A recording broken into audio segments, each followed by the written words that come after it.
creature with no skeleton inside your hands. Got no home address, I come and go as you command. And it's fine with me, and it's fine. I'm a bandit that you use to keep from bleeding out. I'm the lover you don't love, but love to keep around. And it's fine with me, promise that it's fine. Maybe I'm a fool, it's not like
It starts with this, a person that you miss. Mine draws a blank.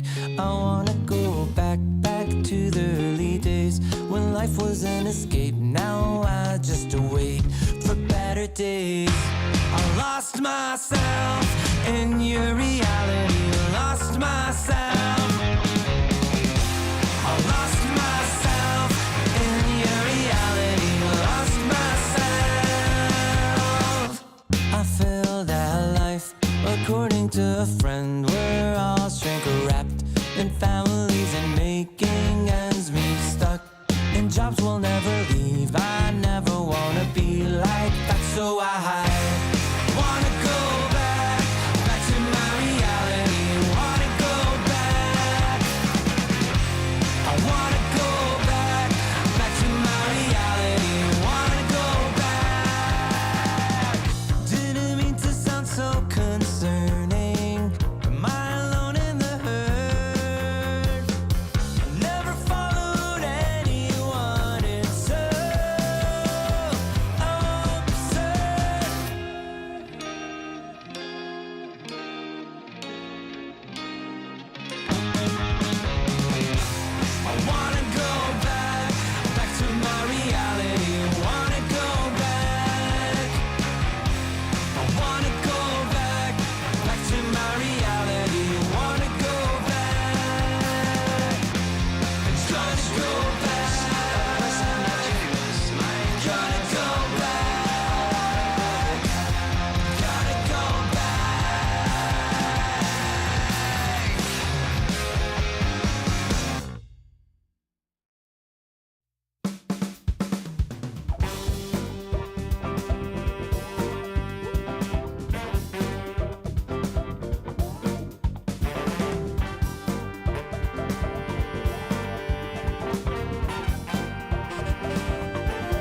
Since the dawn of time, all have submitted to one true ruler.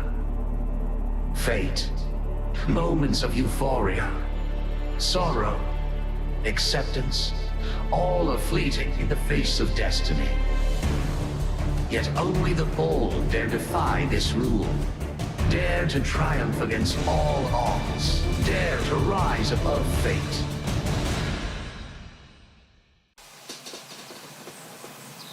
You love it, you wear it. Wear your passion. Share your passion. Wherever, whenever. Gaming is a lifestyle. Get your merch at shop.eslgaming.com. Dreamleague Season 21 is brought to you by Intel,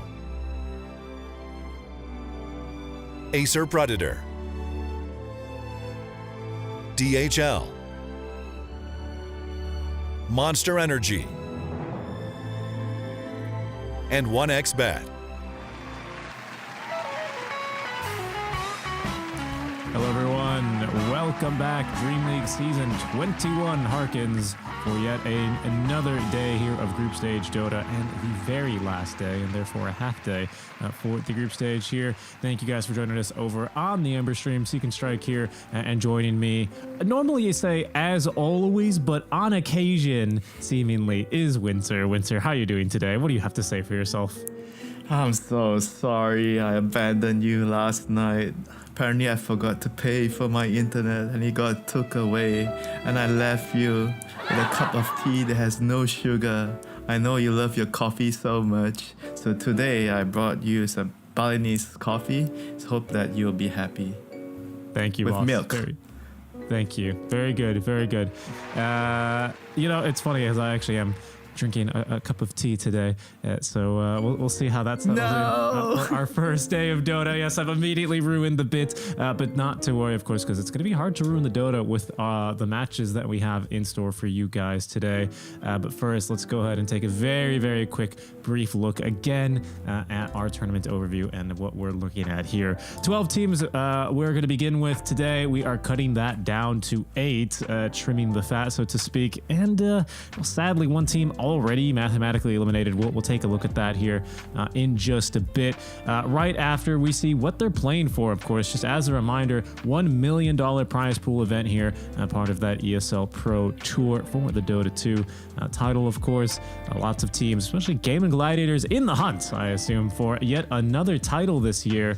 But we'll see, because as we can quickly take a look at, our standings have been, I think, a little bit shocking, Winter. Particularly for me, you know, focusing on Group A, where we're going to start our matches with today, seeing, one, how good Shopify is and how poor Liquid have been doing in particular. Talent as well, not having found a win yet, strikes me as almost unbelievable. Oh yeah, this is not updated. That is not updated. That's right. Talon are actually 2-6, so they have found a win, as have Liquid. They're both 2-6. I don't know if we'll be able to update those standings for you here now, unfortunately, but basically, Winter, for Group A, we do have a couple of tiebreaker scenarios, but they all hinge on a 2-0 victory. I believe that's for... basically, Entity needs to lose 2-0, and they are playing versus 9 Pandas. Here we go. This is updated. Yes, this looks right. And so we can focus back on Group A, right, where I'm talking about Liquid, Talon. You know, the fans, don't worry. Your hopes are not dashed yet. In fact, we could actually find ourselves in a scenario where we have a best-of-1 3-way tiebreaker. But Entity needs to be 2-0'd by 9 Pandas for that to even happen. Liquid and Talon need to find 2-0s over their opponents. How likely do you see that happening here for Liquid or Talon, Winter? Doesn't look good for sure. I managed to catch some of Liquid games yesterday, and they didn't really look like they are in a very good shape. You know, their movements, the way they are playing around the map with each other, not as good as before. You know, they definitely need some time to readjust and make sure that everybody's on the same page again. I'm not sure if that is going to be today. Yep. And very quickly taking a glance at Group B, of course, Evil Genius is mathematically already eliminated. Quest, they have a chance. Their chances are looking a little bit better than both Liquid and Talon, only because they get to control their own destiny. But they have quite the boss battle as they are taking on Gaming Gladiators. They need to basically either force a 1-1 or a 2-0 to skip those tiebreakers, but that'll be really interesting to see. Focusing back, though, on Group A, where we start our day, we're going to have Shopify Rebellion taking on Talon Esports here for our very first match. Again, Talon needs a 2-0 here for even a chance at any tiebreakers. And later on, Winter, we do have ourselves the eliminated team, Evil Geniuses, taking on Boom. So it'll be interesting to see how Evil Geniuses treat that match. Of course, the experience here right before TI is always going to be really valuable. So I'm eager to see what EG are going to test. But yeah, Winter, our first match, it's Talon, it's Shopify. Tell me about why Talon are still the team to watch. I want to say that Talon, they are going to be the favorites, but I can't, right now. Shopify, they are the team to beat at the moment in Group A. I feel like they have made like a lot of like changes. The one thing that I noticed the most is the way they play the offlaner Saberlight. In this event, he hasn't been as greedy as before. He's been like playing around Arto a lot more. He's been playing with his Sven a lot. And I think that's just working out really well for Shopify right now. They have the right balance with the cores. And RTZ has a lot of room to play. We'll go ahead and take a look at the boys from Shopify Rebellion and just get reacquainted with them. You're talking about how they found a balance with this updated roster now with Saberlight. I believe I've also seen, I don't remember if it was Fly, I believe I saw a quote from an interview saying that this is the first time, this previous week before this event, as this team did not participate in the Dacha event, that this is the first time this year that they've had a week to rest. So maybe coming back into this event, well rested, ahead of TI, getting ready for this next boot camp period serves the team very well. Yeah, you have to take breaks, You can't just keep playing Dota. It's very stressful, and breaks are always important, especially before like big events. You don't want to be just burning out the players a lot. So it's very obvious that they look a lot fresher than before, and the team is working really well with the newfound confidence they have at the moment. A lot more of that young energy, especially with Zoomer Saberlight having joined the team, bringing lots of energy, attention. He's always been a fun one to kind of get a hold of for interviews, just because he's always willing to speak it by and got a lot of interesting ideas about Dota, and there's just such a bright outlook. Yeah, there he is. That's the boy himself. We've got some good clips of him as well in the Lima booth, kind of doing his little celebration as well, bing bong as he likes to say. I do believe we had the chance to actually catch up with Shopify Rebellion and see how they were doing ahead of Dreamleague. Let's go ahead and tune in and see what they had to say. The story of Shopify Rebellion began at the end of last year, when Evil Geniuses dropped their NA roster like they were a stick in Eternal Envy's inventory. Your stick, your stick, your stick! Drop your stick! Drop your stick! Shopify saw this as an opportunity. They picked up the legendary EG squad with Saberlight to round out their new roster and bring in some sound memes to the table. The year started out pretty good for Shopify, with a 4th place finish in Lima and revenge against EG. This was a pretty decent start for the org. Shopify on their feet, taking down the home crowd favorites in Evil Geniuses. For Dreamleague Season 19, they were joined by the biggest Batrider enjoyer on the planet, Mikey. Together, they toasted the competition until Gaming Gladiators finally put a stop to them. 3rd place, so not too shabby, boys. In the Berlin Major, after continuing the infamous trend of first picking Storm Spirit, it was banned, and they were knocked out at a 12th place finish by their old friends, the Evil Geniuses. God damn it, Bulba, why you gotta do this to us? I think we'll be able to bounce back and show some good performance. Anyways, Dreamleague Season 20, they announced that they'd be playing with a stand-in for Abed. With the announcement, millions of fans over the world simultaneously got literal chills. M-God, the Miracle himself. Oh man, Miracle is the GOAT. Actual Miracle was standing in as their mid laner, and surely now they would own the whole event? Nope, 12th place. But on the upside, it gave Miracle fans enough of a top-up on their copium to last them about another year. The following major, Bali, was more of the same. Another 12th place finish, another disappointment for the NA region. Damn that GG is called Shopify. Eliminated by their old foes here. Riyadh Masters 2023 came and went, and Shopify left with a measly $100,000. There was clearly something messing with Shopify's mojo. Was Saberlight not memeing enough? Did they not pick enough Storm Spirit first pick? Why was no event too easy for Arteezy? We all know that Shopify Rebellion has it in them to succeed, so let's give them our energy. Yes, I'm literally talking to you on the couch right there. I'm talking to you. It's always a bit funny to hear Jenkins speaking in a more serious tenor here, but a very good overview of Shopify Rebellion, especially how they've kind of had their ups and downs in the NA region, of course, uncontested as always, but now finally starting to really maybe show their true colors here ahead of the TICs. And their opponents, though, Talon Esports, of course, they're no weaklings either, have previously been the most consistent team in C. They've been battling out as well in Riyadh, where we saw a heck of a performance, I think, a solid one as well from their offlaner Jabs, right, Winter, where he was able to kind of get that team over to a third place finish. Very respectable for them. They left with more than a measly $100,000, didn't they? Yeah, I mean, Jabs is the main man in the team. He's a lot more polarizing, I would say, the way he plays compared to other conventional offlaners. He likes to have the last pick. He likes to be the win condition. He likes to play some fancy heroes. You know, we've seen him play some Kotal offlane, Rubik offlane, Slardar offlane. Even though they didn't win sometimes, you know, but it's nice to watch. And hopefully today he needs to bring out his big guns, you know, for this match. I'd say they do, and we'll see what kind of big guns they give them as our first draft of the day here between Talon and Shopify Rebellion is now underway. That draft now, folks, I believe live on your screens, and so is Bulba and Arteezy, lovely duo here.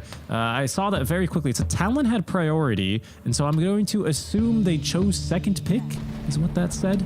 I think I just missed it here, but maybe they're thinking about their game 2 chances here already. Second pick is interesting. I feel like teams either prefer that Radiant side or they prefer second pick. I feel like first pick still has its merits, you know. Like if you want to plan a game around a particular hero, like if you're Shopify, for example, you want to have Arteezy play Sven or Gyro, like it's good to be on the first pick, you know. It's easy to control the whole direction of the draft. I mean, second pick obviously still has its merits with the 24th overall last pick, but I feel like if you plan your draft accordingly, first pick can be equally good. I was doing a little bit of research before this match started. Arteezy just hopped out of a pub, a victory at that, where he was playing the gyrocopter. I believe this hero can also be flexed to support. I don't know if that's within the Shopify wheelhouse, but I wouldn't be too surprised because it's not the most difficult hero to play, I think, as a support. It's just a high damage dealer. I hope not. I think Shopify, the way they draft is they are very true to their own style. You know, they don't really like to use flex picks a lot. Their draft usually they have a very, very concrete and direct idea, and you see them like just opening with a gyro, expecting it to get countered with something like a razor, and they are going to have to pick heroes that can help the gyro succeed in the game. You know, Venge is a very, very good one. The swap is going to help you remove the damage drain from the razor, and he buffs the gyro up in the team fights with the Aghanim's and the aura. So overall, it's telling me that they're just going to be building the draft around this gyro, give him some dispel to deal with the root, and the gyro is going to be a 1v5 hero, you know. Classic Arteezy. Bob was saying, do we pick the Storm here or do we pick it on the next pick? And I've like, oh man, here you go, another Storm game. Love it. No, I don't think so. I don't Arteezy is like, no. Give him the Kunkka to buff me more. I'm a gyro. Kunkka has been banned out actually by Shopify, so it's not happening. And I was about to say something incorrect. They actually did play a Storm game. It was, I think, the longest game of the tournament. 103 minutes. I think there was one longer actually. One of the OG games with 70 or 80. So that's incorrect. But they've done it before. We'll see if they go to it now. Talon, on the other hand, you know, I've always really liked the SEA, a couple of the Treant players, mostly just to be honest. What was it? Q, wasn't it? If I'm not mistaken, is the tree specialist here. Yeah, Q's here. They both play the Treant. It depends on the lane. I think it could be a flexible hero for them, being able to move him to whatever lane setup that is more beneficial, you know. And because Talon likes to flex heroes around, like when they open a first pick Razor, it can be Jab's hero, and for a Razor to be effective on the off lane, you need a kind of like a tanky melee hero in the lane to soak damage for you. So Treant would be perfect for that. I'm just going through and seeing because they've played the Treant Protector here a handful of times already, just twice, and they've never lost with it. I'm seeing it twice here with support duo picked, always with the Nature's Prophet, interestingly enough. I wonder if they're going to think about doing that again. This is very similar already to a lineup they played versus Liquid, in which Talon found a win last night.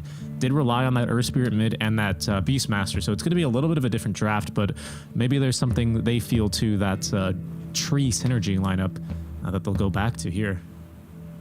I mean, if you talk about tree synergy lineups, you're looking at maybe some Phoenix Treant, some Skyruff. At least the partner of Treant, you ideally want heroes that can dish out a lot of damage during overgrowth, because Treant doesn't really do a lot of damage. It's more about like giving your team sustain, giving you information to set up for team fights with the shard. I think the shard part is where this hero becomes an entirely different beast. Once you get the shard in the game, you just run around and you abuse the nature scraps. You run around the trees that you are not supposed to be able to cross, but you can cross it right now, and you can set up for your team. And I think that's what makes the hero so special at the moment. Yeah, finding that right position in team fights. And I was looking at a couple of the core picks, trying to find that complementary damage. You were going to like something like a Phoenix. They previously got their hands on a Dawnbreaker for a little bit more damage and natural synergy with that overgrowth. Do you think the Templar Assassin is going to be able to fill that hole in terms of the damage? Because obviously Razor's a little bit slower in the fights, right? Unless you're just completely alone next to him and he gets his eye off the storm, he's not really going to burst you. But the Templar, right? I mean, that's certainly some damage. Is that more of what you were looking for Talon?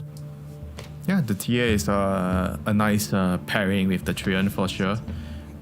It's pretty good against the Gyro. Like if you're playing with like a timing, obviously late game the Gyro is gonna reign supreme, but you have like I would say like a 20-minute timing against him. You get the Deso, you can always get the Roche, even though you're on the Dire side instead of the Radiant. But if you can always get an early Roche with the TA, that would actually put you in a very commanding position in the game, where Gyro needs to farm a lot more, right? He's gonna get his Aghanim's. Maybe he starts with a Chrysalis, a farming item, then he goes Aghanim's, and he still needs to get like a damage item later, Daedalus, BKB, or this game maybe he might consider Manta because he's playing against the Overgrowth. It's very annoying, and they didn't really draft any Dispel yet. Something like a Legion or Grimstroke, to help you deal with the Treant. Those are the things that the carry players ask, when they're playing against all those anti-carry spells like Overgrowth. They want something to dispel it, so you don't have to buy the dispel on your hero, or you can delay using your BKB. And they go with the Mars, so that's more about like having this team fight with the Arena plus Terrorize plus Call Down. Yeah. It's not so much about the Gyro, I would say. It's more about setting up the perfect team fight and overwhelming the opponent instead of just protecting the Gyro. Obviously, you can protect him with the swap and the Terror Wave, but at the end of the day, when you have a hero like Mars, it's more about the initiation. I think I quite like this as well against specifically the two cores that Talon are showing so far. This TA and this Razor, right? I like to call, there's a couple of abilities in the game that I think are very deceitful in terms of how BKB interacts with them, because even if you're BKB'd, your auto attacks are not going through that arena wall. You can go through it, that's no problem. But TA, her positioning now becomes even more difficult, right? Finding the right position, finding the right engagement into this Mars. Same thing can be said of the Razor, right? His usual trick is to just kind of find the link, especially after someone like a Gyro. But now only do you not have a swap, a Dark Willow, and a Mars Arena to contend with. Like, it makes the active overextending very easy to do for Talon. And it's Shopify who have got the team fight, like you said, with that Arena and the Fear on the Terrorize combo. They're able to punish and immediately counter initiate. So it's looking a little bit scary here for Talon, I have to say. Their single target's pretty good though. That they have. They're gonna need like a last pick that can solve that issue.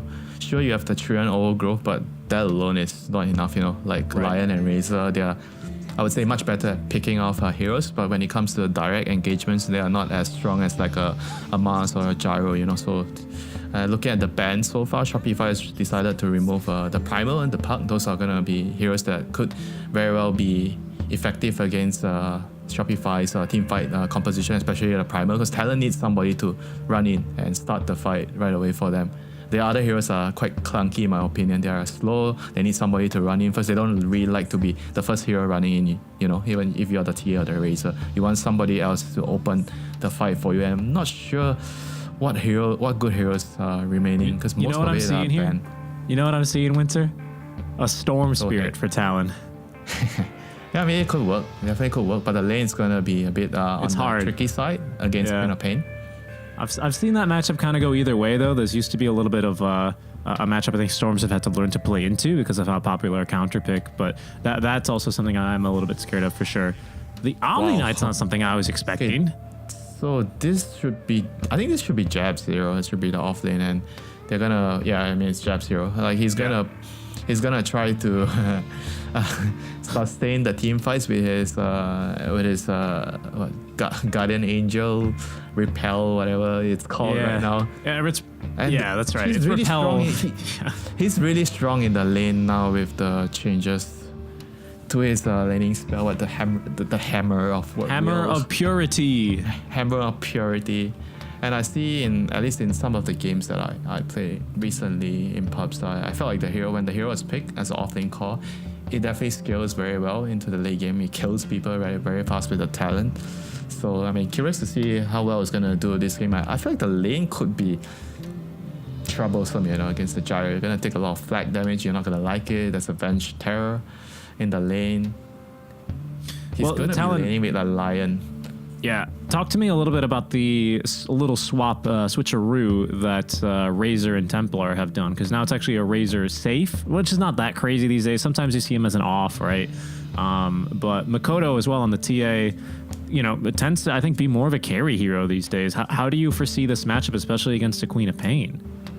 I mean, that's definitely a good lane for TA. You should be able to play the lane fairly easily. You know, it's gonna be like a straightforward lane. Like normally you see a lot of mind games, whether the TA skills the melt, Queen of Pain, whether she goes dagger. But nowadays, I think players have just been really consistent about how the Queen just gets the scream at level 1 to secure the range creep, and the TA is just gonna get side blade. So you're not gonna see like dodging the daggers early in the lane to try to out trade. The Queen of Pain is more about like just trying to secure your own farm.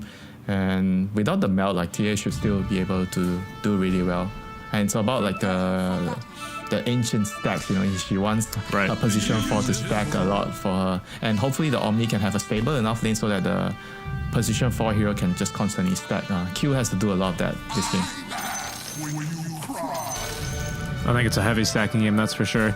I think the lanes actually turned out pretty good, though, for the side of Talon. I have to say, Mars, of course, has the counterplay. He can just kind of spear back a Razor who's trying to get aggressive onto him. We'll see what difference Ollie can make in this kind of a lane.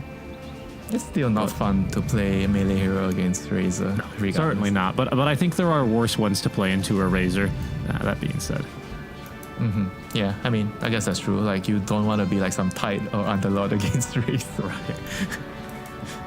You can't do anything. Yep, so Talon are trying to set up here. They have a ward on one of the bottom runes, and they're trying to maybe plan to steal. But looking at the heroes, level 1 heroes, maybe I would like Shopify's level 1 potential. I think their heroes are stronger at level 1. They have more damage, it feels like. Trian you can get Leech Seed, but Lion doesn't do a whole lot at level 1. No, he doesn't. Unless you're going to line up a couple of heroes on a stun, that spell ends up not being the most effective. That is always one of my favorites, though, being able to get that efficient stun and harass out by lining up and baiting enemy heroes to try and, you know, double your damage basically for the same mana cost is always really good. Excited to see Fly as well on this Vengeful Spirit. But I'm eager to see how Shopify are going to try and get out of these lanes. I don't think they're going to be the most difficult ones, but you know, Shopify, a team that has found a lot of success, especially within their own region, just based off of coming out ahead in the lanes and then maintaining that lead throughout the early mid game and finding a win, right? Against opponents, especially like the #1 team out of a region, I'm not sure if that's always going to be as guaranteed success. Let's see here.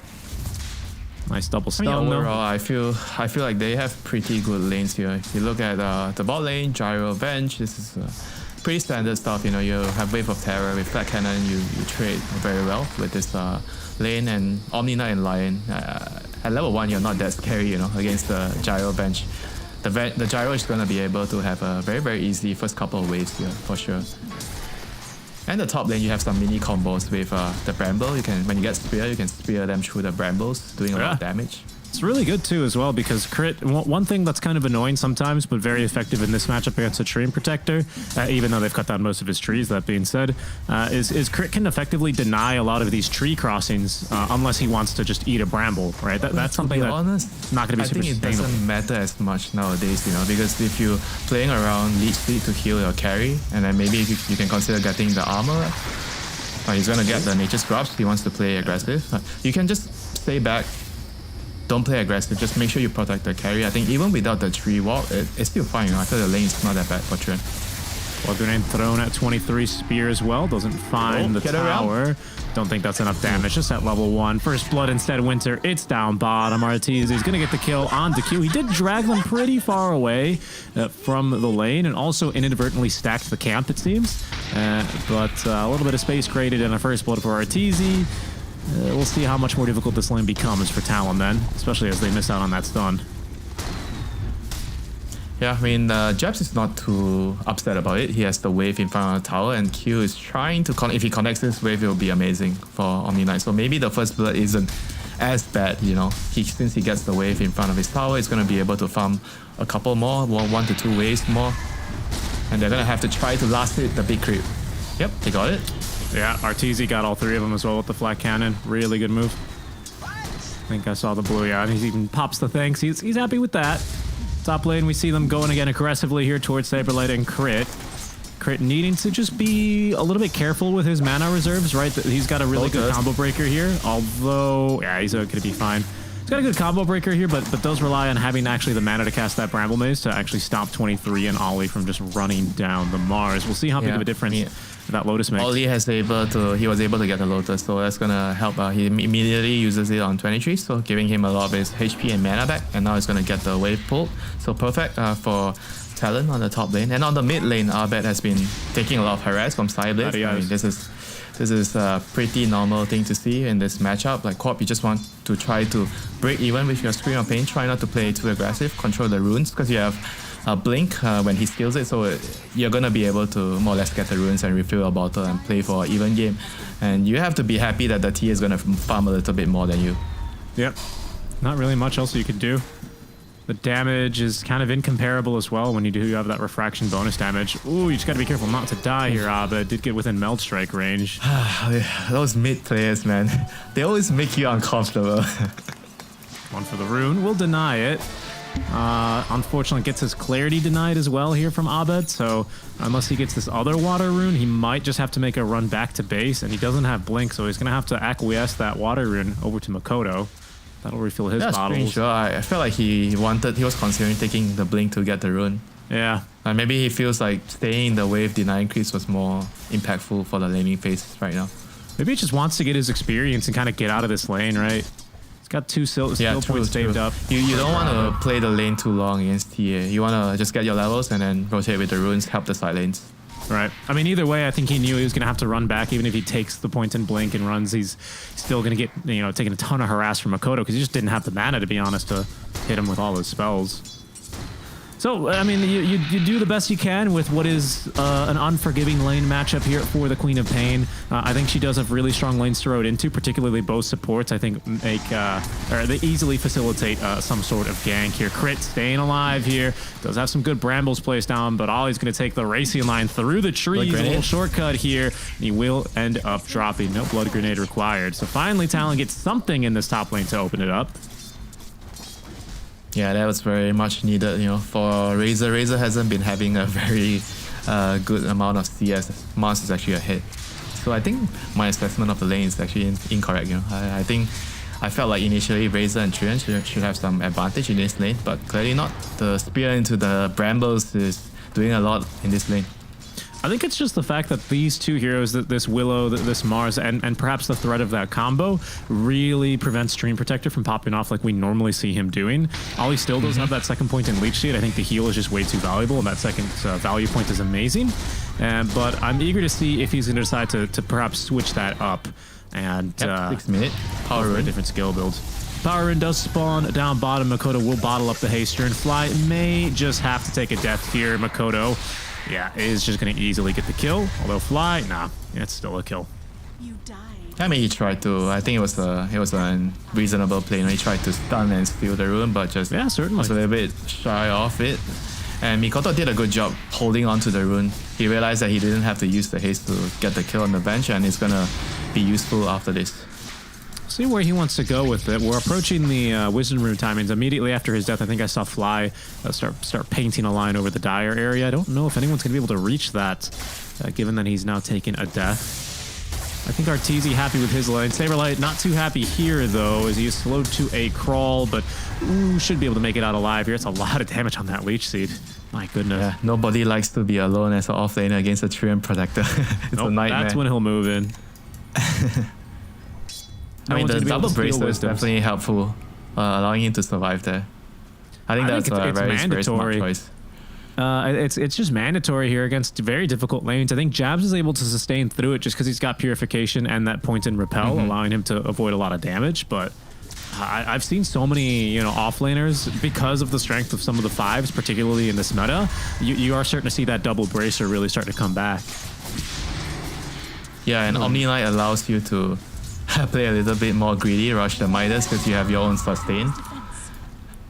So I guess maybe that's also one of the reasons why the hero is starting to get picked now. He deals with a lot of the heavy physical carries right now. PA, Sven, Gyro. Saberlight's going to try for this top lane. Arteezy through the Twin Gate, ganking here. There's 4 heroes as Fly joining the mix with that wave of terror from the side, providing a stun onto Ollie, but it's still Saberlight who dies underneath the tower. Ollie being focused down by Arteezy's homing missile as they may even look for Q. It's a little deep, though, and that last little stun should be the end of this engagement. A favorable one here for Shopify, even if they do lose the Mars for the first time. Perfect play by Arthur there. He pushes his own wave with the flag, clears it out, immediately goes to the Twin Gate, and his team is at the same time pushing the wave into the tower. So perfectly combined. They were able to get the kill there with that rotation, and just excellent moves here by Shopify. Arthur. Yeah. Yeah, no big stacks for him being made quite yet, though. So even though he is to the triangle, his farm efficiency isn't going to be anything too crazy. He does have that casual Crystallis already, but without any stacks here, not too sad, but not too happy either. The best farming item for Gyro. Yeah. And he has a Spark of Courage as well. Very, very good for farming. Yeah, this build is just ridiculous on Gyro. First item, Crystallis. Yes, please. So his farm is going to start taking off. It does cede the lane to Jabs, who is going to be able to get his Hand of Midas online here, Winter. We'll see how he continues to scale into the game. Should see some action. I think this gank is heading top, as Shopify have smoked up as 2. Fly taking Abed into this top lane. This is going to be the first little bit of activation for Queen of Pain, who otherwise has not really left this mid lane too much, other than to hit a couple of camps. Has level 6, though. 3 points in that Shadow Strike. A kill onto the Treant Protector should be fairly easy. That is, unless 23 is here. Abed did blink in for this engagement. Sonic Wave on back. Will they be able to break that static? Omni's keeping level 1. They are fighting this, though. In goes Saberlight. Does not have Arena of Blood quite yet. However, 23 fighting through this one. Does get off one last Plasma Field. Does significant damage here to the 4 Shopify heroes in the area. Makoto now teleporting in, and Q closing the door from behind, setting up for the kill onto Fly. It seems as if the cores will be able to survive, however, and Talon once again taking a bad trade in this top lane. Yeah, losing the carry just to reclaim 2 support lives, definitely it doesn't feel good for you. And Abed finally, he gets a rune, he gets a shield rune. The previous couple of runes have been claimed by TA. She got haste and regen. So we're still missing a DD. What an Invis, I guess, could be a little bit of an action in here. Yeah, Illusion's pretty good. Yeah, Illusion's pretty good. Against the Treant. Can dispel the ulti when he gets. I think it's disjoints as well. Magic missile disjoints, dispels any roots. Probably a big one for Makoto, allowing him to actually fight early, especially if he is going to get this blink dagger soon. Needing to defend his mid tier going for a more active build. Dragon lands into the blink instead of trying to get a Desto to play for Roche. He realizes 23 is not having the best of time, so he needs someone to step up to the plate to make some space for him, and the blink is going to help his team a lot. So they're going to proceed with the smoke. Right now Q is level 6, so wants to get the Finger of Death charge right away. They're gonna be heading to bot. So let's see if they actually use the Twin Gate to connect and bring one more hero, or they're just gonna leave 3 heroes here. Well, I think they're gonna leave the tree top. Fly. He's gonna get scouted here. Winter giving me no credit for that crappy joke as Jabs collecting the kill, bringing the wagon onto that tier 1 tower. That tower should be going down. We'll see if Talon, oh, it looks like they want to try and defend this. They have Jabs is 23. Zaya of the Storm's already ending. Jabs is here though. Saberlight biting off a bit more than he could chew perhaps. Is going to be able to TP away, however, as the overgrowth already utilized and no other stuns in the area allows him to escape. Yeah, they just wanted to defend the tower. When you're playing Trian, you want to defend your towers as long as possible so you can frustrate the enemy with the living armor, just hitting the towers and wasting their time. So I think that was a really, really good move still for Talon, even though they didn't get the kill on Saberlight. The tower is alive, that's what matters. It's going to give 23 Savage a lot more room on the top area to farm. He feels safer, you know, with the tier 1 tower up when you're jungling around that area. The Yasha now finishes Jabs well. is going Speaking of full farming. greed. Midas boost of travel? Wow. Yes. I mean, are we surprised by this though? He did open up the tournament on a Naga Siren, which was basically just a carry build from the offlane. Man, I don't know, man. I feel like the Razor and the TA could be hurting from this. I mean, we'll just have to wait and see how it plays out, but I'm not a big fan of going so greedy this game for the Omni. Do you think it's perhaps because the Razor, I mean, obviously he gets his items. He changed his mind. He changed his mind. Okay. He went for the phase boots. There's also a couple Shopify heroes here covered in his smoke, looking to try and get a kill, or 2 perhaps in this bottom lane. I don't know if they know that the line they is got a here. scan. They got a scan. They did get a scan, so they know something's coming. Crit connecting on at least a little bit of a stun. The swap putting Q into a very bad spot as well. Surrounded by 4, he is going to die. See if Jabs makes it out alive. He did pop the repel a little bit early, so that magic or the homing missile still going to stun him. Of course, it's debuff immunity now, not magic immunity, so he's just still going to have to eat that stun. Artesia really wants this tower, making a bit of space for himself. They failed to get the tower top, and now mid lane, it's going to be Saberlight who's finding an opportunity here, potentially on a Makoto, spearing him all the way back to the tier 1 tower, where Crit has already the Bedlam out, but a very good job from Jabs TPing in to be able to pop that Guardian Angel to prevent the death on a Makoto, and in fact, they put down Saberlight again here. Talon maybe thinking about now it's their opportunity to siege, especially with 23 in the vicinity. They are the ones now pushing a tier 1 tower. I was surprised there wasn't more heroes, you know. I felt like the spear back was a pretty good move, but there was not enough heroes there. Just the 2 of them. They needed like at least 2 more heroes there. The TA with the living armor plus an illusion rune just made it too hard for Shopify to commit on that kill. And it's going to be yet another tier 1 tower here for Talon, the second one only really. But Ollie getting to work on healing up these towers. 1-2-4 build now on the Treant Protector. So his living armor now maxed is going to be able to really start delaying these pushes. We'll see how Shopify respond to the lack of space that they have on the map. Saberlight unable to really open it up so far. Still 800 gold away from his Blink Dagger. I think his game, by far, one of the most difficult ones for Shopify. Pair that with Abed's difficult start just because of the Queen of Pain matchup. We'll see how Shopify will recover for this. Yeah, I think Abed needs to try to help. Like, Saberlight has been paying the price. He's been TPing over. He's been trying to initiate even though he doesn't have Dagger, so that his other cores can farm. And I feel like it's about time that Abed has to take up some responsibilities for that. This Blink Dagger from Makoto. Crit is going to tank the smoke. We'll see if Talon do their due diligence and check out the triangle, because there are some fat stacks here, and Artesia is going to want these.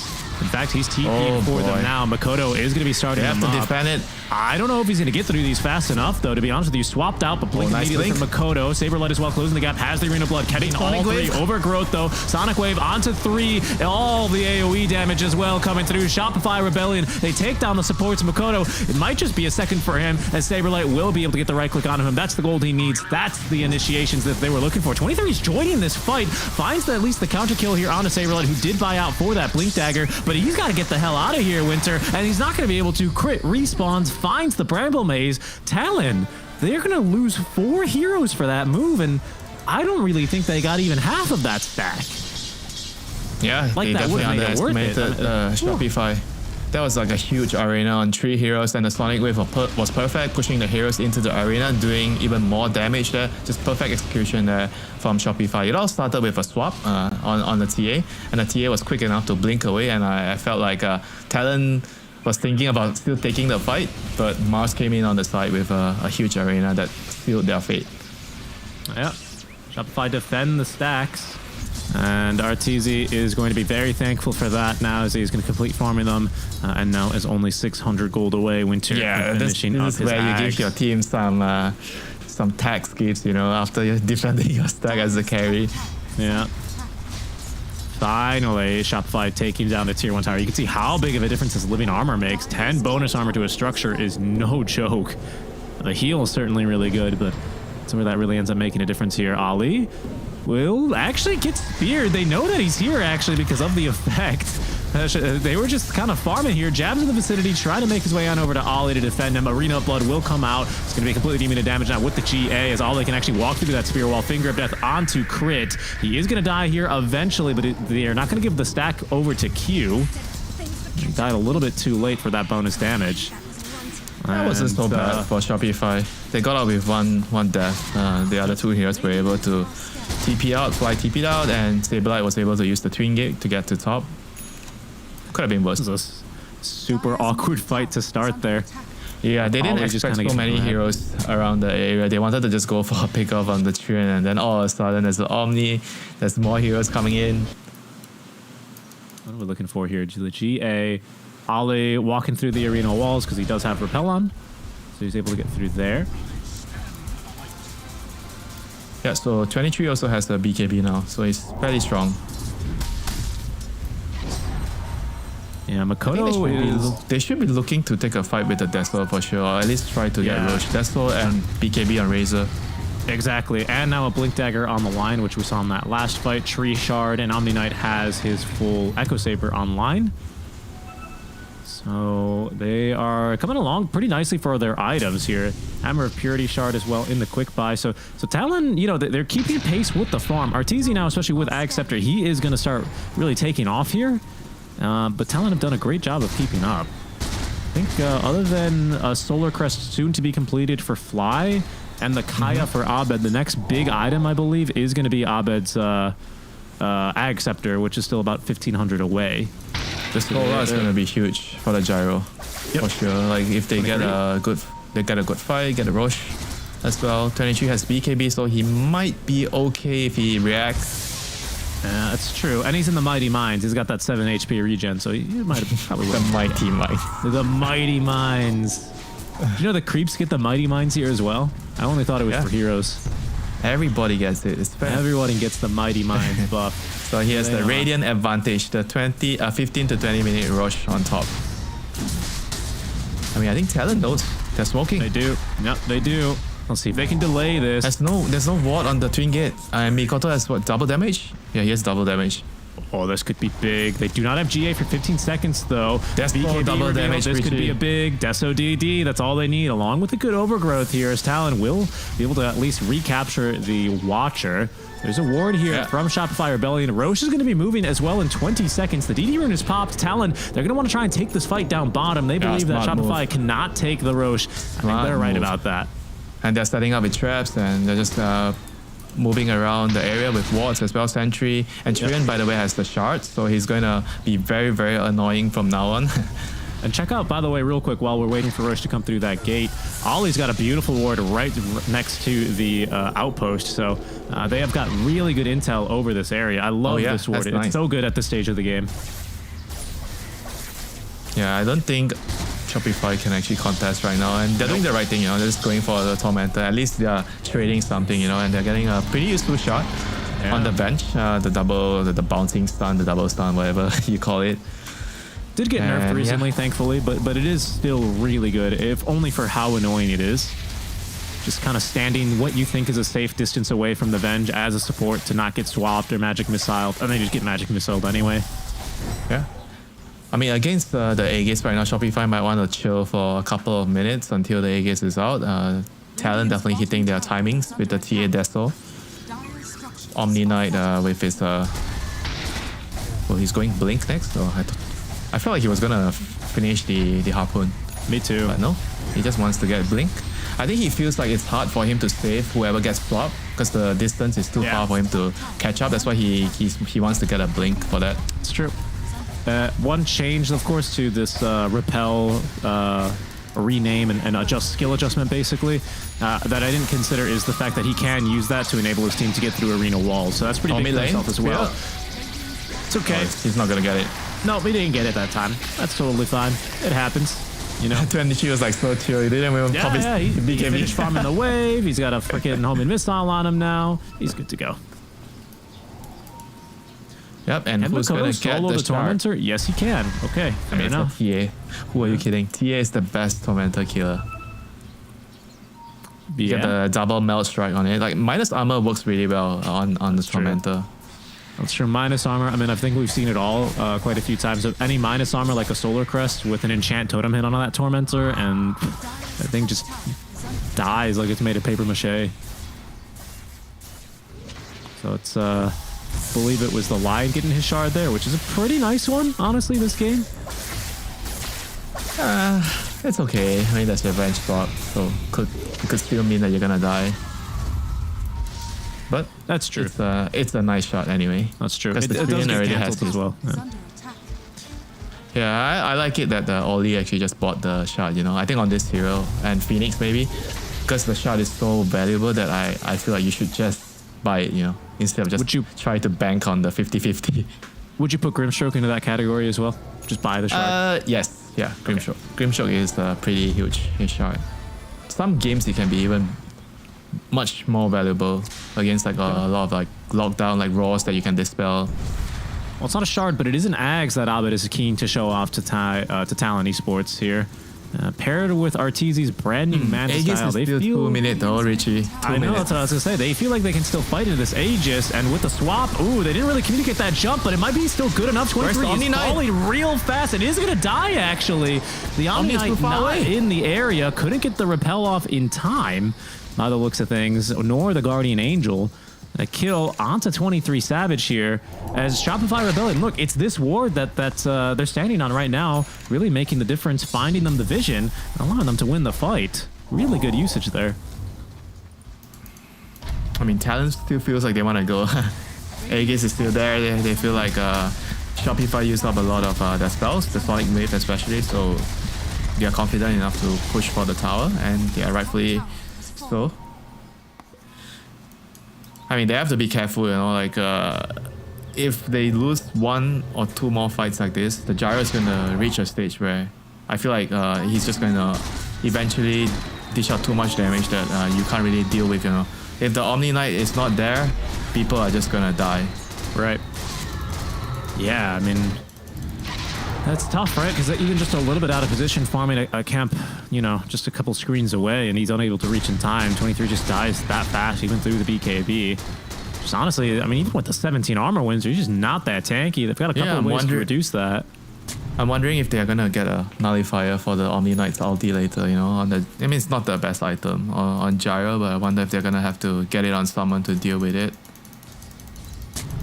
I mean, right now it feels like they're still managing, but eventually I think they have to consider it. No jabs, please. Oh, they see him.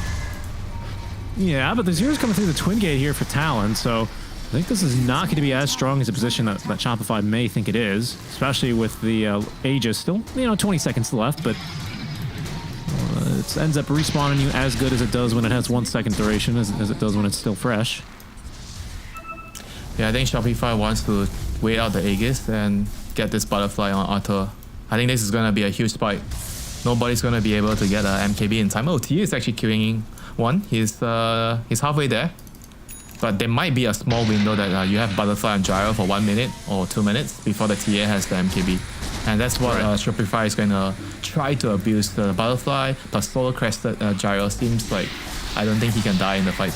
You said TA? Because I think Makoto's just gone for the Shadow Blade now, right? Yeah, so he's going Daedalus. Sorry, Crystallis into the Silver Edge. Oh instead. no, he changed his mind. Yeah. So that's going to be perhaps a bigger window now that Shopify have to try and take over this game. Wait, why would he change his mind? I mean, he saw the Eagle song. Good question, honestly. I mean, he's going to see the butterfly now and perhaps even regret this decision a bit further. I think even though there's still no BKB on Arteezy, they do kind of lack the magic damage to get through him. He's got 3,000 HP, this Gyrocopter. Where's he getting all these stats from? Ags, Manta, I guess? And stats. And yeah, oh, that's right. He's leveling stats. Yeah. 5 stats. Plus the talent. And the apple, the pupil's gift. The pupil's gifts, yeah. It's a lot of stats, really. Wow. Yeah, fair enough. Very, very tanky gyro. I mean, this is why this hero is so difficult to bring. All your items make you so much more tanky, and it gives you a lot of damage at the same time. And jabs, he's gonna run into his death. Yeah, that's just some solid warding out from Fly. As, I mean, Jazz has that one for a kill. He has been really struggling to make an impact, this game. I don't know what that move though was from Talon. Talon were like, we're gonna kill the ward over here. 23 haphazardly walks over. I think he wanted to go top to clear one wave, and then maybe TP to his team. Okay. After that, that was what I felt like maybe he was trying to do. And then there was the observer on the high ground, so he was under vision the whole time, and he just didn't know. And it's easy kill for Shopify, and they're gonna take advantage of it. They're gonna get a tower here. Tier 2 tower to open up even more on the top side of the map. This Talon lineup, their team fight, I think, is heavily based on their strength of counter initiation. Perhaps not on fights, and for that reason, they haven't really looked for many. To be fair, Shopify have done a great job reading the map, reacting, and playing the other side as when appropriate. But now that this Gyro has his butterfly, that he's got above 3,000 HP. He's going to hit this 20 talent as well for 3 more flat cannon attacks, which is going to be really painful in these team fights. I just don't... When is Talon? When is their time? When is it go time here? I'm not entirely sure. Okay, I feel like their heroes need to claim a position and stand their ground and fight and allow the Omni Knight to do his thing. If the fight is too scattered, everybody is like running around weird places, then it's very difficult for the Omni Knight to do his thing to it's gonna be heroes. Dangerous, Winter. There's a ward here, so Talon fight here. They're gonna fight underneath this ward. It is gonna be Saberlight left high and dry though, and Shopify will abandon him, allowing Talon to reclaim control over their jungle. Right, if Shopify they were like ready there with 5 heroes, I mean the Omni Knight was not gonna be able to connect, but lucky for them, that's a good pickoff. So they're gonna be able to maybe push us some ways. Roche is gonna be up in 2.5 minutes, so no Roshan right now for Talon. But they should be able to plan ahead. It's gonna be 30 minutes, so Roche is gonna be a bot. Maybe play some wards on the bottom area, traps, sentries, observer, try to set up for that. Arteezy is going to need a BKB, and that is because of a lovely little change that really nerfed the hell out of this item. I don't know why, but you see this Heaven's Halberd about to be finished off by jabs.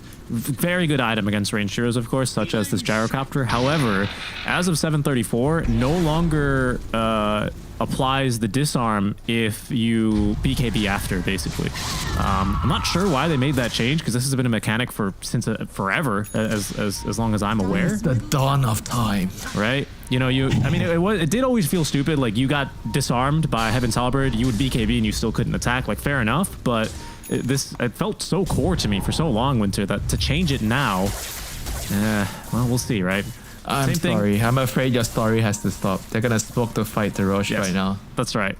And Makoto's gonna have some difficulties with that as well, because Saberlight has also bought himself a halberd. So still obviously a valuable item. Oh, nice. Pros are still building it, but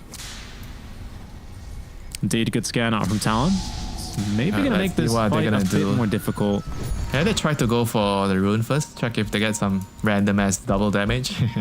On the gyro. Up in a minute, and Shopify really doing a good job of swooping across the map. I'm not sure if they've seen that courier we had fetched an item near the Lotus pool. They're going to be looking for it though. Ollie dusted up. It's going to be slowed for a good remainder of the fight, but it's going to be Chabs called they got Jabs again here. Feared up into the homing missile. He goes down. A nice 2-man stun out from Q, but what is this really going to turn into? Because 23 already on the retreat. Sonic Wave catching Ollie here as well. Still has an overgrowth. Will be forced to use it, trying to allow the rest of this team to retreat behind him. But Talon, 23, barely making out alive. Oh my goodness. Maybe even saved there by this dandelion amulet, honestly. Holy. Yeah, the magic block probably saved his life there, but Shopify says, get out of our map. This is our side. This is our Roshan. You have no claim on it, Talon. Go home. It's just not coming together. Jabs has not been able to stand in front of these team fights. 23 cannot stand in these fights without, Jabs cannot get caught first. Like, I feel like if he's caught, the fight is just literally over. There's nothing else they can do, He needs to stay behind and cast his spells to keep the Razor and TA alive, And at this point right now, it hasn't really happened a lot. Like, he needs to buck up and get his spells correctly in the fights, Otherwise, the Razor and the TA, they're going to be very helpless in the fights. But who can Shopify initiate on, quote unquote, such that Talon win a fight? Like, who do they go on? Because it seems like they kill Razor just too fast. Or is that only Omni. because Jabs isn't in there? No, but Omni. we're saying they can't initiate on Omni because he's just dying, right? I guess he can't get caught out. Yeah, he can't get. If he doesn't get caught out, then I think they should just wait. And wait for the right opportunity. Right now you have Aegis on the gyro. You park him up in front of the tower and just hit the tower with the solar. And you just wait. Oh, nice stun. That's going to be a kill onto crit, burning a bit of the duration off of this Aegis. The second stack of Finger of Death. Yes, indeed. Abed wait, dying to the Tormentor. Okay.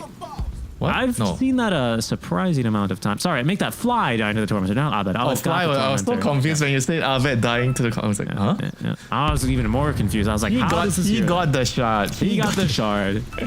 Yep. And does Fly even has his? Yep. Okay, he does. Right? He got the first one. He got his shard before the previous Tormentor. But unfortunate series of events here for Fly. But RTZ still has the Aegis for another 4 minutes, and he's deciding to finish his items up with a final BKB. So that's going to give him an answer to the Halberd. You have a Dispel against the Treant Protector's Overgrowth, and gives you a way to run into the team fights without worrying about the Lion disables.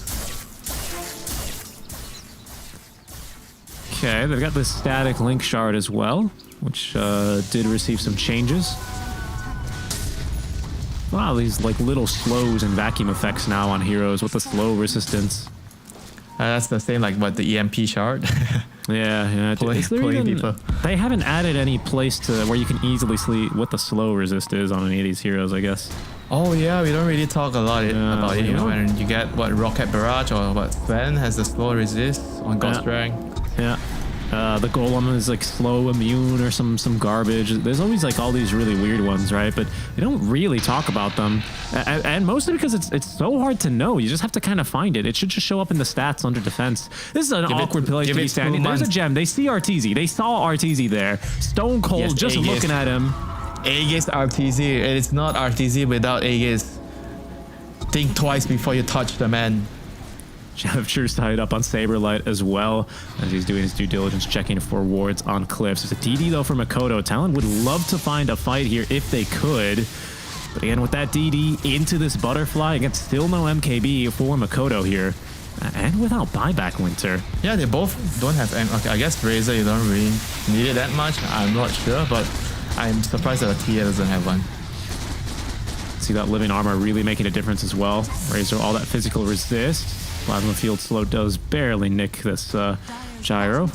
I mean, this gyro just feels like he's unkillable with the Solar Crest and the bench behind. This butterfly is way too powerful. Abed's just bing chilling on the cliff behind. Yeah. Showing RTZ how it's done. Just blink down, dude. Behind the CEO, Don't you ever run in front. The CEO is going to be mad, Just behind, buff him up, make him happy, keep him hydrated. He's got to be the first one to sit down in his chair at the head of the table. Don't sit there.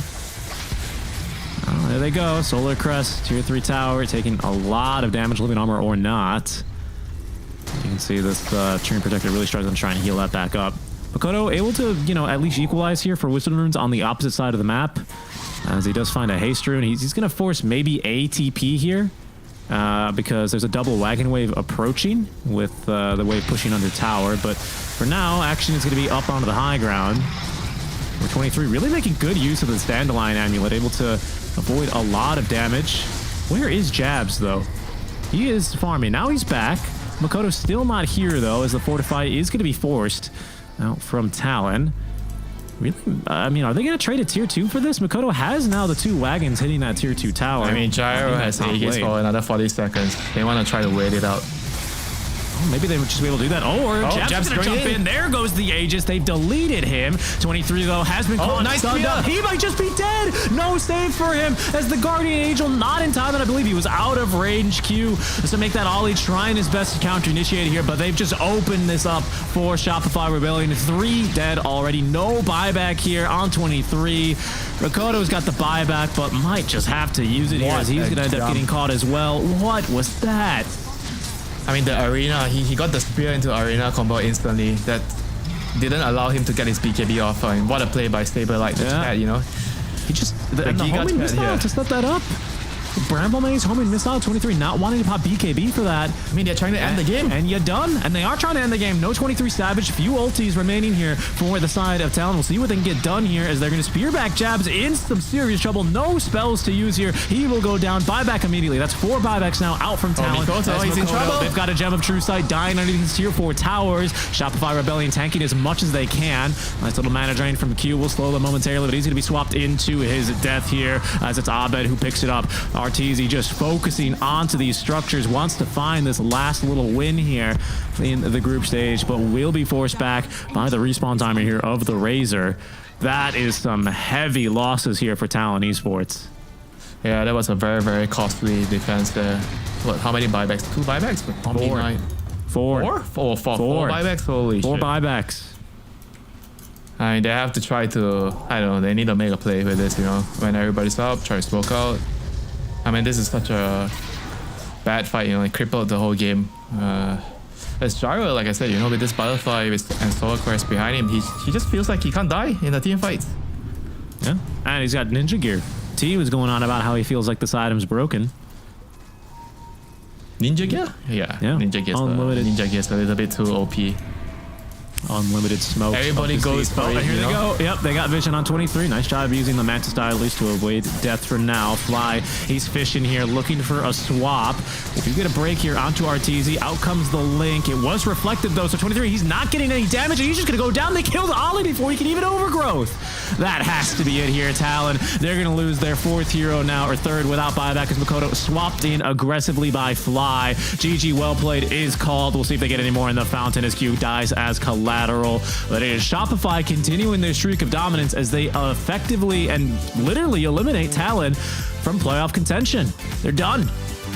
I mean, Shopify is on a different level right now. They've figured out some important things in the team. It's a lot more fluid, like the way they play in the game. Everybody understands what they want to do. Before, I think a lot of criticism has been thrown at like Saberlight being unable to make RTZ's game good enough, and I feel like this game he basically just suffered a lot in the start. You know, he didn't have a good laning phase.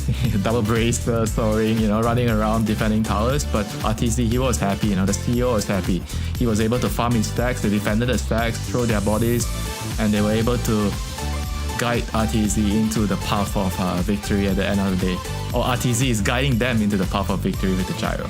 Yeah, I mean, a flawless game from Artur. Red 6-0 and 15 here.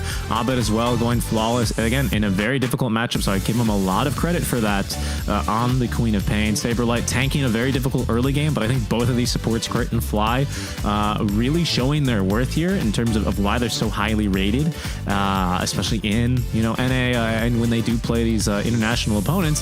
Finding the wins. Crit's landing stage, phenomenal. Fly, his swaps were instrumental in finding victories, especially when Makoto dies, you know, trying to steal the stacks of Artur. That things were just straight downhill from there.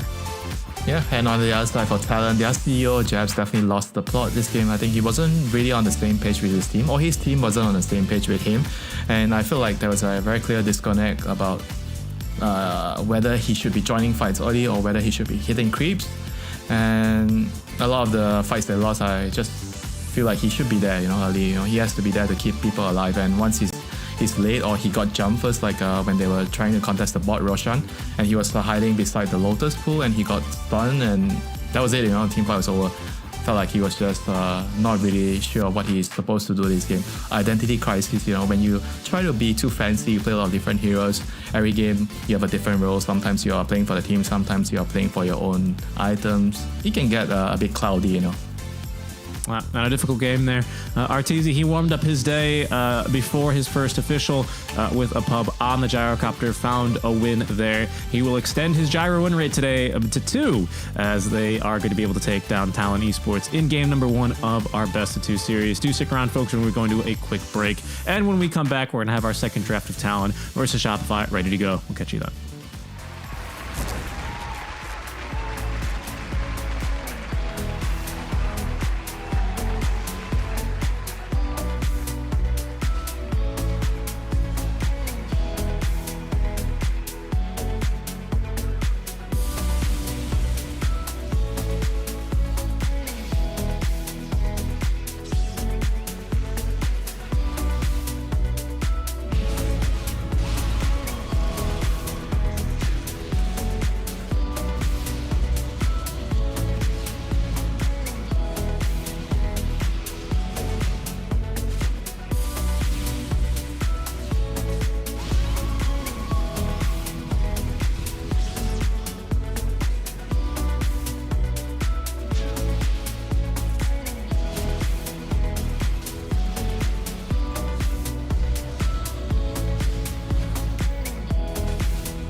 Since the dawn of time, all have submitted to one true ruler. Fate, moments of euphoria, sorrow, acceptance, all are fleeting in the face of destiny. Yet only the bold dare defy this rule. Dare to triumph against all odds. Dare to rise above fate.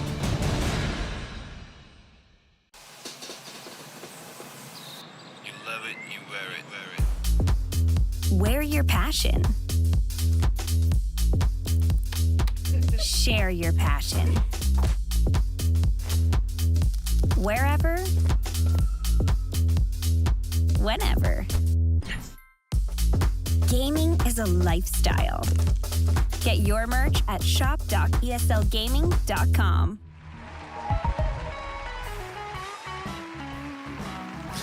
Welcome back, everyone. Shopify Rebellion, happy and pleased as ever, as they have, well, according to Wikipedia, guaranteed a berth now for that upper bracket placement. I don't know if that's particularly true, because it seems that Tundra have taken their first game over Liquid.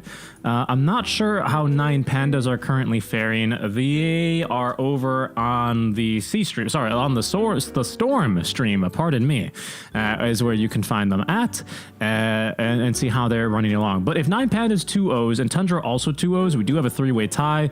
Because Wikipedia has colored in that result, perhaps it's not the case. I'll see if I can figure that out now. Secret Strike and Winter joining you on the call here for game number 2 of Talon versus Shopify Rebellion. Winter, talk me through what you think teams are generally going to do, because our next series is also kind of insignificant in terms of tournament placement, as EG already eliminated, and this game seems to also be insignificant. How do you approach these games as a player, you know, that's wanting to improve? What do you tend to do, especially from a coaching perspective? What do you try and do here?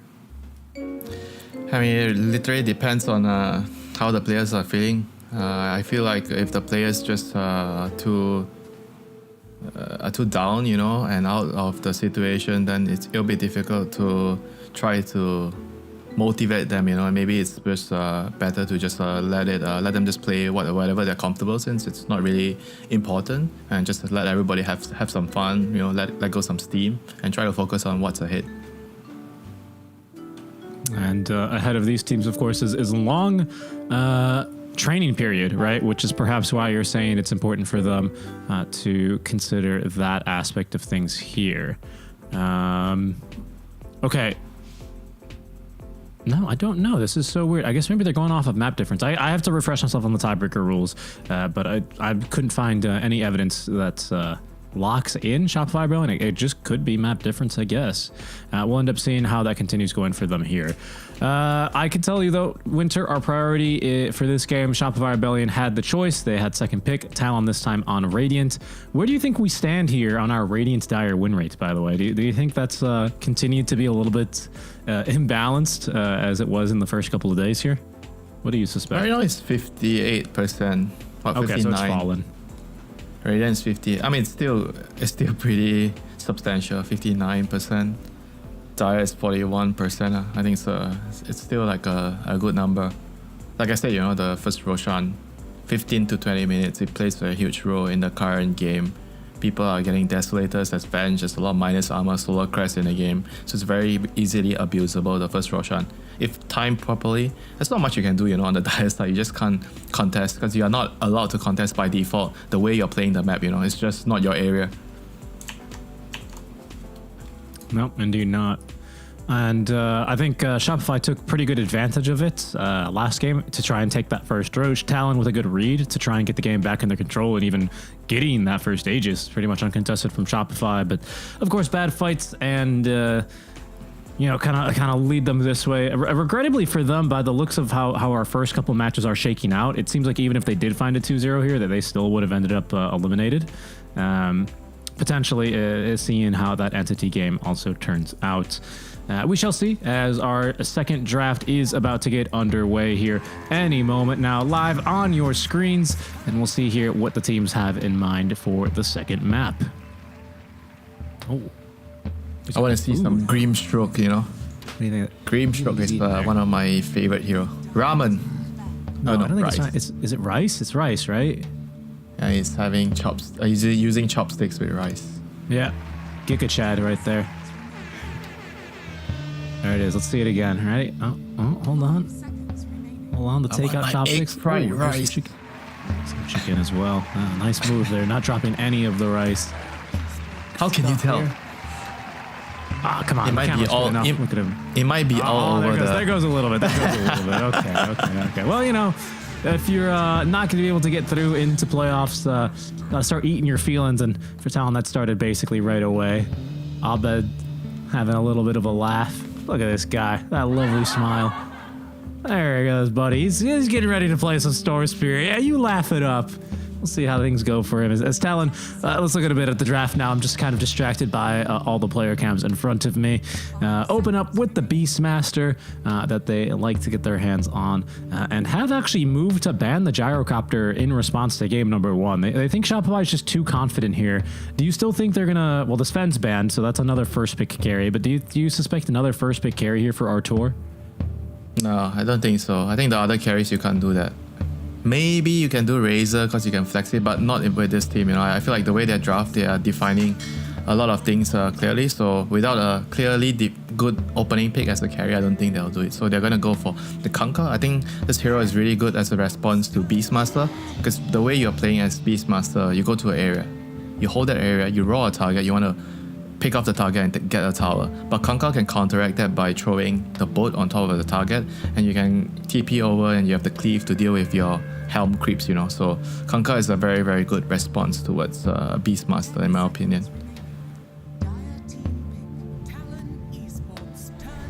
So they're gonna ban out the Brewmaster, they ban out the TA, and Talon bans out the Enchantress, so don't want heroes to steal the ball of the Beastmaster. But they have the Warlock, which is in my opinion probably the best position 5 of the meta, like one, at least top 3 for sure. But and he's really, really good at dealing with the ball right now because of the Fatal Bonds. So this is not going to be an easy lane for the Beastmaster, unless he has some like Chen position 4 or something, some crazy position 4 that can help you play the lane. Love the Chen position 4, especially back in the day, taking the first point in the aura and just kind of punching the enemy support. I don't know if that's super viable here. I forget who I was watching, but they called the Chen a fake melee, or sorry, a fake ranged hero. He's actually one of the tankier supports that you can pick. He's a fake ranged hero because he's just you know, tanky. You know who would I call a fake? Monkey King. He's a fake melee hero. That's also true. That's also very true. Yeah. I am melee hero. Oh wait, what? He attacks further than Luna? Melee hero. Melee hero. Now, let's see, the Templar Assassin, another fake ranged hero, although does buy attack items, so ends up being fine. Also banned alongside nothing else really, just the TV. So high armor core banned out, wanting to make sure that the beast can have a game. This is an interesting one. You can dispel the Fatal Bonds, your Save and Fate's Edict is very good against the Kanka combo. I think overall that's a very, very logical response towards what Shopify has drafted. The Kanka Warlock, very, very strong team fight, so you need something to counterbalance that save, and you have the Phoenix Egg behind it to try to battle it out with your egg against the Golem. So we shall see who shall prevail in the team fights. They're very similar heroes, but the main difference will come down to the lane. Phoenix is a lot weaker in a lane compared to a Warlock. And we are indeed going to see the third best carry, the PA. Or some may who's say number 1 and 2 is yeah, some may say PA is the strongest. I mean, late game, depending on what stage of the game you're talking about. But give me your top 3. Who's appearing on the podium of carries right now? Is it Gyro, Sven, and PA, basically? Yeah, for sure. There's 3 heroes. Okay. And the 4th carry might be like something like a troll. I think this 3 is very, very clearly stronger than the rest at the moment, with the 3 heroes strong at different timings. I think Sven is more about like early mid game. Gyro is I think the one that's more all-rounded. Early, mid, and late, he's pretty strong. And PA is the one that's the crazy one in the late game. You don't want to play PA late game. No. You want to play PA late game. You don't want to. You don't want to go against. Yeah. That's just to clarify that. And you also want to eat. There it is. Yeah, a little bit more food. Yeah, he's gonna need a lot of food this game. He's gonna have to muster all of his strength to out carry a PA. He's probably gonna be thinking of something like a slug kind of hero.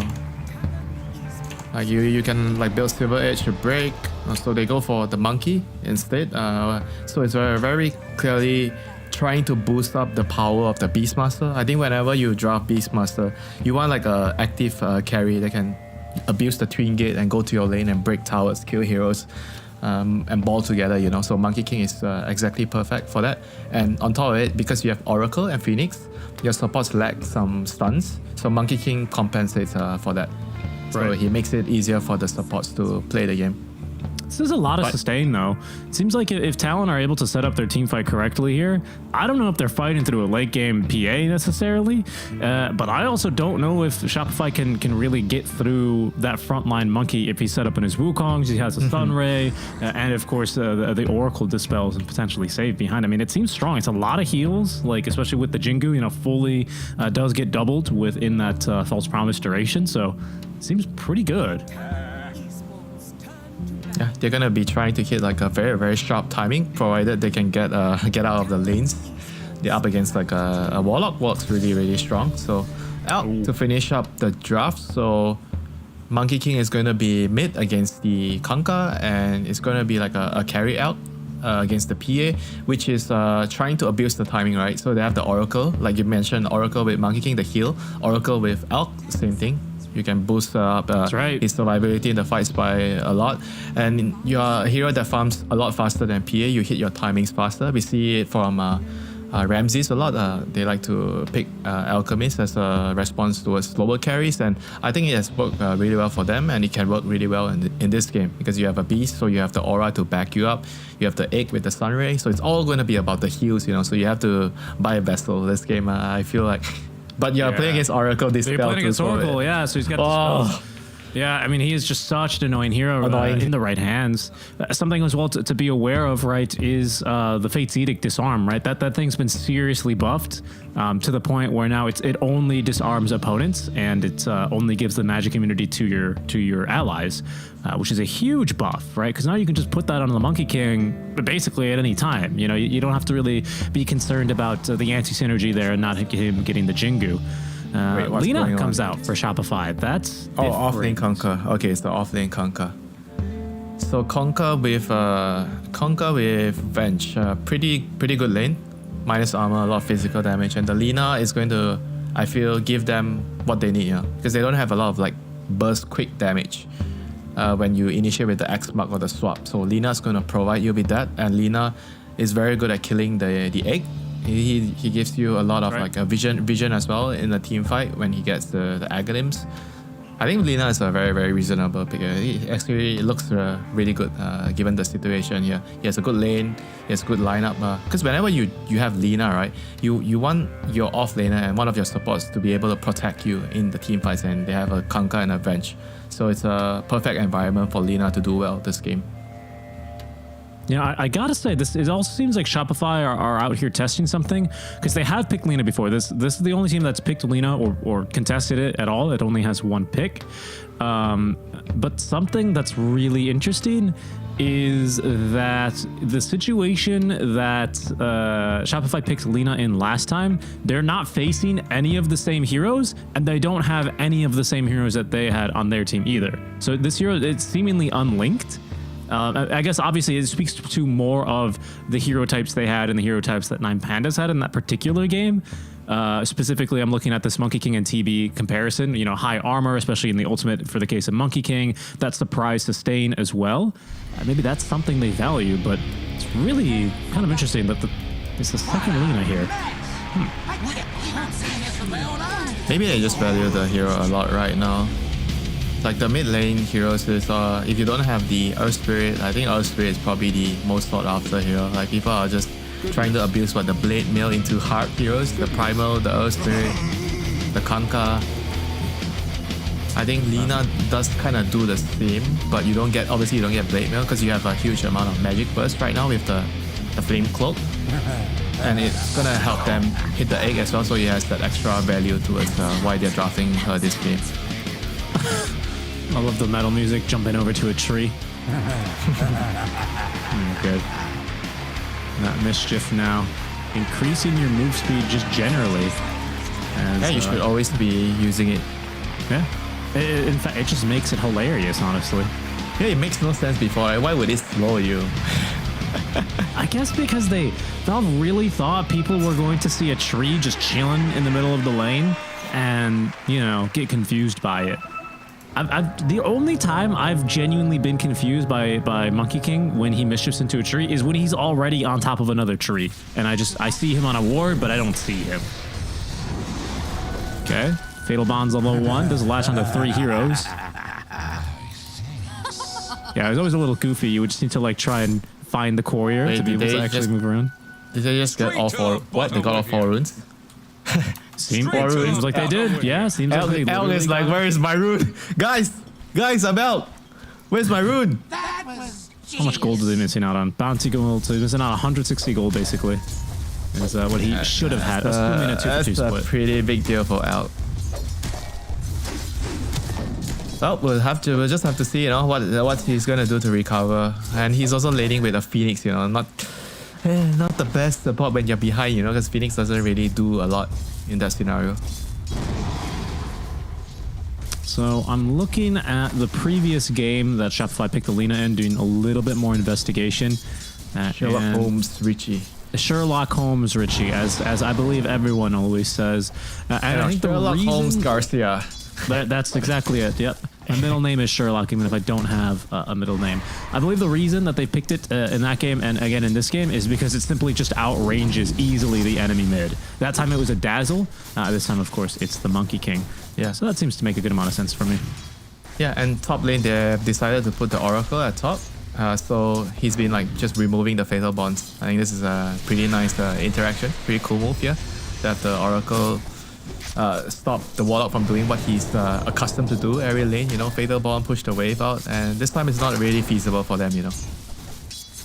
It is very mana intensive, I have to say though, for the, what's it called, sorry, on the Fortune's End. Then again, you really only need to do it a couple times for it to really pay off, as they do get a first kill down bottom. Saberlight and Crit put together the physical damage. This is like the 4 bounty runes and having a Phoenix in your lane, you know. You can talk to a lot of core players like, what is the hero that you despise the most being in your lane? Phoenix is definitely up there, you know. Because Phoenix is very weak until he gets level 3. The jumping jabs here. Blood Grenade is thrown. Q does have the Dispel available. Will use it. It's also going to catch Arteezy, but he's already used his stick. Going to be able to at least assist Q in getting the kill, but he will go down. It's something here, but it is going to be pain in this top lane as well for Talon.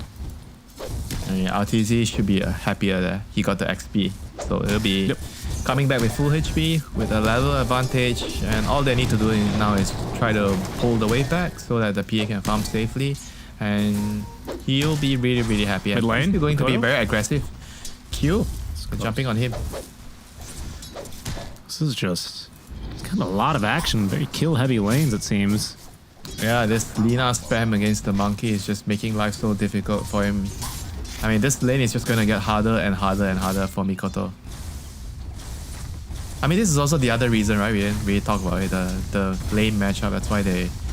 I mean, you mentioned a little bit about the short range heroes. Right. This lane is just so difficult for Monkey King. Monkey King is a lane dominating hero. You pick the hero to win the lane. But if you're not winning the lane, you're not gonna like where the game is heading for you. This new Hawk is just so funny, honestly. Yeah, I mean, I feel like right now we can't really say Beastmaster gives you the vision advantage anymore because it doesn't work that way. It's more about kill threat in the lane. That's true. I'd still say he has above average vision, thanks to, of course, the flying vision of Hawk, and you could still micro the cores. But yes, generally, Q is going to be able to live through that bit of harass, and Fly also finds himself. I think he had a salve active. Does get canceled. Still healed up quite a bit though by those purifying flames, now up to level 2. Yep, create meanwhile stacking and controlling the runes. So, nicely done here. This is when you should stack, when the lane is pushed towards your offlaner's tower. The offlaner is free to farm, and that's the best timing to leave the lane. It's true. I always find myself the banana getting 0 peel. experience. The banana peel trying to steal the rune. No, he's too slow. Abed's gonna be able to get one at least there. It's always a fine balance though, you know, because if in certain lanes, especially in lower skill matchups, when you just block the camp and they never unblock the camp and the equilibrium is just always pushing, it's easy to just never get any XP as a position 4 though. You know, that's the difficulty I think in still being able to find something to do around the map. Obviously, these guys have no problem. By with the way, it, the Phoenix is done with his lane. He's twin gating. he's going top. This could be a kill though. Fire Spirits are out. Out of mana is Fly. Does have himself at least a big wand and the Lotus. Pops both here. Also with the Infused Raindrops bolstering him. He still drops. Too many heroes here. Too much damage. It did take him quite a bit of time. Yeah, I mean, they only got the Warlock, so I think not what they wanted. But as a Phoenix, any experience you get at this point, you know, any kill, you're happy. As you're such a level-dependent hero. It's true. And he's gonna split around. They're still gonna go for RTZ here, but he doesn't have dive in night. Needs another 8 seconds. Big wand as well for Artur. He's gonna be A-okay. Oh, look at Creed is bullying the Elk. He knows the Elk is alone. Right, nice play there by Creed. And he has a ward. He has a ward in the jungle right now. Yep. And he's gonna TP top. Okay. See if the Phoenix sees him coming. Level 2 wave of terror here, so lots of physical damage to be done, especially because Artur has that full orb of corrosion. They're going to try and make a play for him now. Hawk is out. There's going to be the Icarus dive. Stompy as well, assisting on that Centaur, preventing a Phantom Strike away. Artur will go down.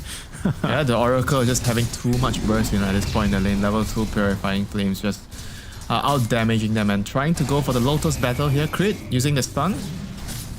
Getting the Lotus, so he'll be happy here. 2v1, he's still beating them back. They have no mana. Strongest supports of the meta. There's also an upheaval here. Careful. Q, he might be in for some trouble. Upheaval. Fly unleashes the level most 1 powerful spell. Level 1. Look, he's still dead though. Oh, get him Fairy Fire. Yeah, he was dead anyway, I think. There's no way you run from upheaval. Not even level 1 Winter. Here comes the Bounty Rune. The Bounty Rune gank. Richie, the Bounty Rune gank's coming. Oh, here it comes.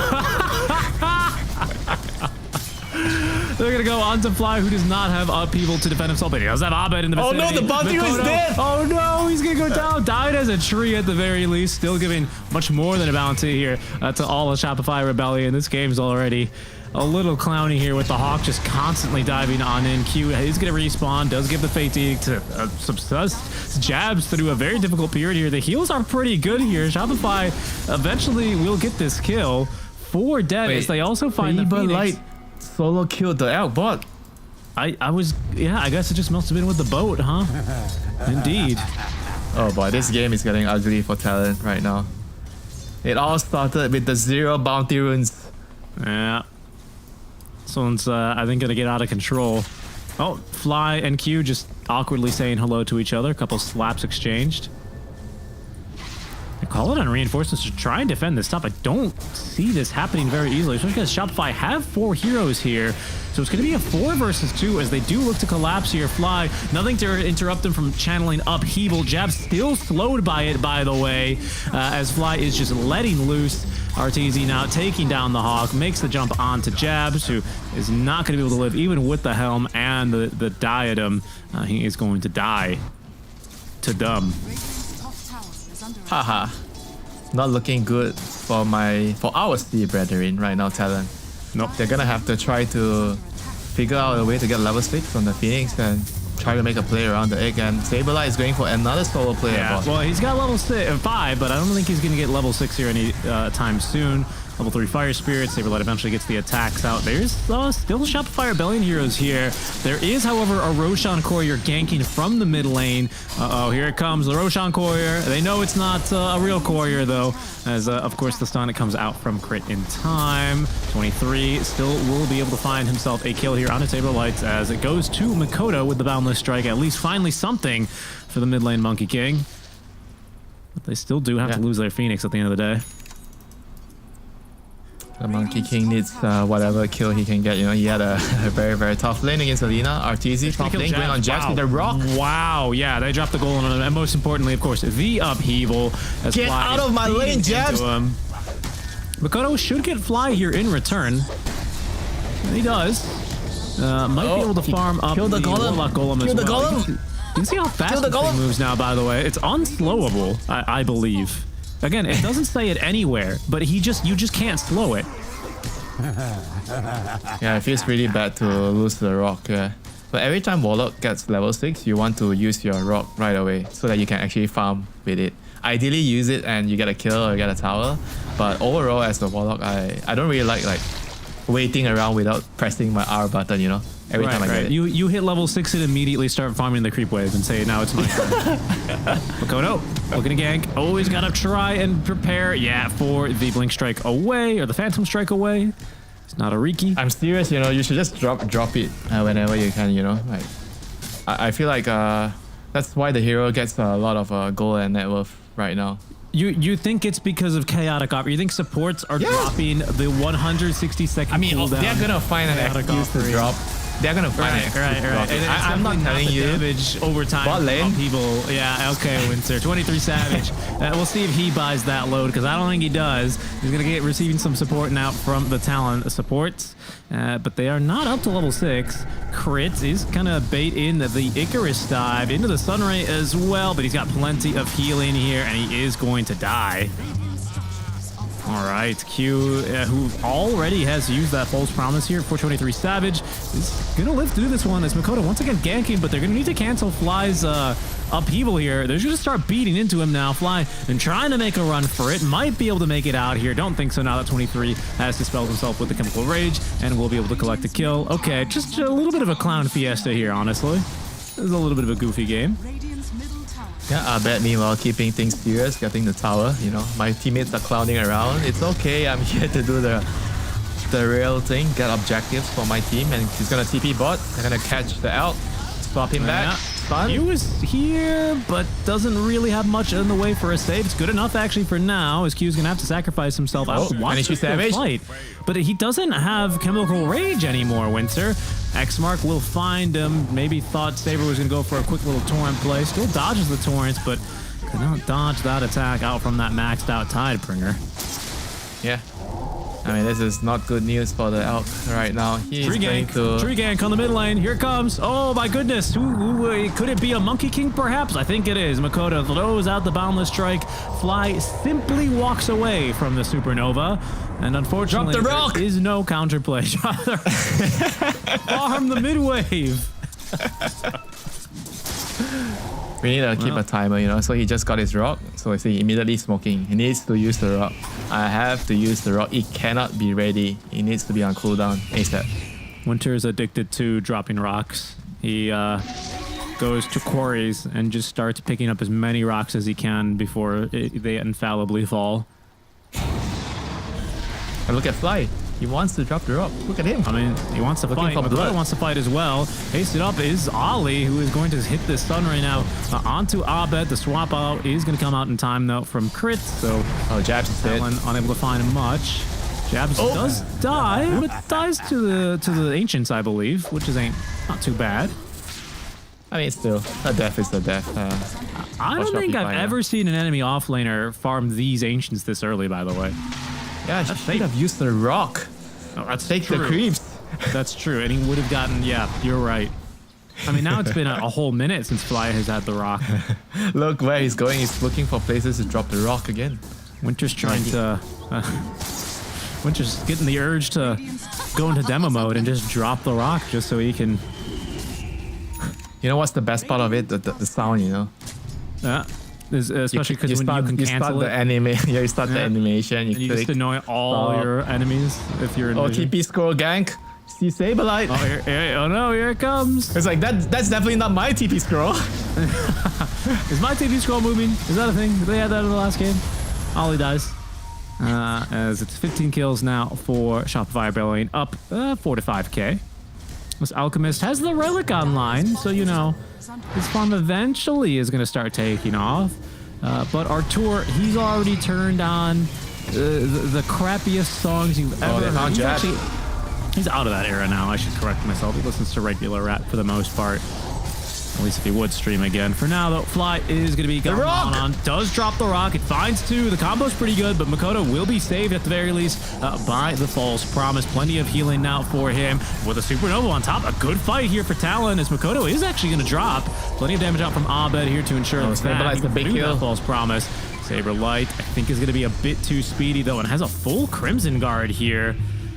They've got good magic damage, but they don't have good catch, so he will simply walk away. Yeah, didn't really notice the Crimson until that fight. Okay, so he's really tanky right now against all the physical damage from the Beast, from the Monkey King, the Elk as well. And he's going for a Blade Mail next, so full armor build from the Conquer. And I assume after that you're gonna go for the Water Park. Yep. Shard and egg. Water Park. I mean, that's like I feel like that's the standard build at the moment, I don't really see people going other items anymore. I need to see what attacker is building, but I believe you. I'd believe it. It just seems like the build right now. These Attacker's he's playing a different game, That's right. He's playing Dota 3. He's playing some C-based RTS game instead of this one. Yeah, the C Dota. C matchmaking, it's a different game. That's right. The water Park Conquer does not work there. You have to carry the game on your own. You need Daedalus. It's not Water Park Kunkka there. It's Zookeeper Kunkka, to deal with all the animals here. I have to be fair, the matchmaking fix has been phenomenal even in this region, so it's been good to play Dota lately. Yeah, we can't complain, recently. It's been good. The support players have a new lease of life right now, that the cores are all being nice to them. That's right. Yes, if you ping me too much because I missed the pull or I steal your last hit, congratulations, you can no longer ping for 2 years. You want to ping my abilities? I don't think so. Uh-oh, the evergreen tree is coming. Talon is here for the jungle. Don't ping. Crit, though. He's too smart. Crit is going to be swapped. Okay. 23 ends up stunning himself here for a microsecond. Doesn't really make that big of a difference. Oh my god, these ancients. 23 with the fatal bonds nearly going down. Sunrise to try and back them up here. They've already used the false promise, though. Makoto needs to get out of here. A nice supernova stun will catch 3 of them, but still stuck in the upheaval until the max channel is 23 Savage. He is just not getting out of here, Winter. He is going to drop Arteezy jumps in for the kill. Crimson's doing so much in the fight, It allowed the Warlock to basically channel upheaval inside the ring. Infinitely. Yeah, I mean, because he's, he took a lot of damage, but eventually. Crimson plus the Ghost Ship buff, I guess. Was it the Ghost Ship buff as well? I mean, he's popping the Crimson soon. Now the Ghost Ship comes in, so he basically doesn't take damage. I don't think he did take damage, actually. I think you're right. Oh, Makoto sure does. Crit finds a swap onto him, and the kill is as easy as they come. It's just so much range here against the Venge, who's got the vision, against, of course, the Kunkka, right, who's going to be comboing into you. It's so hard to escape here, basically. If Shopify have the heroes in position and you don't, you're simply dead. It's hard to play these Oracle games, right, where they have the redundant catch. X-Mark especially, right, undispellable. What can you do against that? Vengeful swap. You can dispel the buff it gives you, but you can't undo the positioning, right? Oracle's just not good against these kinds of displacements, honestly. Yeah, and people talk about how strong displacement spells are during the Tiny era. Right. And now we have the Venge and the Magnus era, of course. Yeah, Horn Toss. Wait, Arteezy? By the way, right before TI. Arteezy wants to fight. He does. He doesn't have a lot of items. He has only a Battle Fury and a hammer. Mithril hammer. What does our friend 23 Savage have? He has a Blink right now with a Radiant. Not particularly strong yet, but he wants to fight. Long TP. Where is he TPing? Where did he TP? He was going to the outpost. He was TPing to the outpost on accident. I think he meant to TP tier 2 or something like that. You know what I'm seeing? Oh, hold on. Wait, I think Talon, they're trying to make moves here. Well, there goes the tree. There's a DD rune though on Abed, and they have plenty of heroes with the Golem as well. They might just initiate on this, to be honest, and why not? Upheaval not canceled. Good luck, 23 Savage, getting out of this one. Makoto as well. Oh no, Fly, he baited out the Wukong's command over basically nothing. Just Upheaval. A 4-staff away from Saberlight, gets him to safety. A beautiful LSA. It caught the Phoenix before he could get off the Supernova, but still, Talon want to continue trying to take this fight. The Golem is going to be killed off. They get the kill onto Fly before another upheaval can come through at the very least. RTZ is going to be in trouble, rooted down and finished off. T goes down. 26. What? Okay, he calling Blades out. Yeah, they took the fight without the bench. It was a 4v5. They felt like they were strong. Point. Now they know. This fight starts off, and I thought it was going to go great. I mean, they basically waste the Wukongs. Yeah, and the Alchemist self-stun, and they drop a Ghost Shield on top, but the Alch is so tanky, you know, and with an Oracle behind him with the Fate's Edict. I mean, he didn't even need to use the False Promise on the Alch, so the Alch was fine there. I mean, that's why I felt like RTZ needs to just keep farming, you know, just keep doing what he's been doing before. Like, PA is a lot slower compared to Gyro and Sven. You know, you can come to this fight if you're Gyro and Sven, but not a PA. And you need your Battle Fury, Despo, Agalims, and BKB. Those are the 4 items. Oh, like, oh no, oh no. Winter, a mistake has been made. Talon Esports, Roche is under 200 HP. I don't think, okay, they're not going to get here in time to really make anything happen of it. Oh goodness, didn't this happen in the Blacklist Talon matchup, remember, where Roche left on like 2 HP or something like this? Yeah, Roche had a different itinerary. Yes, that's right. He went top and then went bottom again, and then Talon got a little... they got dodged basically by Roshan. Not today, says Roche. Not today. I am not gonna die here. I'm going to go to my summer home. I just think it's so funny how he just starts leaving. The sun comes out and he's just moving. Even if you're in the middle of killing him, he doesn't care. It just seems like there should be some aggro period or something, but nope, my man is just going through that twin gate. Oh, it's so funny. All right, Fly's got his upheaval shard after that tormentor. Yeah, Imba shard. That's what I would always just buy it, you know, if I don't get it. I don't care. I'm not gonna wait for the next tormentor. Got these imps that are coming through. Really changed the hero fundamentally. More things. Yeah, you for just him do to do so much damage. It's literally so much damage. You can't fight, you know, with the Fatal Bonds and Upheaval. No, you cannot, especially if you don't have BKBs or plenty of dispels. I think right now they're still only rocking one dispel. Can they find the pesky Warlock? This is a good move, though. We'll see what they can get. Radiance is not toggled off, but it didn't catch the creep wave as 23 does stun himself. Lots of pings going through. Shopify Rebellion, with so many heroes missing off the map, taking a very defensive posture here, are unlikely to be caught, though. Except to finish for Lena. She now has that Flame Cloak. Lots more magic resist and that Spell Lamp as well. Alongside the Crimson Guard, they will have damage issues against a lot of these heroes, Winter. Yep. Lena is basically the Phoenix right now. The Dark Phoenix. He's gonna have to do a lot in the fights. I think once he uses his Flame Cloak, you need to go behind and look for the Oracle. I think Oracle will be the first hero you have to target. Yeah. Shopify are actually gonna not take this Wisdom Rare. Yeah, okay, now they see it and they'll go for it. I think before they thought it was bait or something. They still think it's bait. Okay, they'll get it to our tour. Okay. Takes down the Tormentor. Shard goes towards crit. As Talon, they're going to try and take down this tier 1 tower, but it did receive that Crimson buff, so it's annoyingly tanky here, because all the creeps will be swept away from it. 23, I think this is maybe the 23rd time he's stunned himself. I think that's what the 23 stuns for in this is name, if I'm not mistaken.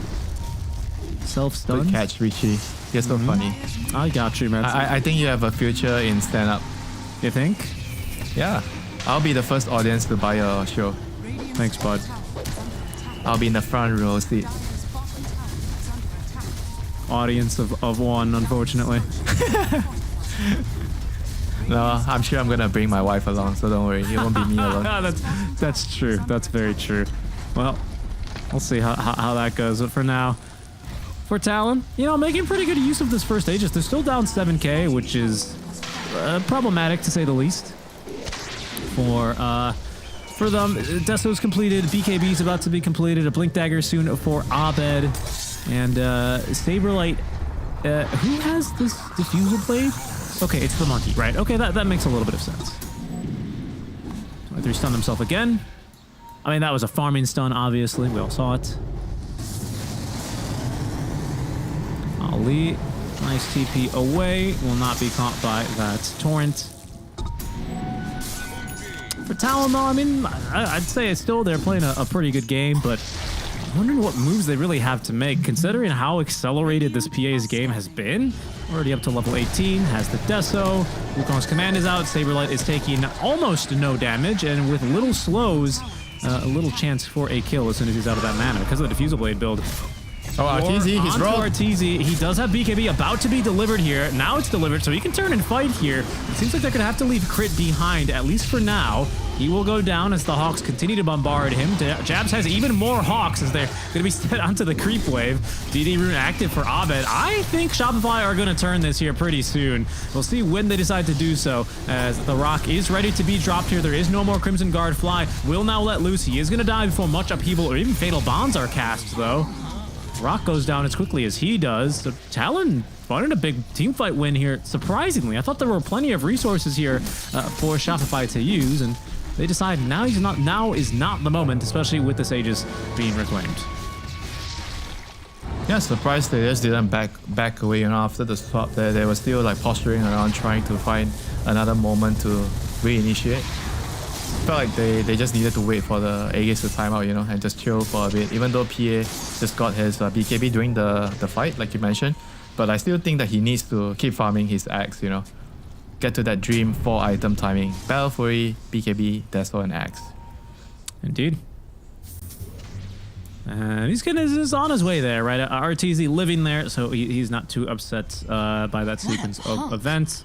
Really, until you see the Shard on PA, I don't think this hero is like super eager, super excited, and wanting to join fights. Right? It's whenever they buy Shard, usually they have to, it is when they are going to get active and start really doing those late game PA things, like blowing up your team, refreshing their spells because they have Ags, and killing just everyone else, honestly. It's just so much damage. Fan of Knives, if you kill somebody, refresh, blink, Fan of Knives again. Yeah, just too much damage. I think the break is fairly useful in some games. This game, this game's pretty good. There's Monkey. I mean, I guess. I mean, it's not like in a game where you have like some Bristleback, Viper, Huskar kind of hero. I mean, what do you mean? He's breaking corrosive weaponry. Okay, yeah, sure. All right. Okay, that's really good. I'm not convinced with the Monkey King one. You're not convinced on Jingu? Are you serious? I think most of the players, when they're getting the Fan of Knives against Monkey, it's more for the damage. Yes, I mean, yes, primarily, but I think because your aim is to blow him up in the time it takes him to get 4 hits anyway, right? But that's how Monkey tends to win these trades. If he gets off his Wukongs, he's got that bonus armor, and then he just kind of life steals off of you, right? So by removing one of those assets. But I am PA, Richard. The Monkey does not strike me. I am blood. You think he can get 4 charges? I mean, 4 stacks of... Yeah, you know what? That's a fair point. He did go for the Blur Evasion talent, actually, instead of opting for the Phantom Strike Castrain. Seems like a pretty decent game for it, to be honest. I mean, 23, the Alk can definitely buy an MKB. It's not that crazy of an item for him, as can Monkey. But considering how their games have gone, I'm surprised he didn't want to take advantage. I guess he just doesn't want to fight now. I mean, the range is just very nice for the hero. And I think you can cast Phantom Strike on the Supernova, right? As well. A fight. You get that rocks getting dropped, Richie. Well, we'll see. Oh no, 23. Trying to get pulled on back. There's that Blade Mal out. Clean disengage. Makoto looking for an entry into this nice fight. Stun onto 2. The boat run buff with the Supernova on top. Can they get any kills here? Makoto's already thrown the stun. Rock is dropped to stop them from going through the defender's gate. Look at all the damage. They're pulled in through the gate. That's a one-way ticket to your death here, Talon, as Fly beating it up with the roar onto Artur, as they do manage to just barely get off a couple of fights here. And the spells, look at Artur. He's down to no HP. Oh, he's dead off. The Baldur Strike got him. Makoto, he's gonna be able to jump through the gate. What in the world? I can't believe that, Winter. And that was a horrible initiation from Shopify there. I mean, it looked okay when they started to, but they pulled the elk back in towards the tormentor area, and then they were stuck. They were stuck in that choke point, you know, so everybody got hit by the Phoenix damage from the egg, the stun ray, the Wukong's command, and it became a really awkward fight. The heals are just too much there from the Sunray and from the Oracle. Shopify thought that they were taking a good fight. Unfortunately, you know, this defender pathway area, the difficult part about it is that even if you're defending this choke point, you're still in a choke point, you know? It's not like you have this wide open area because of these awkward trees right here. So it's not like they were able to really, you know, get on top of that vision of the healers. You know what, Rishi? I think Talon found the solution. Don't give Arthur, Sven, or Gyro. He can't play PA. Maybe that's the formula. His PA is not as good yet. Well, I mean, I'd say this PA isn't really ready yet. Doesn't have the Ags, doesn't have the Shard. Yeah, he's like, I feel like he's coming to the fights where he's not exactly sure what is his timing. You know, he's coming to the fight if he's a Sven or Gyro. I think those fights are okay. You know, those 3 item timings. But as a PA, it's very similar to, you know, when morphing was so broken, you really needed to just get to the Axe timing to fight. I mean, I feel like PA is the same right now. You really need the Axe to fight. And before that, you're just like a farm simulator. You go to the camps, you come to some fights just to clean up, you know. You don't join the fights that might not end up well for your team, you know. You have to play a bit more selfish. Man, I had completely forgotten about that Morphling meta we just had. That was the thing in Bali, though. We'll see how this fight goes. The Shopify are closing down now, bearing down, I should say, onto Talon. Taking the Tormentor does let them know that there's some enemies here. Wards are up as well for Talon as they are basically cornering themselves, letting the Alchemist slowly but surely get through this Roche. Torrent is going to now give Shopify the intel that it is going on, surrounding the area here, leaving little avenues of escape here for Talon should the fight go bad. Saberlight daring, stepping closer and closer, finding and looking for the right initiation as he did actually lift Q, but he was covered by the smoke of deceit. He might not have known. Roche is going down here. Saberlight is going to poke. He's only got his Crimson and the Blade Mail, but also has this Torrent Storm. We'll see when he wants to let loose. For now, his X-Mark will force him back as 23 prepares to stun himself again. Axe is online, Richie. It's in the career. It's coming to PA. Okay, we'll see now. Oh my god, what a supernova. It's so aggressive. An Ortizi, he's still going to get in there and not only get the Aegis, but also the kill onto Roshan. The rock now dropped. Oh, the obliteration there as Makoto blasted off the face of the earth here by Abed. They're going to follow up on yet another kill as Jabs, he will drop shortly. It's only a matter of time before that false promise is going to let him down into the grave. They did at least snipe the Aegis off of Artur. Gets his Phantom Strike on back, jumps onto 23, 4 dead here for Talon. I can't believe it. What a fight for Shopify yet again. They had all the time in the world to prepare for that. We are back, boys. You know, RTZ is back after that fight. I think maybe Talon should cast the Supernova earlier and just secure the Roshan there. I'm not entirely sure what they should have done there, but it felt like they were really confident that Shopify can't really contest. And they had a really good observer on the Twin Gate, so it gave them a lot of security. Did you see that Laguna Blade, by the way? I know our observer had hovered over the death summary. That was Lina did 2 things to Monkey King in that fight to delete him. She LSA'd and she Laguna'd. Winter, I assume you weren't looking at the program feed. How much damage do you think that LSA did? What 50%? What spell M 35%? So LSA is like what, 600 damage? Yeah, it did 600 damage. Yeah, that's like a Lion Finger level 2 as a second ability. That's on a 7-second cooldown. It's ridiculous. This build is insane. Lina is fun to play again. I miss spellcasting Lina. Yep. And this is going to give Artur his shard, isn't it? Yeah, he was the last one to buy he's ready. So. PA is online. PA is online, level 20. PA is coming for you, Richie. Oh, he's no, coming to get all of us. Please, Artur, I was joking when I said you listen to bad music on stream. I know it's a joke. Don't do it. Don't Phantom Strike me. Artur is coming for me. You know, I'm the one who said Talon found the solution. He's like, yeah, Winter, you boomer, don't think I know how to play PA. Look at me. I'm going to kill Makoto. 100-0. X marked on back. There is a swap, but I'm not going to look for it quite yet. I think Artur, yeah, he's ready to just jump in again. I mean, this is so disgusting. He has the X mark and he can just commit and try to, without fearing death, you know, try to go kill somebody with the Blink Strike Dagger. Oh, there he goes. Oh, it is dead. Oh no, Ollie. Oh no. It's got I'm no so sorry, armor. Arthur. I'm so sorry I doubted you, Arthur. Winter Icarus diving away from Artur. Meanwhile, the Artur fans following him like a stifling dagger. There he goes again, Makoto. Oh, okay, he's not going to die that quickly. Oh, 23 Oh, yeah, didn't 23. stun himself this time. He hit onto 2. It's going to be pulled away from his base, though. Doesn't have a BKB here, by the way. So that upheaval, that's going to trap him for a while. We'll see if Artur wants to make another jump in. They've seen Makoto jump into the tree as well. He'll jump back down towards from. No, oh no! Oh my, he's never coming down. He forced it for himself. Oh, the blink dagger now. From 23 Savage, as it's Makoto who turns into a banana. That's not going to allow him to get away. The rock now onto 2 as they pull jabs into it. He's hit by the fatal bonds as well. Out comes another fan of knives. They're nearly got the kill onto Crypt, but it's not going to matter. It's still 3 dead at the end of the day. All 3 cores. Supernova not changing a thing there. Nice blink out by Q, but this game, I think it's not yours anymore if you're talented. It's PA's. It's the Babev show right now with the PA. Oh, he's just TPing away X-Mark? There it is. Yeah. Go back to get what is he getting? Just HP and mana, it looks like. GG. Okay, they call it. Talent. They will go out from this tournament. Not the Dream League to remember for them, unfortunately, as they end up with only did they get heading wins even? They did. They won yesterday. So it's something for them. For Shopify Rebellion, of course, they're going to be on the other swing of things as they now 100% guarantee there's no way they're not going to the upper bracket. Number 1 seed.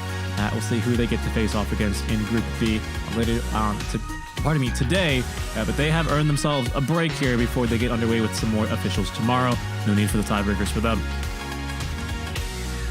Yeah, this patch is the carry patch, you know. Sven, Gyro, PA, Arteezy is feeling good. It's like finally! Those off-laners have been getting patches after patches where, off-laner, they're bullying the carry. Oh, I can play a carry from the off-lane. Why do I need to be the carry, you know? Not anymore, you know. This patch feels more like a time for the carries to shine once again. And before TI, Gyrocopter, PA Sven. It's nice the new heroes. Good heroes if you want to be a carry that, you know, kind of does its farming thing, comes back and wins the game, right? I mean, these late game titans with PA seemingly reigning supreme out of the bunch. Yeah, and the hero that went unnoticed the whole game, the Lina. I think we didn't really see it coming. Not many teams are playing the hero, and I feel like this hero kind of has a lot of potential. I think if you give her the right game, the right lane setup, you can really shine, do a lot of damage, and just kind of follow carry the game, you know, initially. Like the early to mid game, the Lina and the Kanka, they were kind of both carrying the game throughout. And Arteezy was farming, he didn't really have the best start. But after that point, it became just too easy for Arteezy. Yeah, led the team in damage, I have to say. I mean, Dragonslay being a 300 damage ability, buffed up by your Flame Cloak, buffed up by your Kaya, you know, on such a short cooldown, 8 seconds. I mean, really ended up doing quite the number, out damaging even Artur. Artur, of course, didn't really join that many fights, never really got online to the degree where he needed to you know, ramp up his damage numbers, but still goes to show that they really think that there's something behind this Lina, and it's hard not to agree with them. I bet even showing off the double the refresher right by the end of the game, which would have been doing a very neat 2,300 damage just with 2 Laguna Blades, which is real nice. That's some good stuff. Maybe that's what you need to take down a PA. Who knows? Double refresher. I mean, double Laguna, double Flame Cloak. I mean, late game is fun, you know, for this hero. And if you have E-Blade, I think you just insta-delete a 3k HP hero or something. You know? You have to do the math for that. But this hero definitely feels strong, you know, in the right game. And it felt like the right game here for Shopify. Felt like the right series and the right group stage for them, as they will top Group A with an impressive 8-2 performance here. Very well done with them. Group A matches are now still winding up, however, on our secondary streams. If you guys want to stay tuned here, we are going to be going to a very quick break. But when we come back, we'll have an interview with a winning member from the side of Shopify Rebellion. We'll see you guys then.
Shopify Rebellion taking the 2-0 here over Talon in game 2, topping their group, back in form here after, I think they said, a little bit of a vacation. So good to see them here, topping the group, representing NA, of course, as always, and excited to see where they take things from here, as they are done for the day. No need for the tiebreakers, but will resume tomorrow in that upper bracket here for Dreamleague Season 21.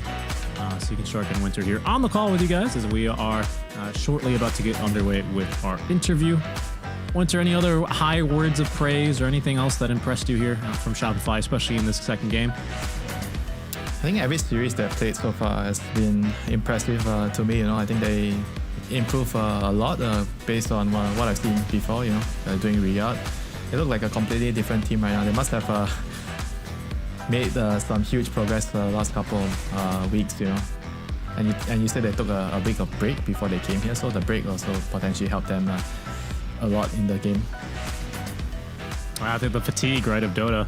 I mean, it's like, I think all of us just Dota gamers in general can suffer from this, just playing Dota all day and then kind of just doing that. But imagine doing that for 8 months, traveling, sitting on planes for hours on end, getting to events, and yeah, tiring, man, tiring. So break well-deserved and well-needed, and good to see them performing seemingly at their best, because they do look very convincing. The drafting meta seems to really support them as well, being able to like just first pick your carry and set that as like a win condition when you do have the first pick. It all looks really fluid for them. They're firing on all cylinders and things are coming together.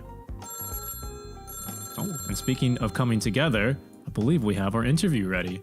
Who is it? Ring ring. It's Crit. Hello, Crit. How's it going? Hello. How about you guys?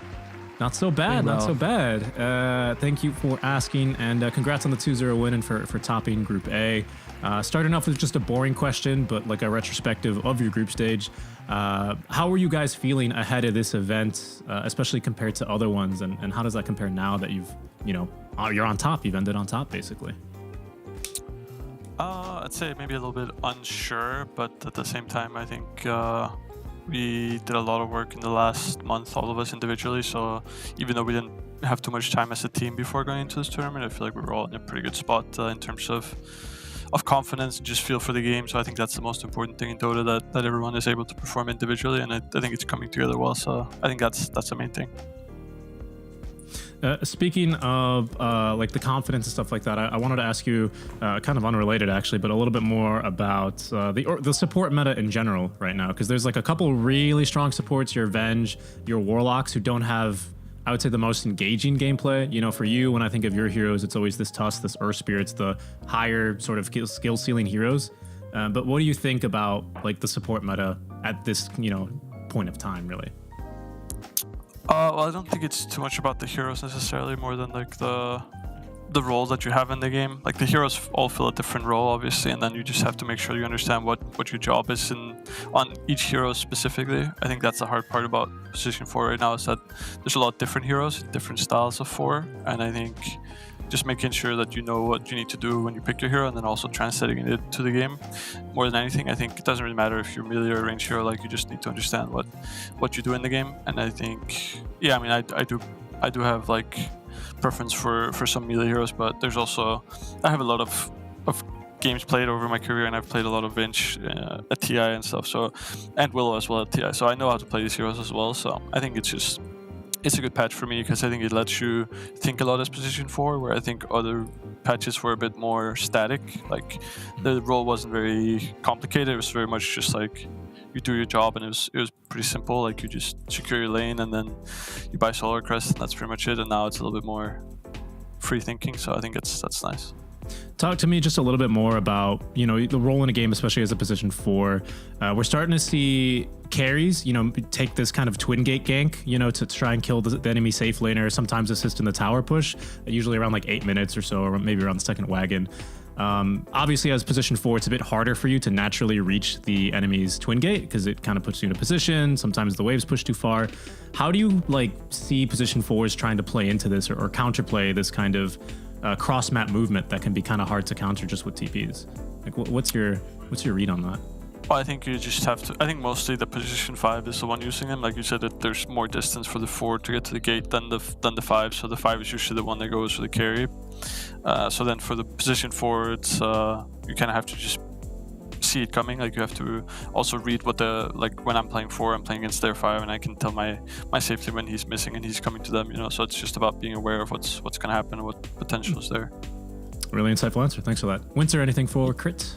Yeah, earlier you mentioned that during the break, everybody's like working on their individual things the past month. But overall, at least when I see you guys play in the group stage right now, I feel like everybody is playing more together as a unit. And particularly, I think I would like to highlight I think Saberlight and RTZ has a lot more synergy.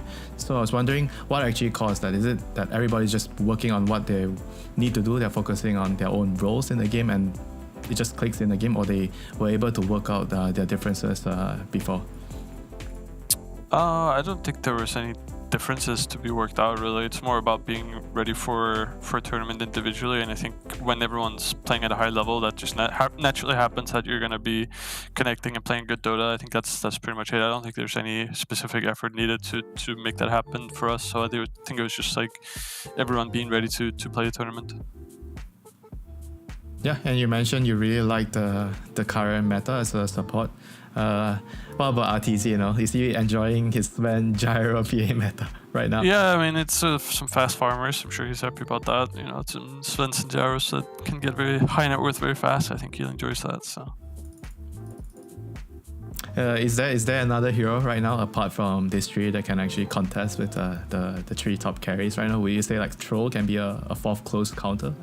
I don't think so. I think it's pretty set in stone. Most teams have the same hero pool in terms of carry. It's mostly games the same 2 heroes, and then they're also the first phase bans. So there's not many heroes that can really farm at the same pace. So I think that's the biggest difference, that these heroes just naturally have a way to farm without having to buy Balafir, and then PA is just, once she has Balafir, she's just very good. So I think she's just the best hero to buy Balafir, and then there's maybe some other ones that are okay, like Troll and stuff, but I don't think they're quite at the same tier.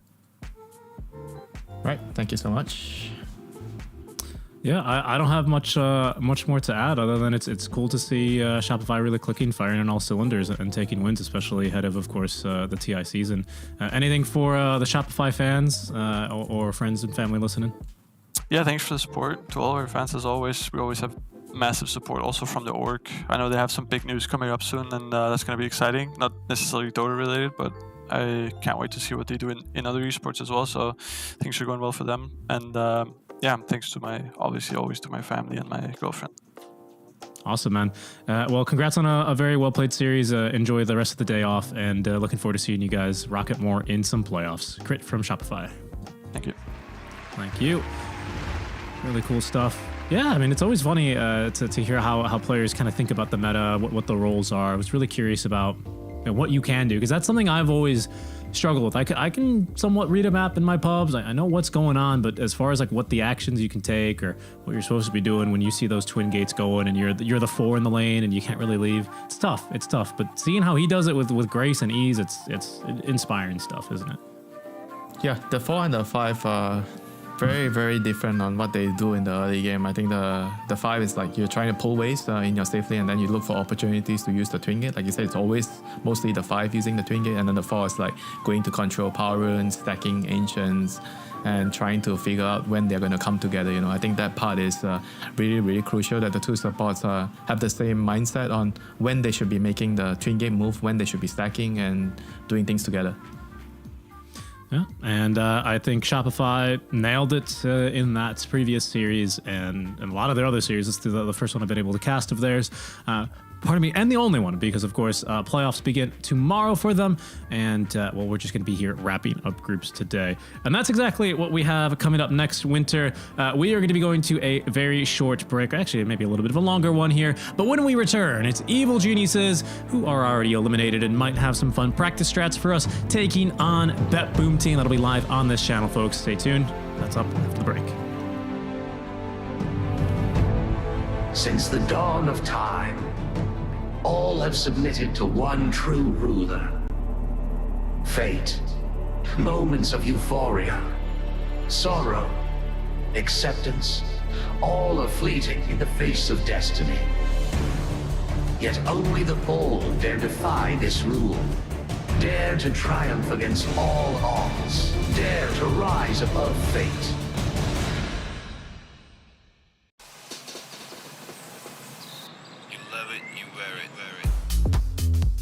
your passion.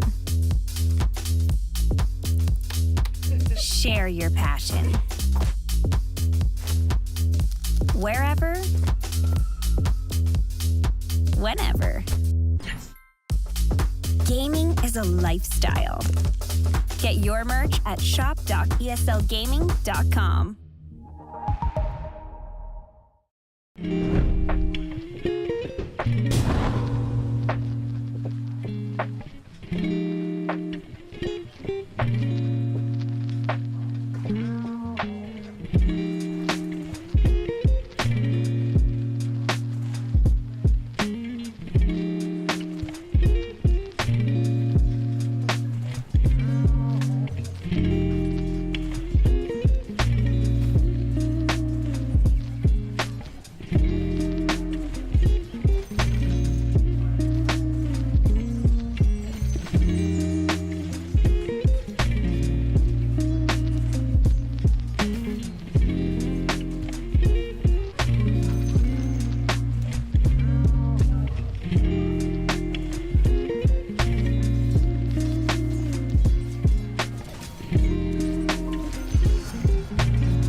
Kick back and chill.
our final series here in Group B, our final series for Evil Geniuses, as well as they take on BetBoom team for the grand finale here in the group stage coverage for Dreamleague Season 21. Thank you so much, guys, for joining us on the Ember stream, as Seeking Strike and Winter will guide you through our action here, as we got one last match, Winter. Only one. Just one.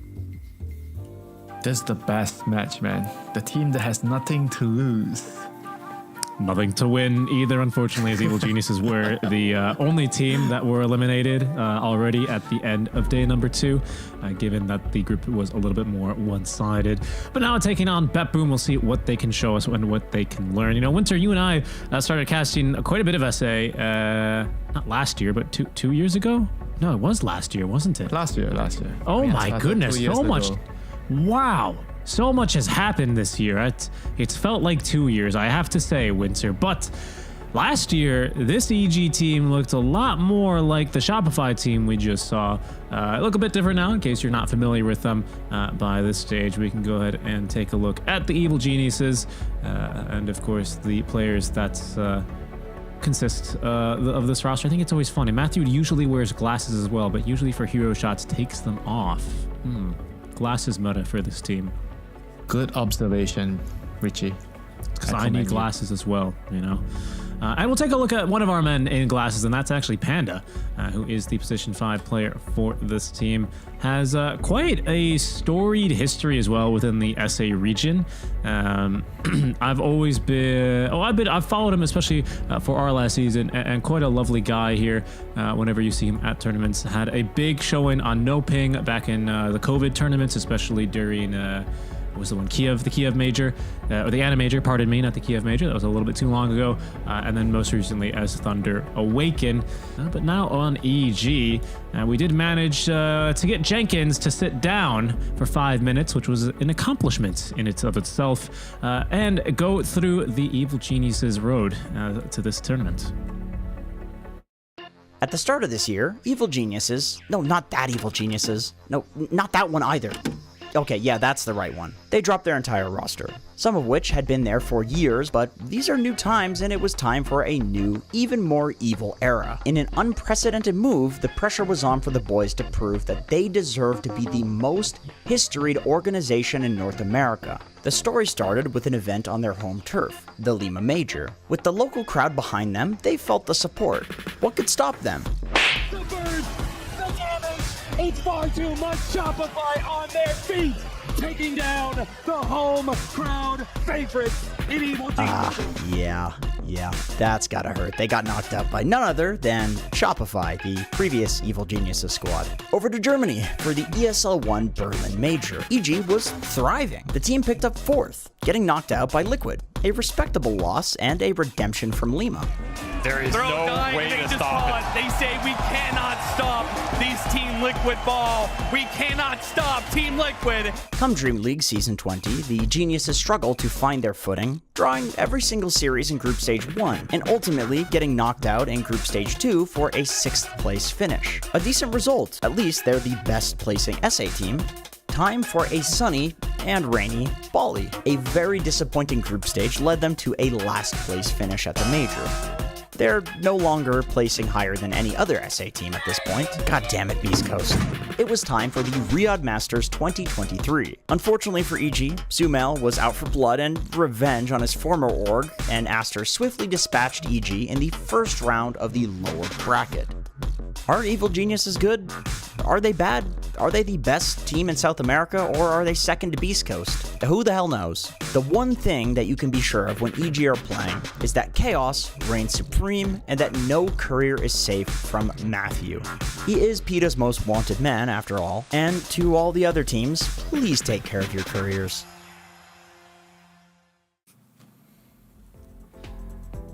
Matthew, courier, killer, and support extraordinaire.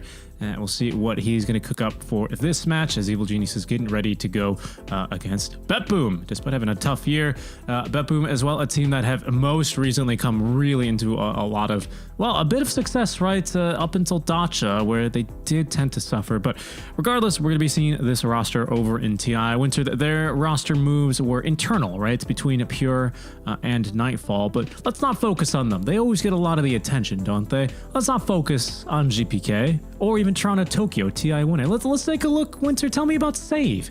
Tell me about his support style. What do you think he brings to the team? The Basher Kotal. That's all I have to say. Oh yeah, that was legendary. He has a lot of very, very interesting approaches towards the game. I'm a pretty big fan of his Enchantress before, when Enchantress was big a lot.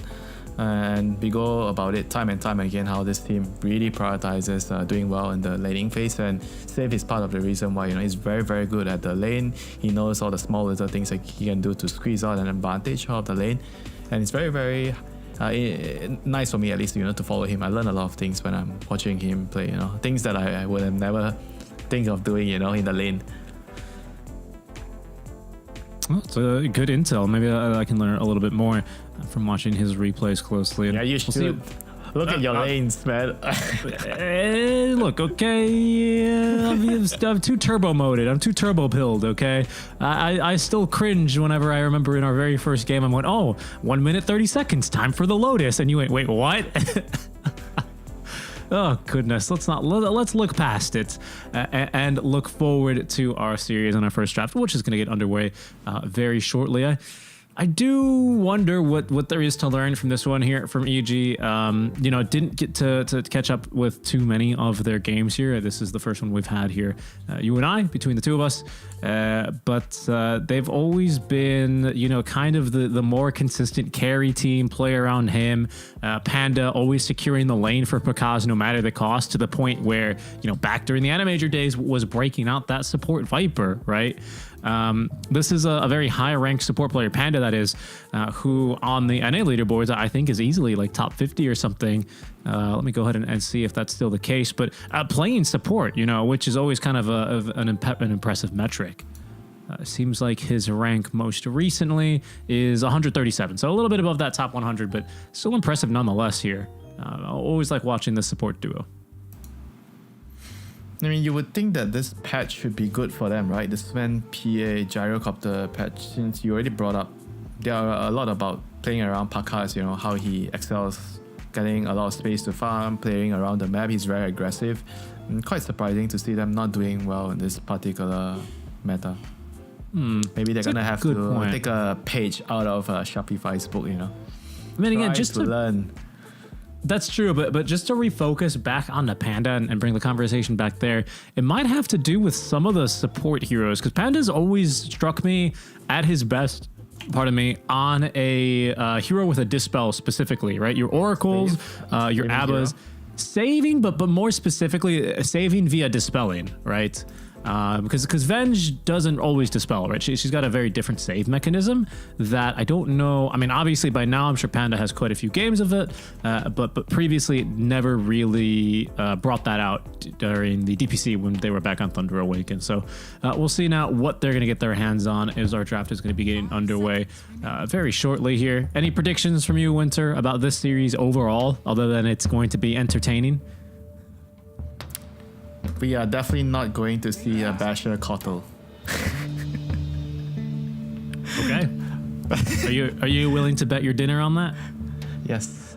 All right. I mean, that's not fair. I mean, that's too easy, right? I have to try to say something closer to the line. Nah, I think that's fine. I'm gonna say it's gonna be a 1-1. The team that has nothing to lose will pull off one game at least. I could see it as well. Evil Genius is opting for first pick on Dire, and BetBoom choosing a Radiant side. We'll see how this one gets going for them.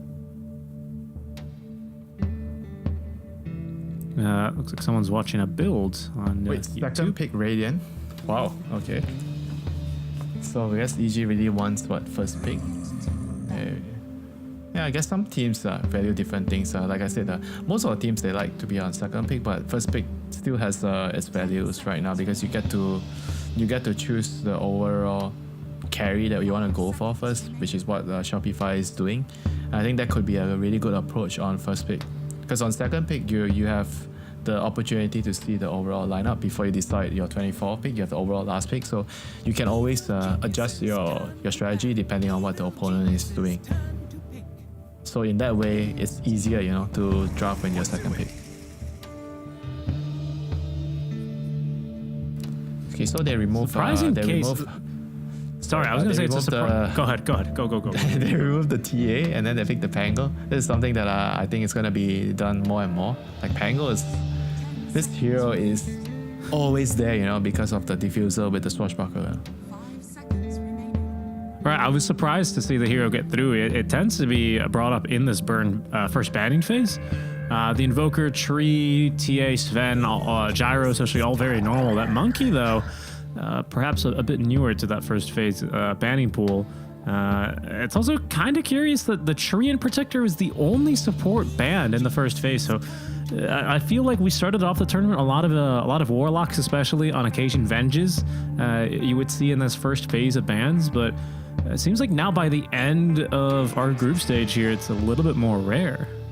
There's too many heroes to ban. I think from the support, there's always a replacement, Warlock, Phoenix, Bench. There's a lot of very, very good supports, Trian. So I think a lot of teams are seeing more of the game being decided by which carry it is being picked, or off-laner that can impact the game a lot. Like something like a Brewmaster, which is very, very strong in the lane, very good in the team fights. The Cinder Brew with the stance, it's just a very difficult thing to deal with in the early game, And if you are a hero specialist, you can play the hero very well to abuse the stance with the Brew. This hero is just so scary. I mean, the nerfs are not enough in my opinion, to cool down nerfs on Cinder Brew. We'll see if they get a little bit more refined before we do get to that stage, to that TI stage. For now, though, I think he deserves a ban, this hero, especially if you have, like you said, more of a specialist hero. If you have a Brewmaster operator, it feels like you can certainly really tear apart those team fights and make the game feel pretty much impossible. Oh, this is Grimstroke. I think Grimstroke Primal, the scariest combo outside of a ultimate, double ultimate like a Lich or a Laguna. I mean, Grim with Primal is not all about the ulti, it's just mostly about in the early game, the ink swell going in to set up everything, and now you can control when you let go of the ink swell, so it makes this combo even scarier. Right. And picking Warlock into it is I think the idea is you have an extra hero unit for the Soulbind to latch on. Sometimes it can be useful. Yes. Yeah, I was thinking that it almost serves as a deny pick. This is a support duo. We've seen the double fatal bonds, especially if you do get that. It's really good. Yeah, we saw it yesterday. I think there was also a clip where there was a Bloodseeker who was fighting the tanky hero that had double fatal bonds with the rest of the team, and he just absolutely nuked everyone in 1 second. It was a little ridiculous. Those are the things you can start doing when you start sharing, I think, 24% of damage with everyone else who is linked. Yeah, it's also really good against the Primal. You stop the Polarize. Sorry, I cut you off. No, it's true. Actually, it's a good point with the move speed slow. He can still onslaught through the upheaval. Yeah, but now he might have a bit more of a hard time with the Shadow Demon getting picked up here. I just wanted to say before we moved on too far from the first couple picks is that I think Bet Boom, this kind of an opening, especially when you show the Pango and don't end up banning any of his first counters on first pick, I think this is a very strong opening in this patch. The Primal Grimstroke, it's a strong lane. I think for a while in Dacha, it was literally undefeated. Nothing, this combo just together just always won based on the strength of it. And it's super good. Anti-Pango duo. The Polarize can stop the roll, the Soulbind can stop the roll, the Silence is very good against Pango. It's a very, very good anti-Pango setup here. And EG, on the other hand, they have pick heroes that can help mitigate that a little bit. I was mentioning about how the Rock, you can use it to stop the Pulverize, and obviously you have the SD to cleanse or remove some of the debuffs. You can remove the Inkswell debuffs, you can save your teammate. So overall, I think this pick also makes a lot of sense, for EG. And now Bet Boom, they go for a Centaur, which is a pretty good hero against Warlock because you have Stampede to deal with the upheaval. You just run through it. And in the laner as well, if you're laning with a Grim, you have a very, very good set of skills to help kill heroes together. The stun, double edge with the Inkswell, and the Stroke of Fate. You do a lot of damage. Yeah, I'm wondering if it's going to instead be laning perhaps with the Mirana, but we'll see ultimately how BetBoom want to set up their lanes for success. Yes, very man. You look at the first 4 heroes of BetBoom. you feel like, oh my god, they're just going to kill us so easily. There's so many stuns, so much damage, you know. Yeah, Centaur feels really good. Potential. The quality of life improvement to his host stomp is amazing. Just sets you up so nicely to easily. You can do it connect. in Chrono still, like you can stun. Yep. And Black Hole, so it's a huge change to the hero. You know, once he starts the animation, there's nothing to stop it. You know, he will cast the stun no matter what. Yeah, he's got to stop it himself either by casting another ability or issuing a stop command. So it is pretty funny. That does mean. Believe if you're disrupted, you probably don't host stomp though, because I think that issues a stop command and then banishes you off the map. I'm not sure exactly. That's a very unique interaction. There's only a couple of abilities that pull you off of the map. I think like the OD Astral and Phoenix Supernova off the top of my head. But I believe he's probably not going to host stomp. Yeah, so let's see what does EG do here with their carry. What are they going to see against this Centaur? You know, you see the lane, but they're gonna go for the Timber right away to deal with all these tanky heroes. I think it makes a lot of sense, even though Timber is not a very popular hero right now, but I think in the right game he can still work. Right now he's playing against like double strength hero, but the Grimstroke Silence is actually very, very hard to deal with as Timber, especially when you already use your Chakram and you get the Silence latch on you. You can't right click and you're silenced, you're useless. Already setting up a pretty difficult game here. You're right. I mean, it is a really good Grimstroke game on the other hand of things, especially because the Phantom is not dispellable. So even if you have like a Shadow Demon Shard, you know, you're still going to need something on top to be able to allow him to move and cannot dispel that Soulbind.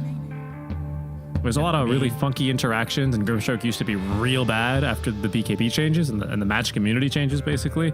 But he's much better now. Yeah, I mean, EG is going to need like some hero that has some carry that has some stuns, you know, like some faces for it that can set up the fights for them, you know.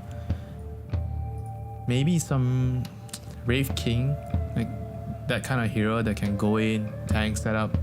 Because Pango and Timber and their supports, you don't really want to just rely on just the Pango role, you know, and the supports don't really want to use their spells to start a fight, you know, the Rock and the Disrupt. They preferably want to let someone else handle that, and they are going to cast their spells later. So I think they would benefit a lot with having a carry that has some kind of stun that can play for his team. There's no Monkey King. Monkey King would be definitely very nice for that. So there's only Wraith King, but Wraith King is like I'm not sure where this hero is right now in the meta. It feels like sometimes I feel like his skeletons are really strong, but some games I feel like he's not really that useful. And also the change to the ulti, right? Because you can purposefully pop the ulti right now to slow the enemy and to avoid your mana getting burned. So that's a huge change for the hero. I really want to see what Pakaz here as well. They're thinking of Medusa. A lot of heavy hitters banned out. Medusa, PA especially. She made it pretty late into the draft. I mean, there's only Terrabit left, but you're playing against Grimstroke. Don't see any like. I feel like they need some Chaos Knight kind of hero, you know, some active carry to help play. Because you already have Timber's like a carrier on the offlane, you know, he's gonna take a lot of farm. So your carry cannot be too much of a AFK farmer. Or he's got to farm efficiently with the space he has. And that has me thinking like an Alchemist? Yeah, maybe. Alchemist is nice. You have a stun to help your team. I like it. You get your, I mean, you're not the slowest, but you go around like 22 minutes, right? Your blink BKB timing around then, and then you have another spike immediately after with your AC. Something around there is maybe doable. You see Pakaz he's trying to convince Panda to pick some hero for him, some fun hero. Like, give me the hero. Give me the Meepo. Nope, it's a Lifestealer. Okay, Lifestealer against all the tanky heroes, but I've not seen this hero in a long time. He was played, I believe, in the grand finals. I don't know. I know I saw him for sure in the grand finals of the Bepum tournament. I think it was a losing game, though, perhaps for TSM, if I'm not mistaken. But yeah, not a hero we've seen a whole lot. It's good against the hard heroes for sure. The heroes that just want to buy raw HP. And that Jug last pick, the famous jack of all trades, the guy who gets his... and Jug in the game. What do you mean?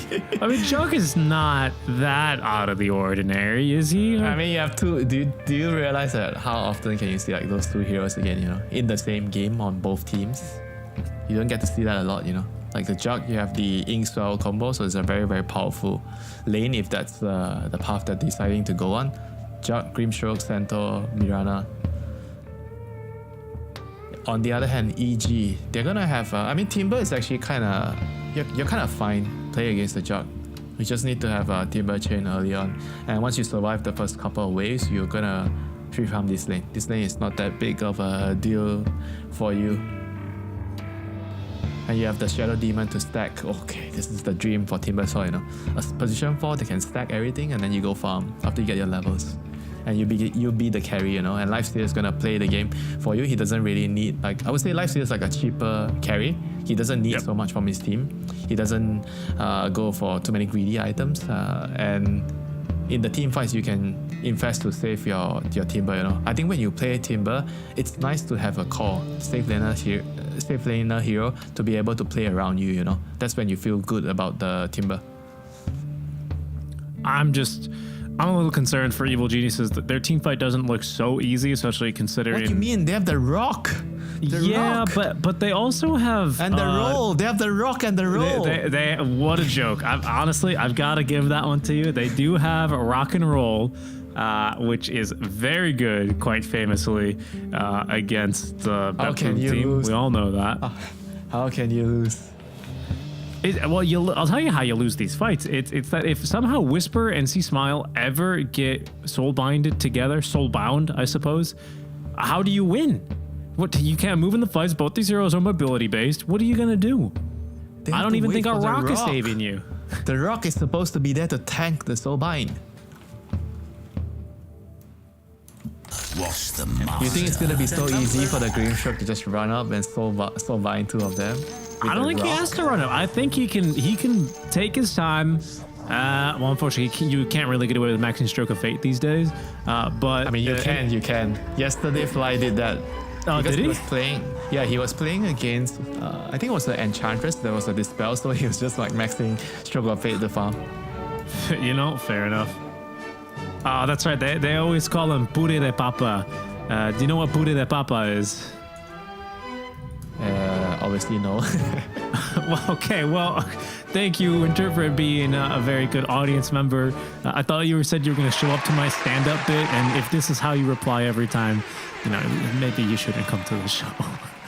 Well, at least appreciate me spending the time to buy the ticket and come to the show and bring my wife along and take it as our date night. Okay. Well, date night for Bepum and Evil Geniuses, and as they tend to do, they always call Pure de Papa, which means mashed potatoes. It's spelled the same way. It's just a little funny. Why is it mashed potatoes? Enlighten me.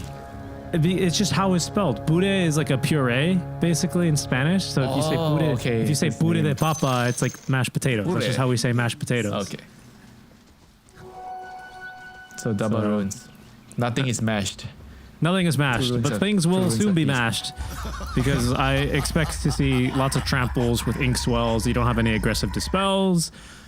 You know, the people's going to be really good for that eventually out from Panda, but we'll see how that's going to be able to come along for him. I mean, good luck upheavaling against Stampede and Onslaught. Yeah. And Leap. And Joke What do you have to do? What do you have to do? This game hide in the trees? You cannot show yourself. Alright, Fatal bonds the lanes and Lifestealer with Feast. But there's a Centaur and Grimstroke, so you can't fight back. Pretty decent damage being dealt in return, but level 1 Fatal Bonds is pretty laughable. I feel like this thing only really starts hurting at level 3. No, especially when you actually does more too much damage. I think it shouldn't be 6 targets at level 1. It should scale like level 1, maybe like 3, 3, 4, 4, 5, 5, something like that. 4, 4, 6, 5, 5, 6, 6. It shouldn't be 6 right away. So that when you get it to level 6, you have 6 targets. That's what you're saying? The famous level 6 in Dota? 4, 4, 5, 5, 6, 6? You're making me think of level death, you know, the multiplier. Oh, yeah. What level is the enemy hero? And I gotta think whether I should level up my spell. That's too true. I can't believe they ended up bringing that one back. That was such like an esoteric skill design. It was so like, you have to do some math. You have to take a point of that very crucially. It's so weird. What a lovely ability, though. That actually ends up making more sense now that the max level is 30. Right? Because 25 is not a multiple of 30. Last time I mean, you know what heroes are gonna be crazy this game at level 25? Timbersaw. And Matthew's in trouble. Blood grenade spin down. Well, that's pretty good. Matthew buys himself a bit more space and time. He had Fairy Fire as well the entire time. Nightfall failing to get the kill. Toronto Tokyo as well. Having the leap charges is, I don't want to say in no danger from Whisper, but can comfortably keep his distance, especially as he does chase for the kill. 2 leap charges committed out from Matthew. Still has the Fairy Fire. It will be forced out now. Oh, no, the free wave. 2 leap charges for that. I mean, he is going to skip the wave. I don't know if he really meant to do that, though, because, of course, the Timber can just kind of tank it. Matthew can't, though. Take a lot of damage here. Blood grenade, no spin, 5 seconds. Healing what? Denied. Yeah. Nicely done, Whisper. Ends up being okay, though. Matthew had to tank a ton of the creep wave, so even though his salve did not get cancelled, he's still about where his HP was when this whole thing kicked off. The good thing about this exchange is it's going to allow them to secure the Lotus because the wave is pushed up. Yeah, good point. So, yeah, I mean, this is going to help the Juggernaut a lot. At least it doesn't feel so bad right now. I think that boomer set for both Lotuses, actually. Yeah. Very good. Yeah. And for the top lane, the Lotus will mean they're going to be able to play even more aggressive in this lane. Especially with the Ring of Health now delivered, they're able to really get going. Yep, wasting no time. 2 points in that double edge. Upheaval! Out it comes! Pure ticking down to Upheaval. No, he's fine. He's got Healing Lotus. He will not die. Yeah, this lane is going to be tough when the Centaur starts to get more points in the double edge. You know, they just do so much damage, and the Lifestealer cannot really sustain the lane until he gets 1 point in the rage. Then you can dodge the Inkswell. Well, until then, it's going to be a bit more difficult. I think even that early points in the Inkswell, usually at level 2, you're able to at least get a little bit more aggressive. They're just going. Pure may have been up a bit more than he could chew. There's going to be, the rage. Pure is going to go down, but Pakaz might be in for a rough time in return as the increased duration of Inkswell allows him to kid him. The rage is shorter than the Inkswell right now. That's right. This Inkswell used to be, what, 4 seconds? 3 seconds. It used to be pretty much the same, right? Yeah. But now, I mean, there's just no way. There's no way you can correctly predict it. I forgot about that. This lane is going to be hard. Very hard for the Lifestealer now that that's the case. I mean, what are you going to do? Take more points in a rage? Yeah, you don't really want to do that. You know, you don't really want to get more points in the rage for the lane. Oh, it's Zasha. He doesn't have TP scroll. Fortunately, he's not going to, he's going to lose how many creeps? It is a ginormous wave. Oh, he needs to get here. Panda, tank the wave. He'll lose a couple. Die. Oh, yeah, and his only mechanism here is to Fatal Bond. He can't Fatal Bond to the wave. They'll all just die. Maybe he's just dead now. Stomp is going to be ignored at least by the rage. Panda, his only crime here was just attempting to tank the wave. Will be punished for that. They do have this Ghoul Frenzy, though. Pure... I think he's dead. He just wants to die. He knows. Okay, fair enough. I mean, but he took so long to die. Pakaz missed a full wave under tower, plus 1 creep. Almost 2 waves of creep. Almost 2 waves. Yeah, you know what? That's fair. I think it was pretty close to 2 waves. That was actually, I'm not even sure if it's worth it, yeah. Maybe it is because of the XP, but I mean, this I think it is not having a good time for sure. No, he's not having a good time, and he's not gonna have a good time here because they're gonna actually have already a full Vanguard up here relatively shortly. Actually, it's finished. Pure has the money for it. He doesn't have TP. Okay, he was just waiting for his TP scroll. So maybe it's okay that he does die, I guess, because it's a little bit less time in him in lane with this Vanguard. I mean, good luck trying to kill him now, Pakaz. Yep, 6-minute power rune. Let's see who has the luck here in the rune draw. Who is gonna get the rune? Both Pango and Primal really want the haste runes. That's right. Yeah, Primal especially. Nothing is so good for him. Nightfall with I don't know if we caught that, but a really cool Coiling Blade there. Goes. Sea Small is here, Invis. Do they smell him? I think pangolins are pretty smelly in general. He's got this Rolling Thunder ready to use. Just has to be careful for this Phantom's Embrace and maybe a cheeky Inkswell stun to reset the Rolling Thunder. Nah, but he'll be alright. They're going to give this thing a go now. Ooh, the bounce is not ideal, but the upheaval is going to zone him out. It's only level 1 upheaval, but he's sat in it for long enough. Question is, do they have the damage? They do. I was afraid they lacked the magic damage, but they'll eventually get it done. 4 bounces on the Centaur, right? Is as good as it gets for a level 1 roll. Indeed. And mid lane, GBK is pulling the wave, so making sure that the tower takes as much damage as possible. And 7-minute Wizard Moon looks like we're just gonna get one apiece. And Matthew is busy doing Shadow Demon stuff. Well, Toronto Tokyo's got another leap charge. Racing Matthew for this one. Disruption is in time. Oh, he got it. Matthew is going to be able to prevent the steal. Not going to be able to cancel the TP. Wait, Parkas died to neutral? Yes, he did. It seems like he got chased into the camp. He did steal the Wisdom Room, but it was basically a deny, yeah, to the... I guess to the ancient. Worth it? He got the rune? I guess he's level 6 now. And his tower's under siege. I'll call that worth it for the support. That's true. I mean, Panda's up to level 5. That's not half bad. In fact, I would call it good. An early rock would mean an early rock and roll this game. That's right, and it means you can start farming some of these stacks that Matthew made with the rock, right? If only it gets to that point, you know. But yes, I mean, to be fair, you know, I feel like it's good to have that kind of mindset, you know. Whenever you have rock, you must have the eager mindset to just try to go to a situation that allows you to use it. You don't just want to sit in an area and just wait for the action to happen so you drop your rock. You have to be proactive, you know. Go look for the opportunity. Radiant's top tower is under attack. Well, that's true. I mean, and it'll get it up pretty soon, right? A couple deaths here for Kaz in the lane. Left him with some solo XP, double wisdoms, helping out this team as well. As Panda is... There it is. Yep, there's that. Upheaval. Whisper is farming the ancient. They need to use smoke for this, but gonna be worth it. It's gonna be what, level 9 of this? 8 or 9? I think 8, especially if, yeah, as he smiles. Oh, they came and shared the XP. Yeah. Oh no. Oh no. Does he have his diffusal? That's why they are giving it to him? Not yet. No, he's still relatively shy. This diffusal recipe is expensive these days. 1,000 gold. Oh yeah, 1,000 gold. I mean, not too far away. I mean, the normal timing is like what the standard is like 12, 30 minutes, 30 minutes. That's what I think that's the second most expensive, the third most expensive piece of paper in the game, I believe. Isn't it? And lone druids nowadays get it at 7 minutes. Yeah, that's very true. Smoke play out from Bet Boom as they are going to try and get a kill onto Matthew. He does get up the disruption before the Phantom can embrace him. Pakaz TP's in. He might infest Whisper and try and get some action here.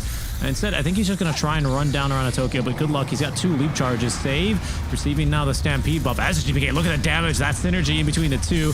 People will slow that to a crawl as the Pulverize does come out. Matthew does not have disruption, but it's going to be a nice save utilizing the Infest to keep Whisper alive. She smile now from the mid lane with a shield rune.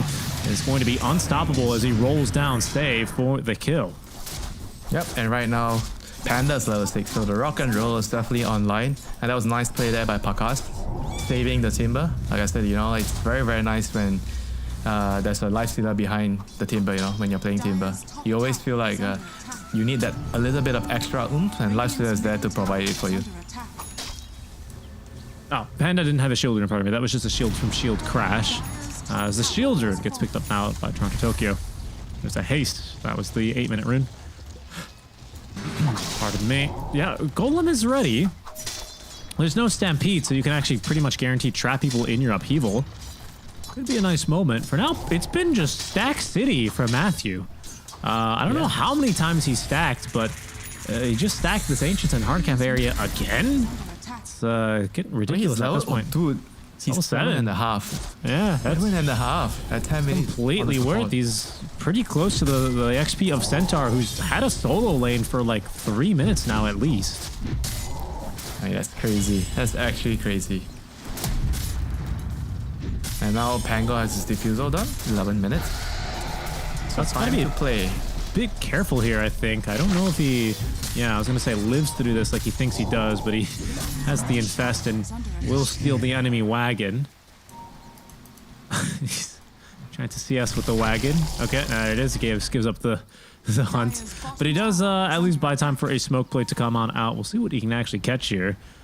Because from behind, see Smile looking for a long wrap. Pure will show as he Smile letting loose the Rolling Thunder now will be revealed underneath the tower. Pure has Stampede. It's in a bit of an awkward zone, and that is going to be the full defusal. Slowing him even further. 3 stuns. Will not be able to get the 4th.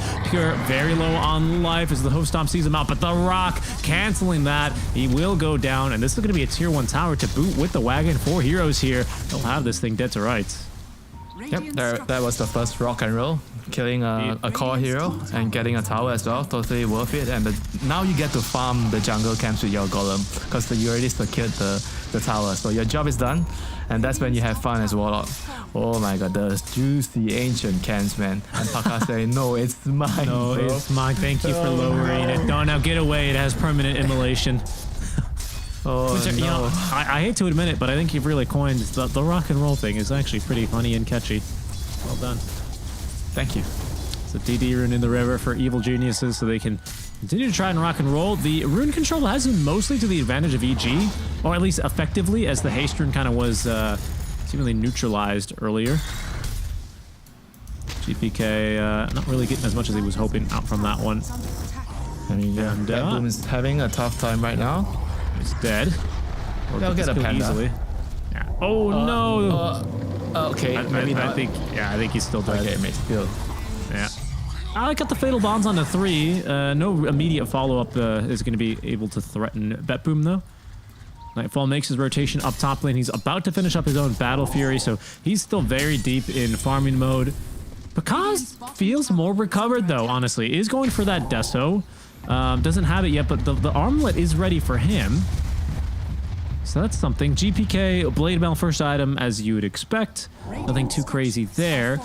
And over for Pure, his Blink Dagger is going to be online here in just a couple of minutes. So that's going to be probably the next big point where we'll see Betboom get aggressive and actually look for a fight.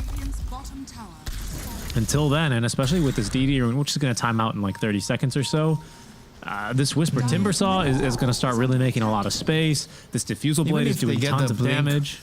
On the Centaur, it's not going to be that straightforward though. You're still dealing with a rock and the roll. And the roll.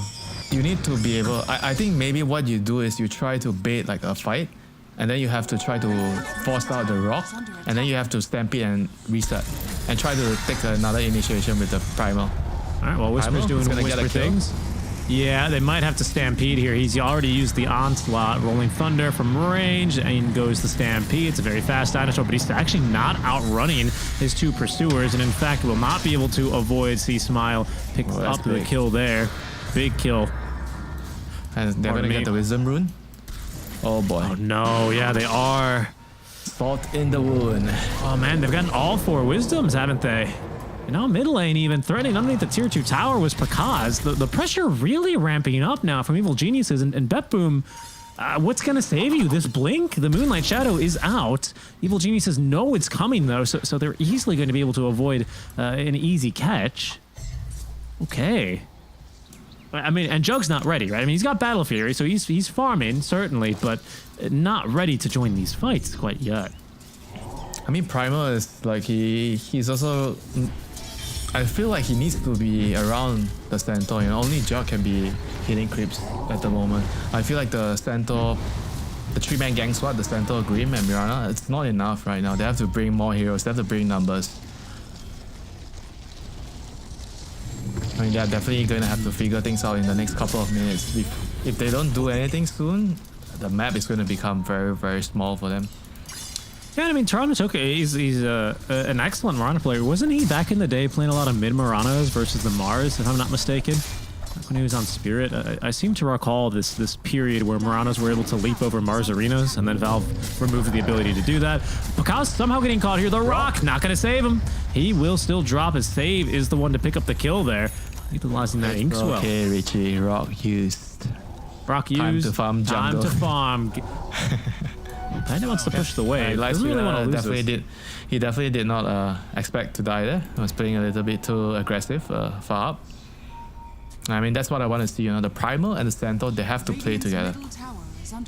Let the supports farm. Like, I'm serious. Like, I feel like the two of them just need to make space. Like, even if Grim gets some items, it'll be so good for the game. Like, you want him to be rich with Aether Lens, the Shard, and maybe you get like some fancy Hex or Aeon Days later. I like a Scythe. I like a Scythe quite a bit. Or the Axe? I guess the Axe might not be that useful this game. No, the Axe isn't bad though, because already, like, imagine just a permanently raged Lifestealer is basically what the Dark Portrait is. This is a big kill here on a GPK, by the way, if they can catch him. Oh, Soulbind does not actually find the Pangolier. It's onto the Illusion, and Save, unfortunately, is going to drop. They do also find GPK as underneath the ward. Evil Genius is easily taking the fight. No detection seemingly available for Toronto Tokyo, even if the Imp is chasing him. Is that Imp pierce invisibility or what? Whoa, okay, Whisper finds the kill there. I mean, the Whisper Saw is definitely running rampant right now, and Pure does not have Stampede. I don't think they have enough damage here for the kill. He's barely going to get out. Yeah, they have to play very defensively from now on, you know, just wait for the Juggernaut's timing. I think he has to try to help his team soon, you know, you can't just farm. The state of the game is actually just way too difficult for his team to play around. He needs to choose which fights to join, try to help them out a little bit. I mean, the Primal and Centaur, especially the Primal is actually not doing too hot this game, so maybe you let him farm the BKB and try to play around that timing. The Juggernaut comes to the fight when Primal has that. Oh, yeah, I think the BKB is the only choice there. And of course, the Potom dusted in that last engagement, which is why the Imp was chasing it down, had the vision. Pierce, Invis, Invulnerability, I don't even know. Because has full Deso ready to go. That's not yet the Shard. Timing for Panda. Has he got it already? No, right? But getting there. These Imps who got the already. No, they didn't get the shard. No Shard yet. No, our Observer was just hovering over the Imps. That eventually will be coming in with this Fatal Bond Shard. Panda already actually has the Glimmer Cape at the ready. Seems like he has a gem in the quick buy. I generally like to see that, especially in games that tend to be this one-sided. Wow. Yeah. So quick. I guess it's against the Mirana. That's a lot of value for that. And yeah, that's true, you know, just when you're ahead, you get the gem, you remove the map control. It gives you a lot more advantage. Especially because they're gonna get the Roche here. I mean, there's a Deso on the Lifestealer. A Timbersaw to tank and do even more damage. Like, I don't think they've really got a choice here, but maybe they do because they want to look for a fight. They're going to go through the gate here. 2 heroes. Smoke does break. Okay, Save at least is going to be the one to break the Smoke Ank. Even maybe getting away seems unlikely. Leashed up, of course. The heroes can't use their mobility. Save, trying to deny himself, will not be able to do so. Okay, so Evil Genie says maybe setting up for this Roche play down bottom instead. Yeah, it feels like they have full control of the game right now. They can decide and pick the fights, do whatever objectives that they feel is best for the team right now. Like, Backbone just has to dodge until the Juggernaut feels like he can come to the fights. I mean, they're just severely lacking damage right now. In the team fights, it's too difficult for them to deal with the Rock and the Roll. Pure is going to run into Panda? Is he? Yeah, he is. TPs are coming though. That'll scare Pure away. Oh, Upheaval. Good attempt. But a little bit too slow to react there. TPs are cancelled because down bottom, Nightfall is coming in. Maybe looking for his very first Omni Slash here. Pulverize is going to be setting up the Omni Slash. Oh, ultimately unnecessary really, even for the Shadow Demon, as there's going to be the Silence and the Omni onto the Pangolier. He was stamping to chase for more, and Bat Boom then down, but not out of this game as they pick off 2 cores. Nice move there. Yeah, good play by Nightfall. Identifying that I have to come and help once he completed the SMY and comes to the fight. Kills off the 2 cores. I mean, that's pretty well done, and they're going to get Roche from that. Like, EG just needed to be together, you know, because Warlock was not there, you know, like the Rock is... You can't have the roll without the Rock, you know, that's not how it works. Very true. Maybe you can have the Roche without winning the lanes, though. I mean, There are a couple of EG heroes coming. There's a tier 1 tower up. They just need to delay this for long enough. I don't know if that's very doable, though. Whisper, he's going to give things a go. Look at the damage on Toronto Tokyo, who had the Ink Swell on him. He's going to be forced to leap away. Panda dropping the rock. Nightfall, though, picking up the kill onto Roche, as well as that Aegis. But the Evil Geniuses heroes, they're coming. And the Death Boom heroes, they're falling now. Spin to get through the Twin Gate as it's Toronto Tokyo left behind, trying to find some safe space off the map, but is pulled back into his death there by Whisper. So, okay, I mean, 2 kills for Whisper, but ultimately the Aegis into your hands. Yeah. Should be an acceptable trade here. Consider that a victory for Bad Boom. Yeah. They got the Aegis on Juggernaut. That's going to help them a lot more long term. Like the 2 support kills stuck kind of for them. But what can you do, you know? I think at this point it's a reasonable trade for them. Primal is going to get his blink. Okay, this is going to put them in a good position in the team fights, because now you have the advantage of stopping the roll. You can just blink, position yourself, and just grab the roll, you know, once he starts it. Yeah, I mean, it's back to like the very first edition of Primals that we were seeing, right? This Blink BKB, no blade mail, no heart nonsense, trying to tank up on all this stuff. This game's just a little bit too hard to execute on that level here. Careful though, Nightfall is kind of getting surrounded here. They've got vision of him. Matthew setting things up from the fog of war, so he couldn't spin in time, but the spin now. Do they have the damage? They do! They've got a bash even. Nightfall, he's going to lose his first life and probably the second winter. There's no one here. There is a stampede. They might need to use that to get through the upheaval. The Omni Slash is going to come through. Decent damage onto C-Smile. There's the stampede now, and they might have been able to cop EG on the back foot as they are on the retreat. Whisper doesn't have dust though. Nightfall able to try and reset as he does have that healing ward active. It seems like Pure has to sacrifice himself. Nice What does bind. he really? It's a really good soulbind onto 2, forces them to stop that rolling thunder into the pulverize now, which does stun up Whisper. As weird as that looks, they still have a kill onto the Grimstroke as Pakaz trying his best to fight through this one, surrounded by 3 heroes. There goes Whisper in, assisting for the kill onto Toronto Tokyo. Okay, a scary moment there for Bad Boom as Evil Geniuses find a really nice pick off there onto the Jug, nearly making that a second kill.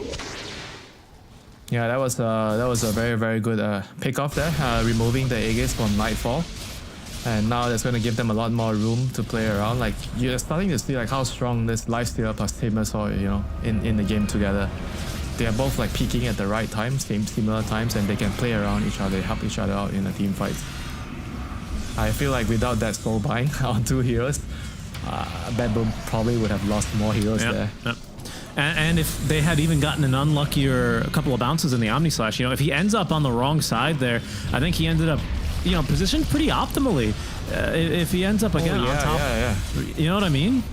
He was on the best position to escape with the Stampede. Exactly, and that obviously good Stampede timing, right? So they basically nullify the upheaval. But a bit of luck there for Bad Boom, but still a good go there from Evil Geniuses and solid fight execution for Bad Boom and spellcasting in order to get out relatively unscathed. I mean, still some losses there certainly, as Evil Geniuses continue to flex their muscles and show off their heroes. Didn't really get to talk about the Stentor too much. You know, he has the Kaya and Stage, not something you build on Stentor. Wow. A lot, and he's going for a BKB, so he's going for like what, like going in, playing around the shard with the double edge and trying to just do damage in the team fights instead of playing to tank, because you can't tank against Lifestealer, I guess, and the team also. Yeah, I guess that's true. Right, he's taking the 15 talent, so his double edge is going to be doing even more damage based off of his strength, buffed up by the Kaya. So it's pretty beefy, really. This thing. 350 damage every 4 seconds, 3.5 seconds. That ain't half bad. You know, get your shard in there. That's gonna help you tank up against everyone else but the Lifestealer. Yeah, it's a fun idea. Really though, what we need to see is him get the war horse out, the cart, the war cart. So until I see the Ag Scepter, yes, this workhorse hitch a ride. It got some serious buffs. It's just not a very serious Ag Scepter, unfortunately. Just you putting one of your teammates in the back of your wagon is just about the funniest thing I've ever seen in Dota. Smile. He's going to hit him with the Rolling Thunder. Whisper starting up the fight. They're going to need some detection in the area, though. There's the dust. That does actually catch GPK. He's not dispelled that, of course. So he's still very visible here. They just need to be able to catch him with something because he's very fast thanks to that Stampede, and finds another onslaught away. They force out a BKB charge in exchange for the roll. Okay. something here. They'll have everything they need by the time Roche is up again, and bot and mid lanes are starting to shove. So the geniuses are going to have to go back and deal with these. Oh, but look, another sneaky ward. I think that's Pure they've got in there, and it is. No way he gets out of this one, as he is going to be taken down. Yeah, they were able to utilize the space, but unfortunately Pure got caught there. I mean, still, you see Bad Boom, they are having heroes spread across the map, you know, and EG, they are doing a lot more hunting, trying to chase them down. I know the Juggernaut is going to be very, very scary. I feel like he's definitely the strongest hero in the late game here, among the 10. So EG doesn't want the game to get there. And he's about to hit his level 20 on the Jug. Not as strong as before, but still a pretty sizable upgrade. Yeah, certainly. I'm just wondering, I mean, he's got his butterfly as well, like you're talking about. Still that basher providing some sort of pseudo accuracy. No MKB yet for the Lifestealer. They are going to try and maybe trigger some TPs home with a couple more illusions to tank for the creep wave. The Lifestealer is not going to be the one killing the Jug. It has to be like the Timber. Yeah. I think Lifestealer's job in the fights is just to try to support the other two cores. Try to maybe tank a little bit. Try to heal them up. Because you're not winning the fight against the Juggernaut as Lifestealer.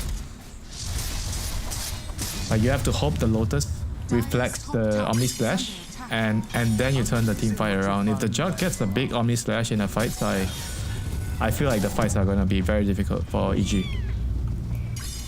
Lots of wards committed here in this area as well for Betboom. They've got this like Triforce of wards basically here watching over this river and jungle entrance to the Dire side. So they're going to be maybe looking to set up a fight here, or at least stake their claim on this part of the map. In order to try and I like that you brought that up. I think in the mid game it's really important to see what runes are spawning. And it's not just about like when you're playing against Spirit Breaker, then you want to have the reroll wards to see the charge, but it's more about like how important you see the rune. You know, sometimes you are about to smoke or you're going to do something and then you see a DD and then you can actually decide, oh, we can get that first because it's worth it, you know, it's going to change the fight. That's why I like all these wards in the mid game. Well, I mean, right now they see Whisper. They're going to scout that haste rune into the bottle for haste. So that's going to be a big deal here. See what they can make happen with that. This DD is going to time out here momentarily. And Roche is going to spawn maybe as soon as in 40 seconds. Almost certainly. Well, not I should say almost certainly. I think there's like a 33% chance that he spawns top, basically. 33%? Something like that, right? What math is that? Well, because it's going to be about a minute, right, that he has, and Roche's 1 to 3 minutes respawn timer. So there's about a, you know, it's random, right? So you divide a third to each minute, and then if it's in the last 2 minutes, he spawns bottom, right? So the NA math checks out. NA math, yeah, checks out for once, right? So let's see how this move works out then for Evil Geniuses, as they will find themselves a quick Sentry D ward. They really want to try and fight underneath their vision, and Evil Geniuses, they're really starting to get pulled over in that direction. However, Betboom don't really seem in a position to be able to really take such a great fight. They still have the intel, and they've caught C-Smile on the wrong side of the fight. He has no save here, and he's going to go down. Evil Genius is kind of overextending there. Does not have buyback. No, does not. Okay. Oh, look, see? And he's going to spawn bottom. This is a little bit unlucky, honestly, for Betboom, who otherwise have phenomenal wards. Look, they've got 4 wards in this top part of the map. They have nothing down bottom, and they won't have for a while. They've just planted all these wards quite recently. That's why you try to network your wards together, you know? You don't want to keep just placing wards for the sake of placing wards. You want to plan ahead and then place the wards for that plan. Yeah. Whisper. Ooh, I almost caught that arrow. Yeah, I mean, it's I think part of a support's job these days is especially, if not setting up a ward in a fight, at least making sure you're not fighting under vision. I just think that's so crucial right now in a fight. Unless you're playing like some Oracle hero where you have a much more important job, that's just generally a support role. It's, are we fighting under enemy ward? Can I set up vision to help this make be an advantageous fight, right? And Evil Geniuses, a lot harder to do it in a pub, you know, but in this kind of like environment where there's a lot of team play, communication involved, it's very important to listen to your teammates talk and then decide where you want to place the ward. Toronto top here, he's gonna run in, he's gonna try to scout things out. Oh, hold on. They think they're actually bottom, but they're not. GPK blinking on in, finds the Kurana Tokyo. He's dead instantly. Rock dropped onto only Nightfall and GPK. It's going to be the Juggernaut and Pure who are going to at least get through the Shadow Demon. One buyback now from the Groomstroke. Sugar in the buyback now of the Shadow Demon. Nightfall running pretty quickly here. Is still hit by these Fatal Bonds. Pure maybe thinking about going back on in. Does find a stun, but the Aeon Disc of C-Smile is going to be able to dispel him. A quick little stun onto Pure from the Basher, and he will go down even through the BKB. Betboom, the fight's falling apart for them as Save, he's going to die back, and Whispersaw, he's not done yet either. Nightfall looking for the right Omni bounces to try and get a kill onto Matthew. He will not get lucky this time and is likely to die to boot. 5 dead from Betboom. 1 buyback, 1 dieback. Only GPK making it out alive. Evil Genie says they're not even going to check the Roche Pit, Winter. They went straight up to high ground. Yeah, once they go in, they don't kill heroes. I think it's very, very hard, you know. I feel like the Jug and the Primal and the Centaur, they need to go in together. If you blink in with the Primal and you get somebody, the Jug needs to go in and finish off the target. Like, they have to be together, you know. Like, somehow, I think that the Jug didn't feel like going in when the Primal initiated, and that was primarily the cause of their downfall in the team fight. They weren't on the same page. And yeah, a bit of a rock as well to interrupt that, right? Ended up making and you it waste feel... Stampede. After the rock, I feel like the fight's very, very difficult. Well, bot lane is going to be shoving in constantly in favor of Evil Geniuses. They did well to take an early tier 2 tower as soon as they lost the fight where, as soon as they lost first Roche, right? They immediately shoved out, won a little skirmish, got the support, took a tier 2. That opens them up to be able to, get even more lasting damage and still get second Roche to boot. I'm feeling pretty confident now about this game. Quite the twists and turns in this game, but I think Evil Genius is back in the driver's seat. Yeah, with the Roshan pickup, they're definitely going to be in the driver's seat from now on. Bad Boom, don't count them out. They can still win the fights. They just need to be patient, be on the same page. They still have that terrifying Primal Grimstroke combination and Soulbind to stop the rolls, to disable the Timbersaw. So they have the tools, It's all about the execution. Right.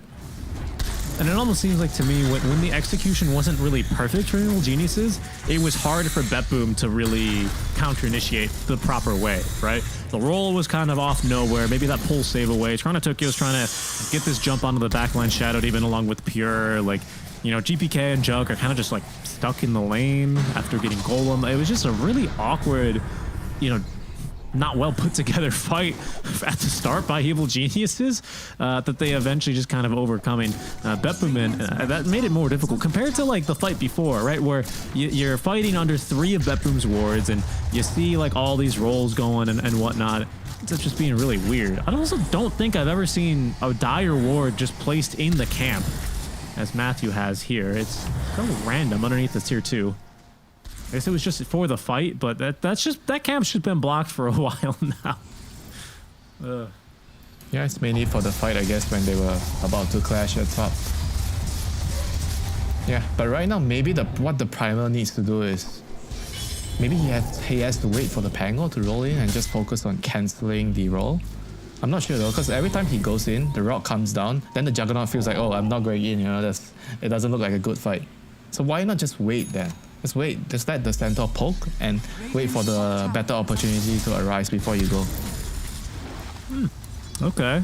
I think that's pretty logical, right? Because even with the BKB, right, they're going to have the superseding stun with the Golem, so it's never just going to be a guaranteed roll cancel. Or, I mean, you can cancel a roll, but you won't actually, end up getting that kill, and the follow-up Omni, blah, blah, blah. It ends up being a bit too difficult. Chug as well without a blink, going for this nullifier instead.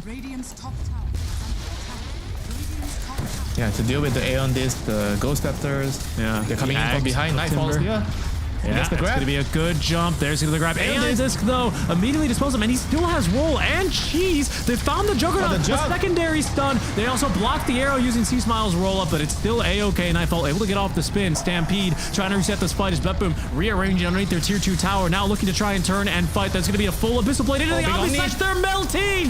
They've melted. Evil Geniuses. 2 dead underneath the tower. There is at least that Aegis now available for Pakaz, but he's going to be fighting without C-Smile, without Matthew. you. And he's also canceled his CP using the Pulverize. Bet boom, they get it right again. Unbelievable. That joke did so much damage in that Omni Slash. They failed to burst him, and the nice jump that they found, and they're still not done. They're set to lose Whisper as well. Yeah, this time it's VG botching the team fight there. They're going in too deep, and once they were able to get the big Omni Slash in front of the tier 2, because they were so clumped up together, so the Jug basically killed 2 heroes, but they had Aegis on Lifestealer. But once he respawns, I feel like the fight is very hard for the Lifestealer to take anymore. And they're gonna get another grab onto Panda, trying to cast Upheaval. No. GPK says no.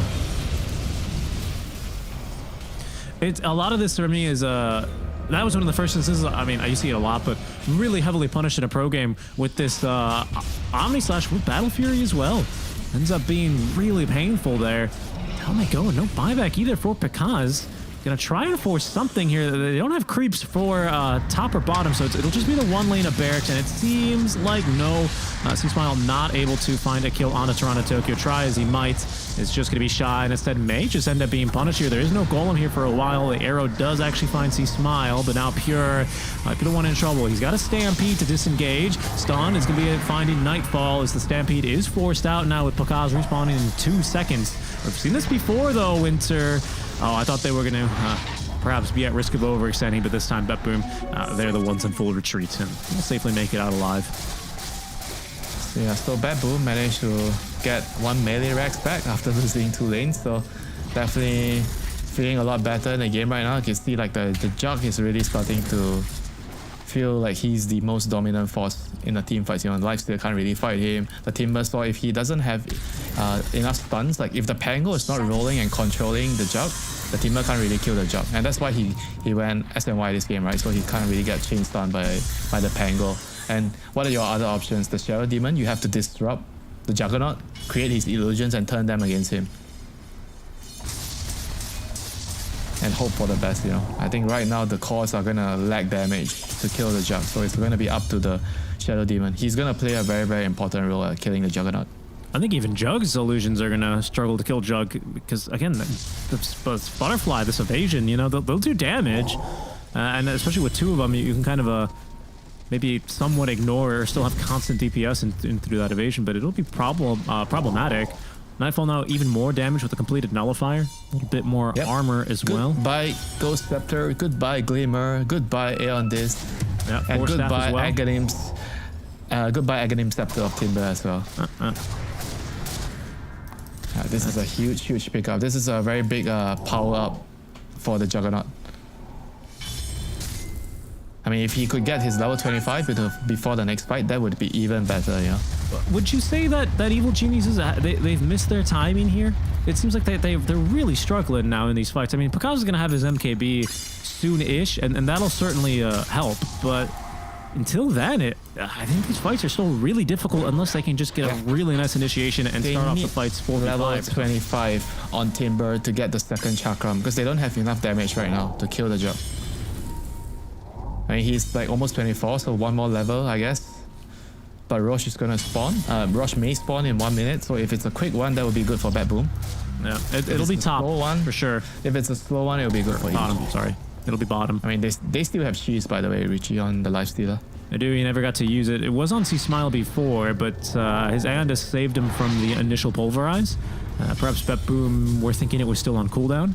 Not the case in that instance for them. Ended up winning the fight regardless. But a slight miscalculation here. 40 minutes. You know, I always wish that we could see, now with the token system, I wish we could see what choices players had for neutrals, because I'd love to see the data behind, or even the options that they had and what they selected. Right now, as far as I know, it's just impossible. You can see obviously what neutrals they have and are holding and have held, but you don't see, you know, what options they had, right? Did anyone have a ninja gear and they pass out, right? I mean, GPK has one, a couple 3 spell prisms, right? But as far as like what are out of the 5 that they chose, I'd love to see those stats. +1, I would love that too. Creates more stats to to study. That's right. You're always a hater on the old true RNG neutral What? item No. roulette. It's true, you were. You never liked them. You said they need to be removed. You should be able to draft them. Do you like this token system a lot better now? Yeah, I agree. Okay. I like this more. And let's see. 5-man smoke. Roche Says may what? spawn. No. 2 minutes. Long Roche. Maybe that's enough time for the level 25 on Timbersaw. He's already about a third of the way there. I don't know if Panda's getting out of this one. Oh, it's really scary, this chase. Is not breaking a smoke yet. His courier's going to deliver an item, but Pure reveals on the wave. Dire are scanning. Scan does come through. That might jabate Evil Geniuses into thinking Roche is up, and he's not. They could really use this 25 Winter. I just don't think they're going to get that luxury of time here. If Whisper gets a big kill in the fight, he might get it, but he's still over, well, less than halfway there is what I should say. Second scan now used by Evil Geniuses. Maybe they've got a telescope for that. Seems like they do, because it's only on cooldown for another minute and a half, and by then Roche will just be respawning. But Evil Geniuses feeling pressured to make a move here. There's a lane ward down as well for Bet Boom. So far, he's got T-Smile around the fight. I do see Whisper. GPK as well. His smoke is broken, at least from his ninja gear. Seems like for now, Evil Geniuses. It's going to be like some juking and jiving around.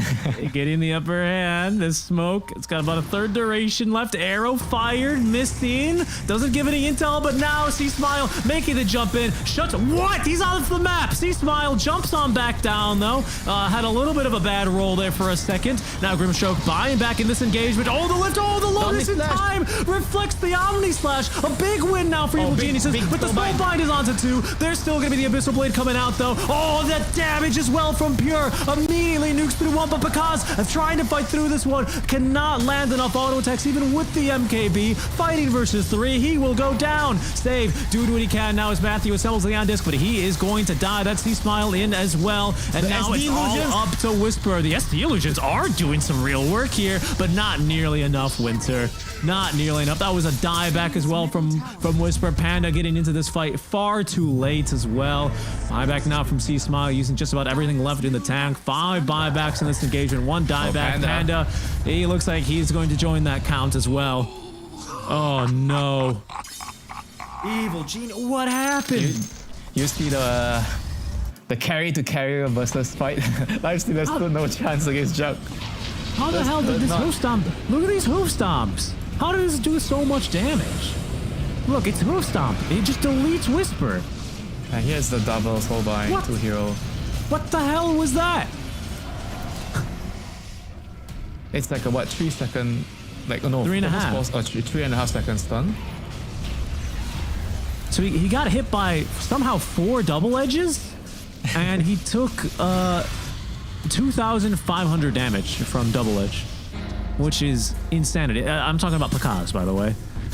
He took more damage. It wasn't the Jug? It wasn't the Jug killing him? So it was the Jug. The Jug did a lot of damage over time, but the heavy burst, because of the Soulbind double edge, he actually took 1,800 magic damage, after reductions, by the way, from double edge in the Soulbind.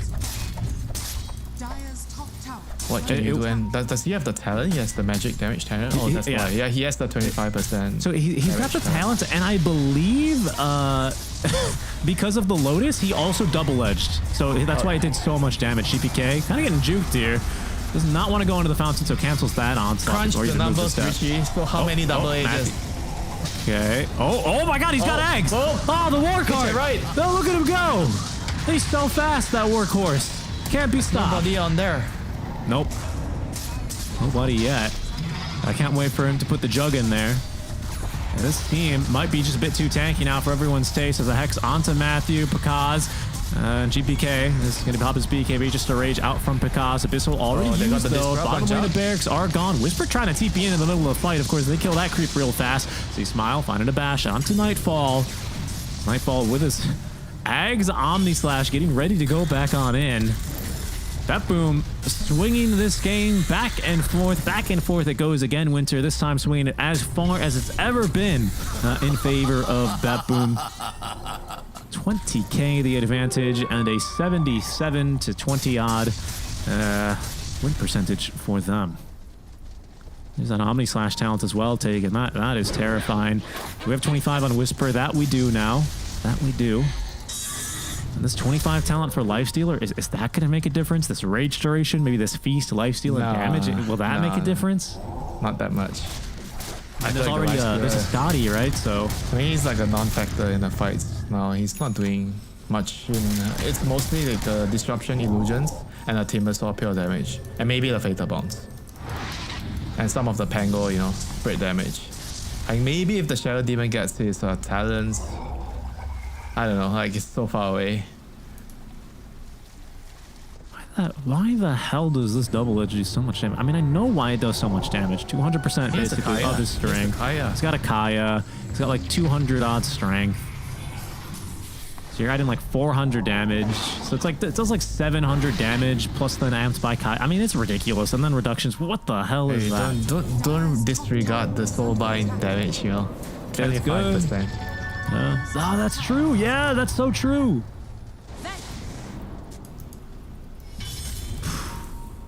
This is good, man.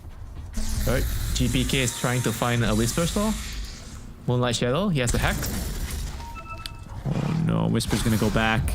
He felt the calling, and that might be the death of him. Toronto Tokyo setting up for an easy arrow here. And I just think there's no way out. That 25 talent adding extra pulverizes, and there's no buyback for Whisper. But boom, they know this. They know.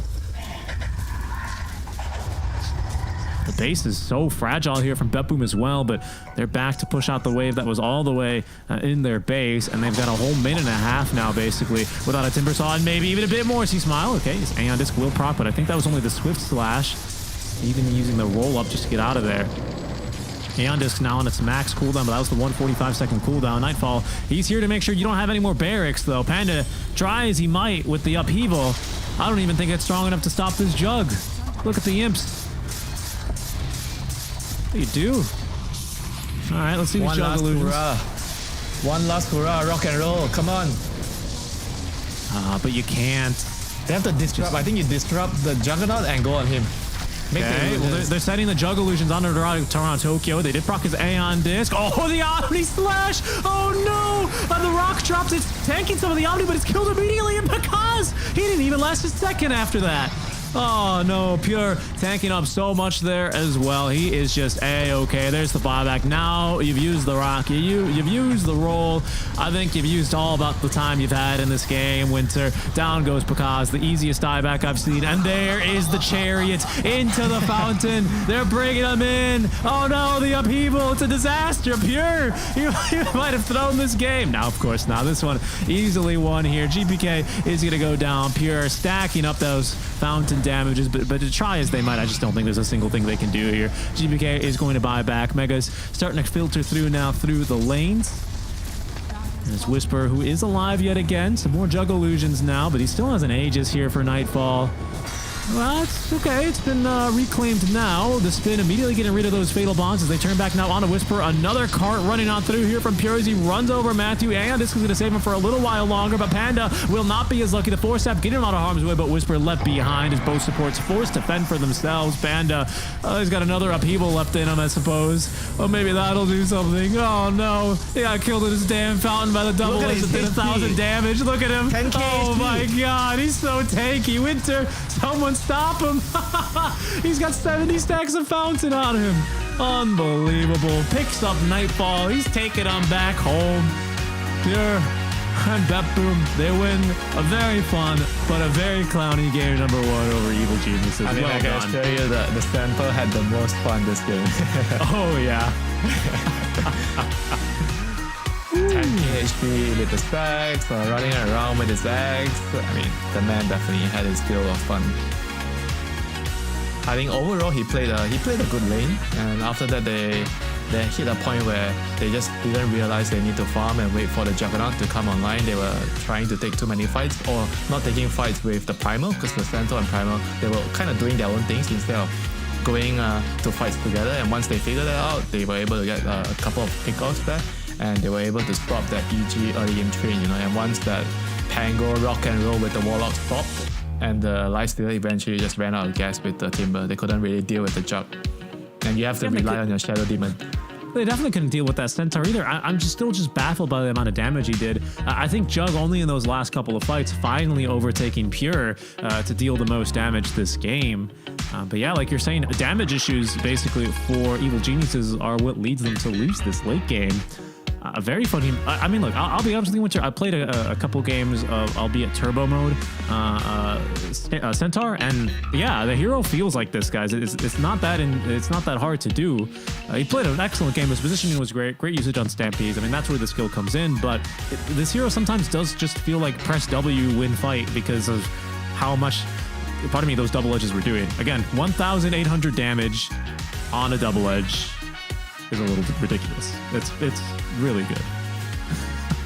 They need to add a veil on top of that, yeah. The veil, the slow bind, and just let the Centaur go and cook his strength, you know.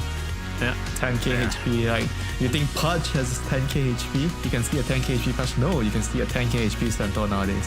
That's right. Yeah, everyone always dreams of the 10k HP Undynes. We all buy the Ags and the Octarines, and it never happens. You always die. You never build an armor item. You just get Omni Slash to death. And that's basically all LEG could do here. As they fall in game number 1, of course, a game, a loss that has basically no consequences for them, guys. If you love this first game, make sure you stay tuned because we have game 2 of Evil Geniuses versus Bet Boom coming up very shortly. That's live after the break. We'll see you very soon.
Since the dawn of time, all have submitted to one true ruler.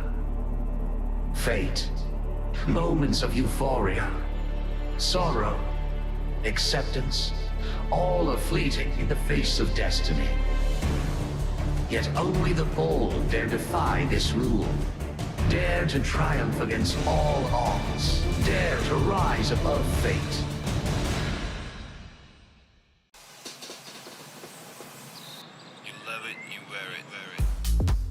Wear your passion. Share your passion. Wherever, whenever. Gaming is a lifestyle. Get your merch at shop.eslgaming.com. Evil Geniuses, just kidding, it's Beppu who win in game number 1 here versus Evil Geniuses.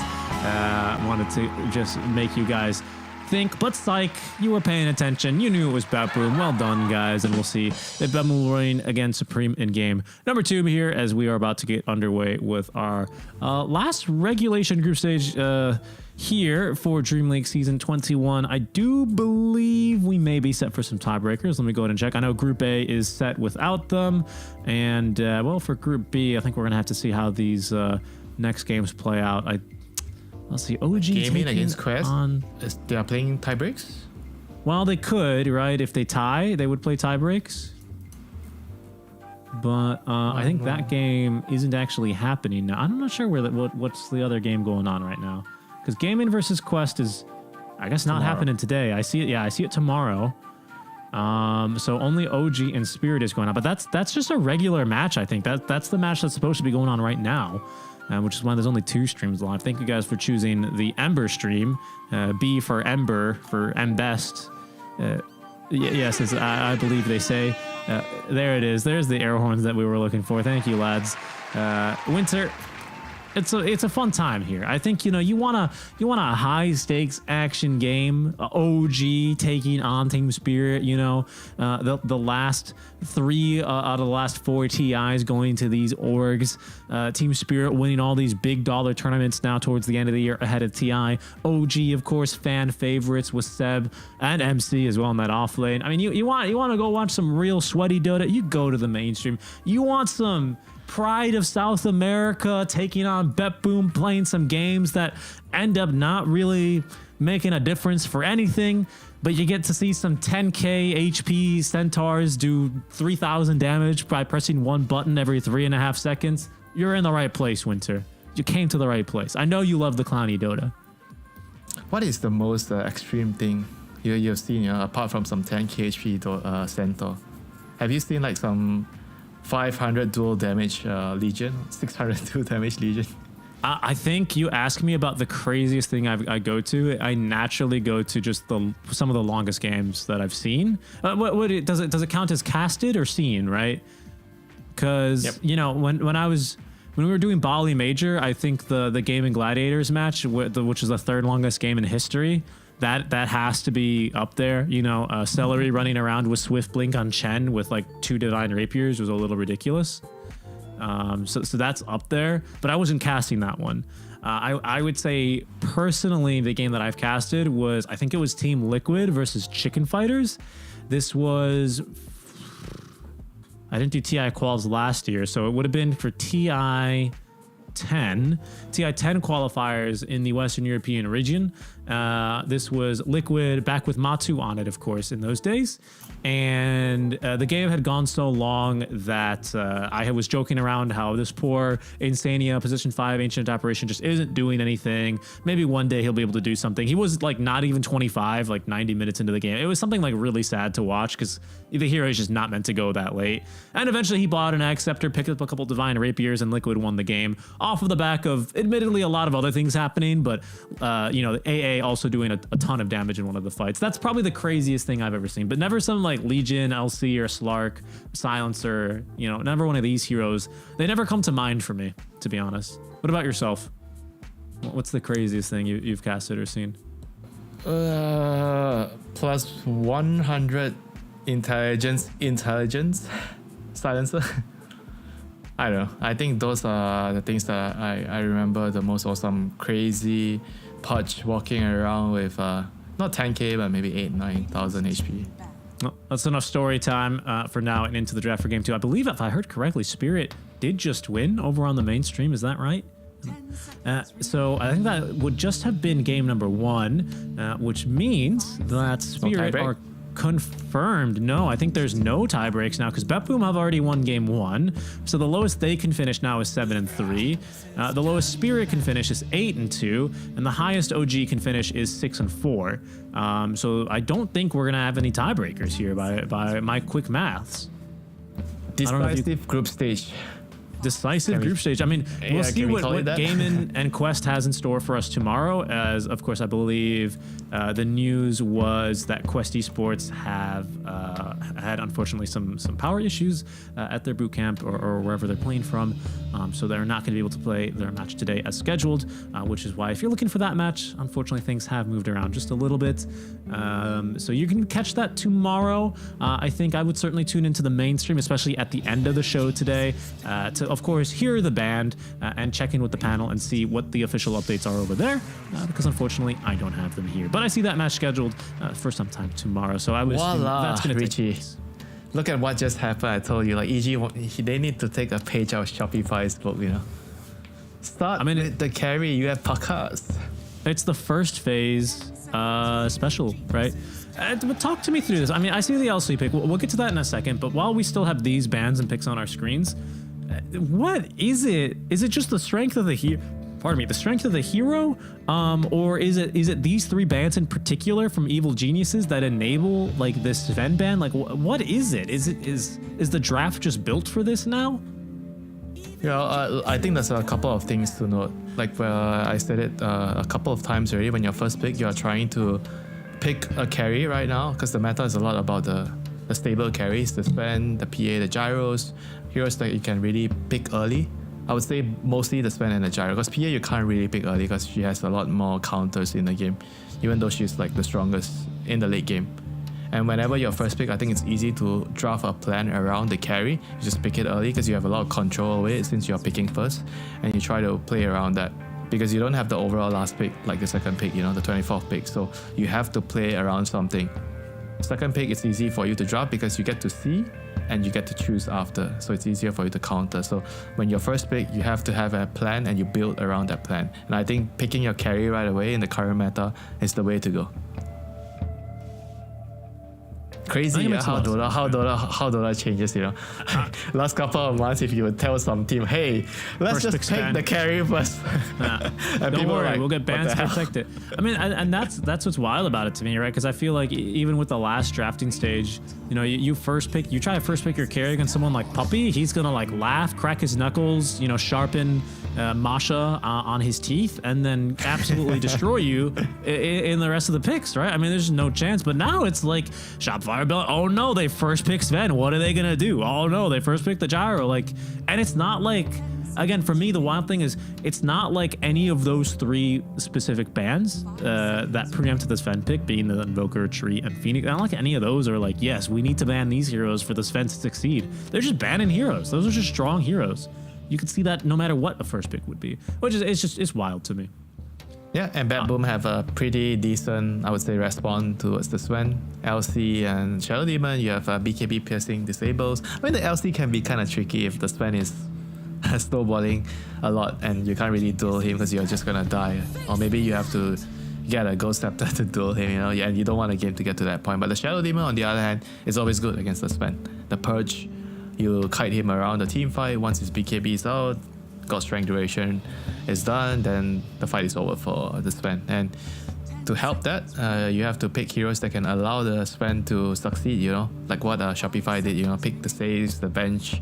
And right now they're picking the Dawnbreaker, which I think we saw, was it yesterday? A team pick Legion, and I think it was Liquid, they last picked a Legion against Dawnbreaker and Shell Demon, and the Legion could never duel anybody in the fights. Oh yeah. I mean, I could see that. You gotta be careful with this Legion heroes.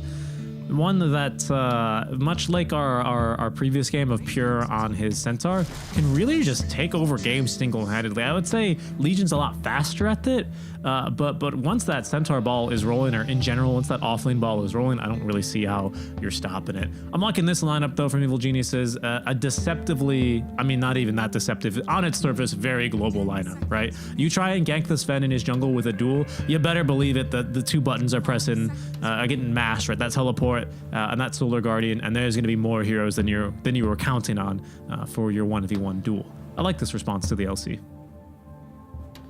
Yeah, I mean, I would not be sad to see if there's like some Marcy to buff the Sven. We don't really see that much with the Sven, but it would be nice to have that kind of hero to buff him up. There's no more Venge, so the immediate other supports that I come to think about is Marcy, and Io doesn't really work so well with Sven. Sven doesn't really need to be with Io. He likes to be with Marcy more. It's a hero that I hope that teams start to pick it more. I think it's quite useful in some games, having the support Marcy, like to buff up a Gyro or Sven. And they go for the Hoodwink, the hero that got quite a big buff in the recent patch, the cast range on the trees, on Scurry. It makes a lot of sense for her right now to just play like the hiding in the tree, like be the Treant basically, and then you have longer range in your 4-star, your Gleamer, all your items and your spells, so it's actually pretty nice. Yeah, I haven't seen a whole lot of this hero personally, but obviously the play style, playing into the Treants, a lot of AoE damage. Another nuke as well from range. This does give you like an easy 1-2 setup for your duels early on. He's like a Skywrath because he does a lot of damage, so he works really well with the duel. Exactly. Yeah, that's and can easily kite out and shoot a lot of long range abilities to try and slow this Van, and maybe even find a nice bushwhack in order to slow as needed and appropriate. I like the pick. Evil Geniuses, they're gonna need to show probably another support here. And you still got Warlock. No, you don't. Sorry, he's literally the banned. Nature's Prophet and Dawnbreaker could both be the supports. You never know. I think it's gonna be a Whisper Dawn. Yeah, I think I like a core Dawn better. I don't really have my finger on why I tend to enjoy that more. But I just think that's going to be a bit stronger this game with items. Start strong in that safe lane, and maybe even, I don't know about an Ags, but just have your level 6 soon to be able to shut down or delay the start of this LC roll. They'll keep it vague here for Evil Geniuses, at least this Dawnbreaker, as they'll pick up the puck. That'll be for C-Smile. I think the reason I was thinking about support Dawn is when Aghanim's is a very good item, I always tend to like to play it more as a support. She's still very strong in the lane, does the same things. And you're playing against PA and Legion, so the Axe is gonna be a lot of value. And right now they have the coil to set up the Dawnbreaker ulti, so the Solar Guardian is gonna come in with a coil. Then you have the Nature's Prophet, so a lot of damage coming in there. So Bad Boom, they have to be very, very careful when they are taking fights. And right now with that draft being set up, it's more about like split pushing, controlling the map. It's a bit similar to their previous draft with the Primal and the Centaur, where they're trying to go for pickouts and hit the timings later. I think this game is going to be very similar because you have the Legion and the Hoodwink. They're both pick-off orientated heroes, and you're playing into a global lineup. So the heroes are going to be scattered. So the pick-off is going to happen on the Nature's Prophet or the Dawnbreaker. There's always a chance of that happening in the game. And you play for the PA late game, against the Sven. Yeah, that's always been the go-to, right, against these kind of global heroes. Same thing as the Spectre, right? You got to bring everyone to her so she doesn't just haunt into the fight when you try and kill someone else. Okay, I think Pet Boom with their last two bans, especially agreeing with your points of analysis on the Dawnbreaker going as a support, seems like that might be in the cards here. Yeah, I think they can just pick like still can pick a Tide or something like that to pressure the PA in the lane. Team fight hero, because they don't. I guess more team fight is nice, Ravage into Solar Guardian as well. Or I guess you can't really pick Necrophos because there's an SD. So yeah, just pick a team fighting hero. I think that will be good enough. I mean, PA is not that strong in the lane early, so a lot of picks are gonna be quite viable here for them. It depends on how they want to play the game. 10 seconds remaining. I'm wondering what else offlane pick you're thinking of. Seconds remaining. Primal's still in the Primal's here, right? Yeah, but I feel like Primal will make the draft very volatile because Primal, I would say, is similar to Puck. You're more like a damage dealer, spell damager, but you're a lot more tanky than the Puck, but they play a very similar role in the game. I feel like you have too much of the same things, if you get what I mean, like too much spell damage. I think they want something in between. Okay, so you're probably not looking for like a Doom either, right? For similar reasons, a lot of spell damage. Doom can be fine as well because Doom will give a lot of scaling late game. Your talents are pretty strong, and they go for the Shaker, which I think they want to have some fun. The Shaker is nice because you have the True Strike against the PA, the Enchant. Very good point. Yeah, very good point. And the Fissure is also very good at protecting the duel. I knew it. The Nyx, there he is. Oh, you counter Puck, you counter Dawnbreaker, and now there's also a Fissure. Yeah. Works. I saw him playing the other day. I was watching his stream, he was playing some Nyx mid. With the recent change to the level 1 Mind Flare, he does so much damage. So it gives the hero a lot of kill threat on the map early on. I gotta be honest with you, I don't like the rework from Mana Burn to Mind Flare. I think it changes a lot about the toolkit of this hero. He's very, in my opinion, one-dimensional. More of a core hero rather than support. Yeah, but I think he just does one thing now, whereas a support before, I he think does it well. What's yes, wrong? and he does it very well, and I've got no problem with that, but it just felt like they removed a couple different ways to be able to play the Snicks, and now it's all about the game, Richie. It's just you gotta build Dagon on this guy now. It's just too good to ignore, and before you had other options. I just never see Mind Flare being good either with Burrow. I just never see the need to buy or ever consider Burrow in a game where I'm playing Nyx in any capacity, because I could just Mind Flare and blow up one of the squishy cores instead. Come on, with let's Dagon. think about the game. Bad Boom is gonna be like everywhere, catching heroes with Nyx and LC. It's a good pick. It's a good pick. You're right. They've got good vision. They've got strong counter initiation. Matthew, as a support especially, is going to struggle because now if he does go for this Ag Scepter, he needs another 4,000 gold item in the BKB to make sure that he doesn't get stunned and counter initiated on. That is, if he's not just dying to a Dagon 5 Vendetta Nyx who's going to one-shot you for the entire game. I mean, I agree. Yeah, it's a good pick. basically going to kill everything except for Sven and Shaker. The other three heroes are just gonna die. Yeah, pretty much. That's probably what they're laughing about. GPK's like, guys, don't worry. What are we even strategizing? I'll just fucking buy Dagon 5 and zap their ass. It's fine. Don't worry about it. And the shard. Don't forget to get the shard. And the shard. Yes, that 25%. I think magic. What's it called? Yeah. Magic resist reduction. Yes, I think that is specifically what it's called. We'll see here as we get underway with game number 2. Evil Genius's final match here in Dreamleague Season 21 ahead of TI-12 in Seattle. That boom, their fate is in the upper bracket as they have secured themselves probably at least, top 2. Like I said earlier, there's no way for OG to catch up to them, no way for them to catch Spirit, so they are firmly in second place as there's the Pure de Papa yet again. A little friendly banter, some more mashed potatoes, and we shall see if Evil Geniuses are going to be able to turn this pure into a puree.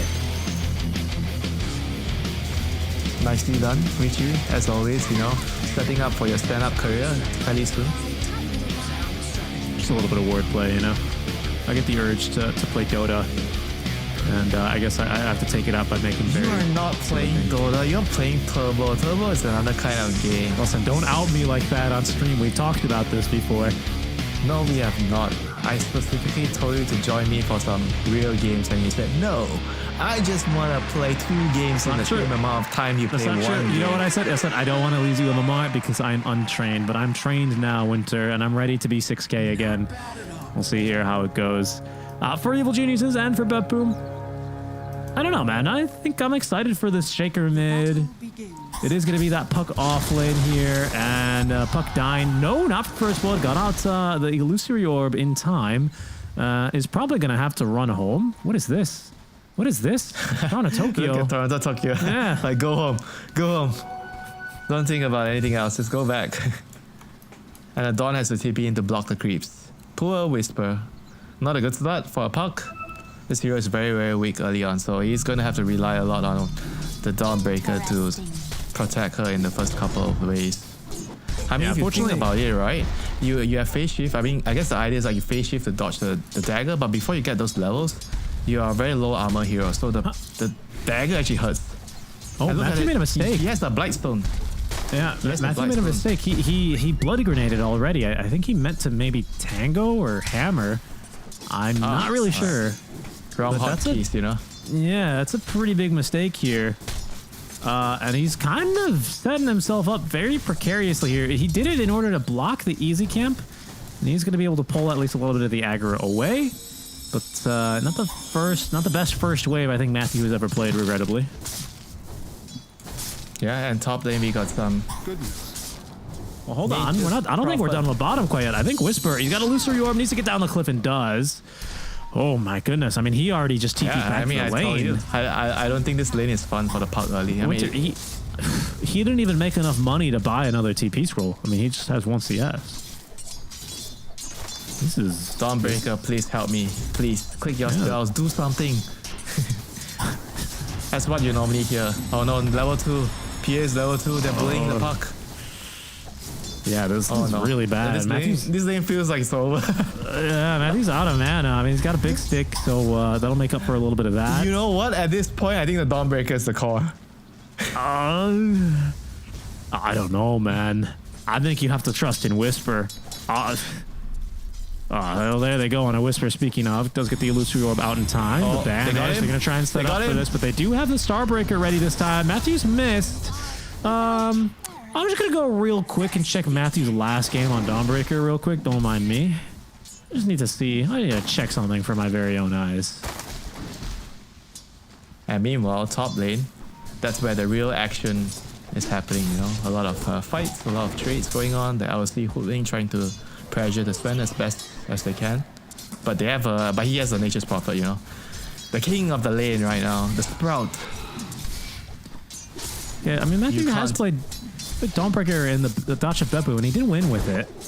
So he knows the hero, and unfortunately, just having a really tough time in this lane. There's the Sprout, like you're talking about, stops Pure from killing Pakaz, as they are going to know for the Hoodwink. They get the kill, and it takes it with the right clicks. Okay, I mean, so at least top lane is going better here for Evil Geniuses. They needed something here for sure. So check in on mid here. Talk to me a little bit more about this mid lane Nyx Assassin. I think maybe they picked it anticipating the Puck instead. That's not what they got. Yep.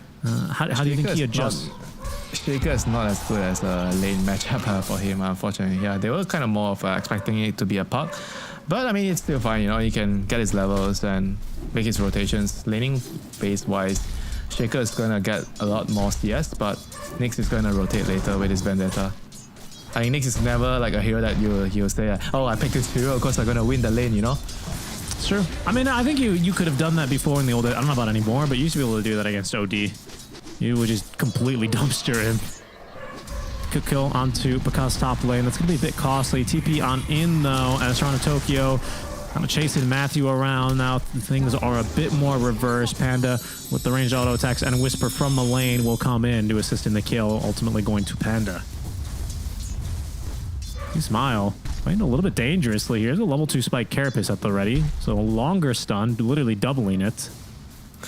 It's so weird, man. We're seeing a Shaker and Nyx going mid with a Spike Carapace after Shock build.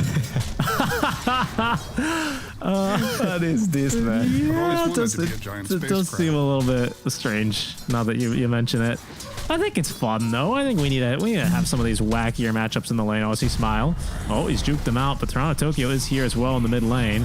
GBK holding on to the Impale. He's going to Mind Flare. Look at it. Look at the damage. Oh, not that impressive because it's not mana burn anymore. See Smile is going to be able to get away. That'll hurt more later on in the game. I joke now, but that spell is very good. I mean, at level 1 right now it's a lot better than before already. You know, before it's only 2x multiplier. Now it's 3.5. So it definitely still hurts at level 1. Yeah, I mean, it does like 20 more damage, but you don't have that much int. Is checking out right now. 20 more damage than you used to. On this right, 20?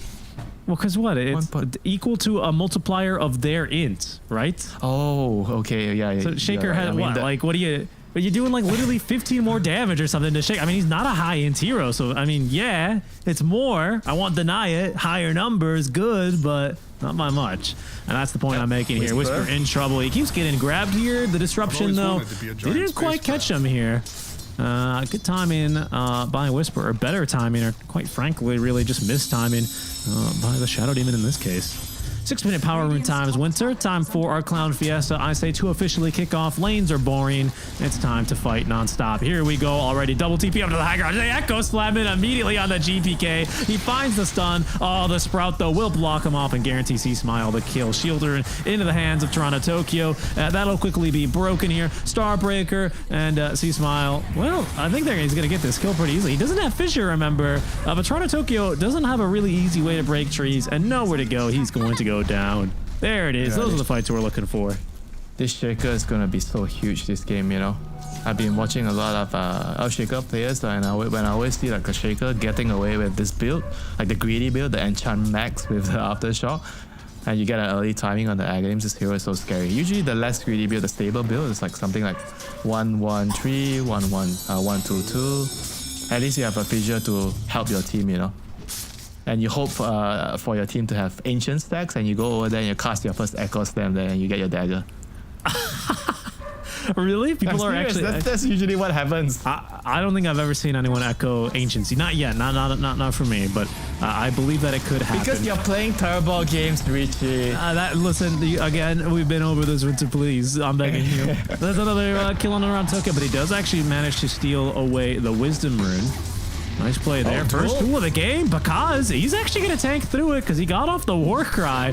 Pure cannot kill him. Not for another 5 seconds until he has the overwhelming odds. But Save sure can. Save finishes him off. All right, big kill still. No dual damage, but still the carry it. Yep. That's really, really good. By KS, you mean kill secured, right? Not kill steal. There is no such thing as KS anymore nowadays, you know. Everybody knows the kill is the kill. I work as hard as you to get the kill, so if I'm taking it as a support, I'm going to carry you. Is that what you say? Dude, have you not noticed that supports nowadays can do a lot? Yes, you have a lot more gold, a lot more levels. You have neutral items that help you a bunch. It's good. That's good. Back in the day, the supports have nothing because you need one slot for Observer, one slot for Sentry, one slot for TP. No, they combined. They combined.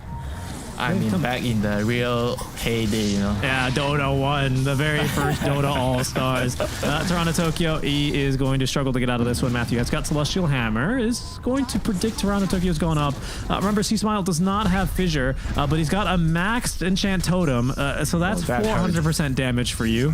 Yeah. That hurts. So the minus armor as well. I mean, Toronto Tokyo taking, 400 damage in one hit? Close to it, 350. I mean, he almost dies, right? If he stands next to him and he takes aftershock damage. I think he will literally have only like 20-30% HP with one enchant totem. If the SDA math is right. The C math, huh? Oh, don't worry, I won't test your math on that. GPK. He's got more armor at least on this hero. Does go for the arcanes because you just have to kind of be spamming spells on this hero. Careful. Toronto Tokyo. Mind Flare now? Yeah. I guess for the cooldown reduction. Oh, nice bushwhack. Oh, that'll be good. Yeah, bushwhack into plenty of damage. Sprout. Oh, I thought it was good, but it wasn't. Toronto Tokyo able to collect the kill with 3 points there in the Shadow Poison down bottom. They are making another play now as Whisper does have his first point in the ultimate. They TP in the heroes, being just really panda because Matthew was there off the get-go and doesn't have level 6. And collect the kill on the Nightfall. Is he back on the puck? With that kill? 3.5k ammo for a few more. Maybe he's back on this one. Save, unable to evade another death here. Another Actually, kill. I think his All right, first. he's back. He's back. That's what I was going to say. I think we have to wait a bit longer. Sprout denying Pure the vision, but he breaks himself in using the Quelling Blade. Oh no, Matthew got a little bit too close, and unfortunately 2 people on that overwhelming odds easily finds the kill. Matthew, for his efforts to save his friend, is likely to fall as well, but the Echo, he just walks in and it's huge damage into the small camp.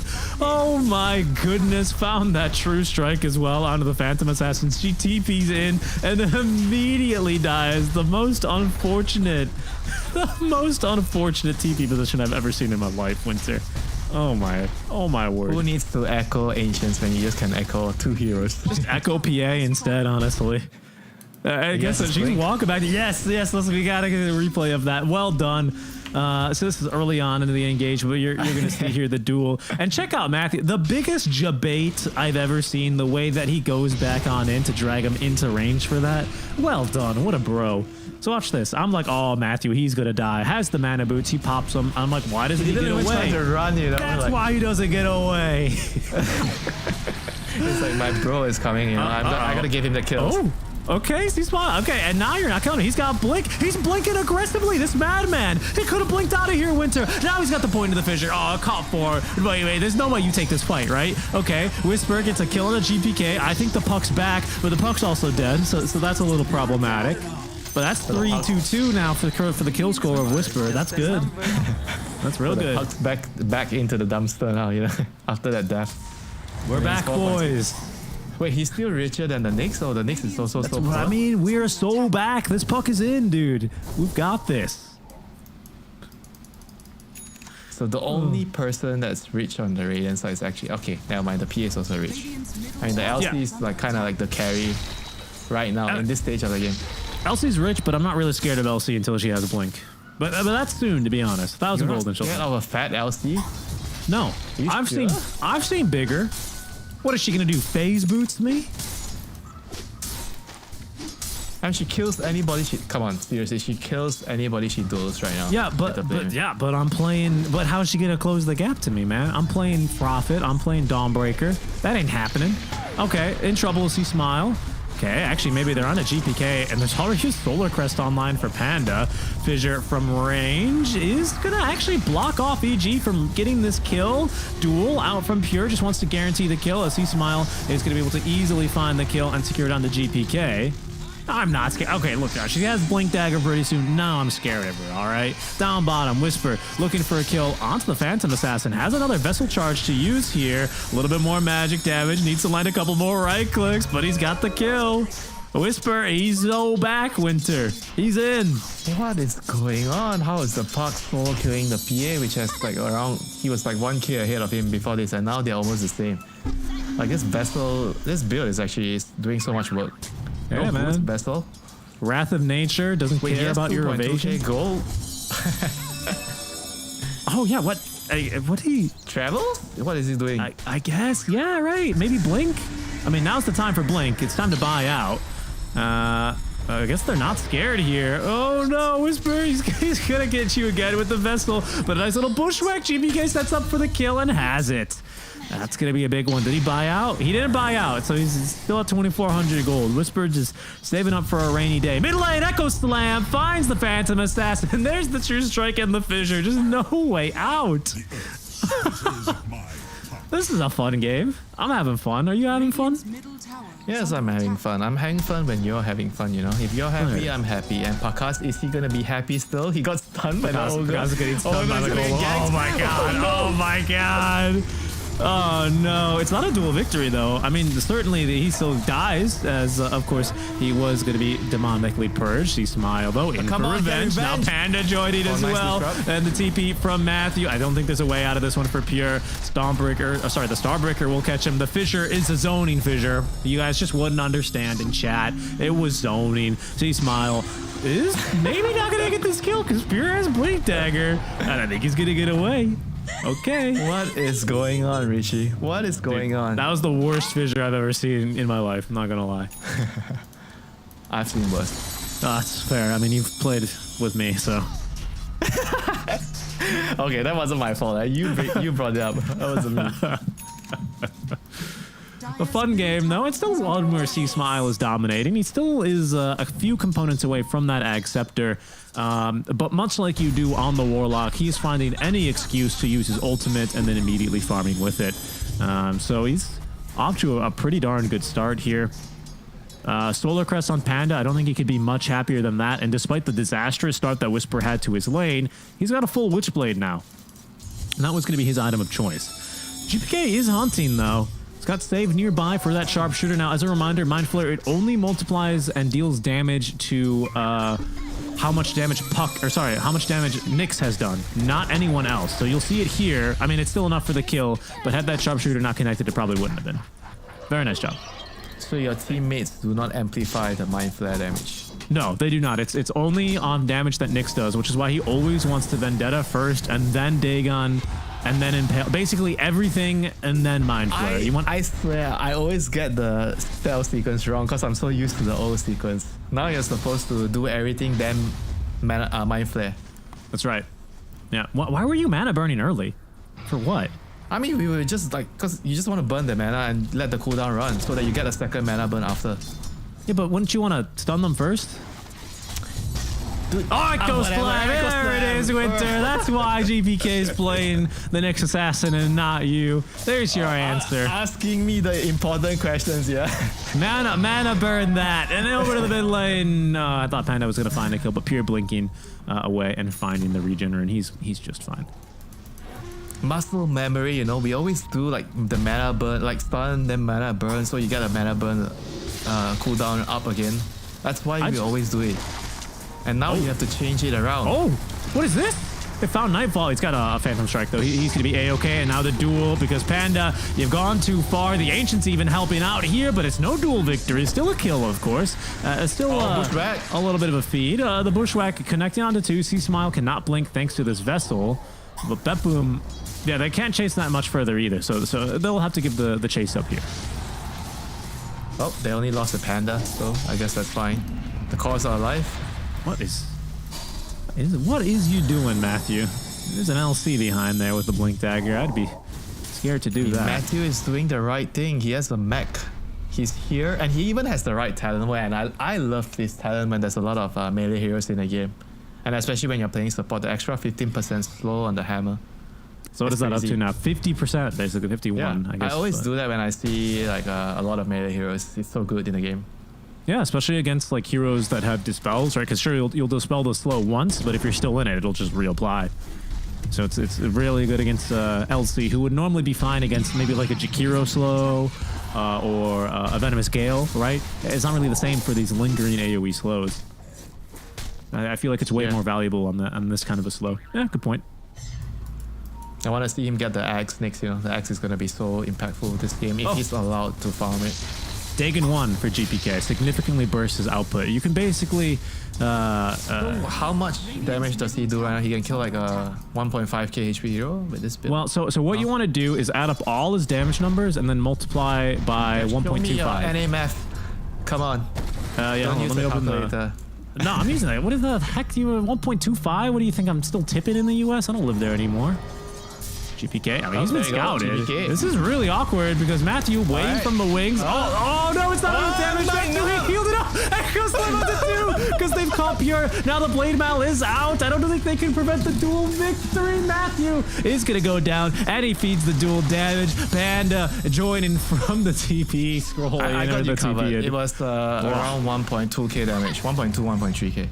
Okay, well, not enough there for the Dawn, huh? He needs to get the shard, right? He's getting Kaya first. Oh yeah, true. He needs shard. No, but I think Kaya might do more. Kaya does more damage.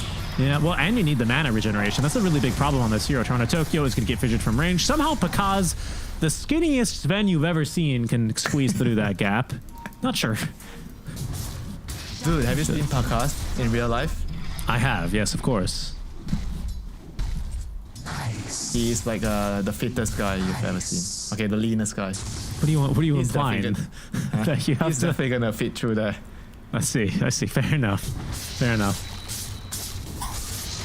And Not enough damage yet on this Nyx though, is what the is story. our friend Nightfall up to? He's going to get an early BKB. He needs it. That's for sure. Yeah, that's way too much pressure on the map right now with the global presence of the Dawn and the Nature's Prophet. So he feels like he needs to be able to join fights more. And normally, if you can get away with the Deathstorm first, you kind of want to do that because it helps you farm and get Roche. But if you feel like the game is like too pressured by the opponent, then you have to get a BKB to fight.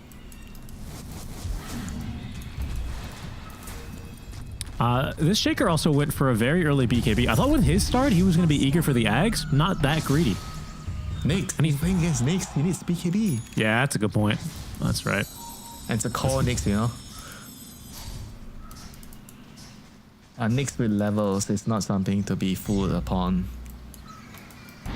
Like, he's by far, I feel like, one of the most annoying heroes to play with when he has levels and no items. Just levels. Like, can you think of another hero with just with levels, no items, and be as annoying as a Nyx? Phoenix, Meepo. No, maybe not Meepo. Not annoying. Meepo needs items. What the heck are you talking about? Phoenix is not annoying. He's got you blasting with a level 4 Sunrise, a level 3 Supernova. Spike Carapace? Yes, absolutely. I compare it to Spike Carapace. Toronto Tokyo is going to die as well. I think this hero's damn annoying too. Demonic Purge, disrupting your ass. Yeah, but he needs gold. He can't just have levels. You need Aether Lens, you need items to help you be mobile in the team fights, positioning. It's another support that's annoying.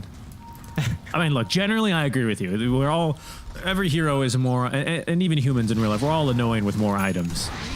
That doesn't mean, Alright, Pierre is gonna be annoying right now. He's gonna try to get Pakas with the duel and Blade Mail. Yeah, we'll see. Panda's behind.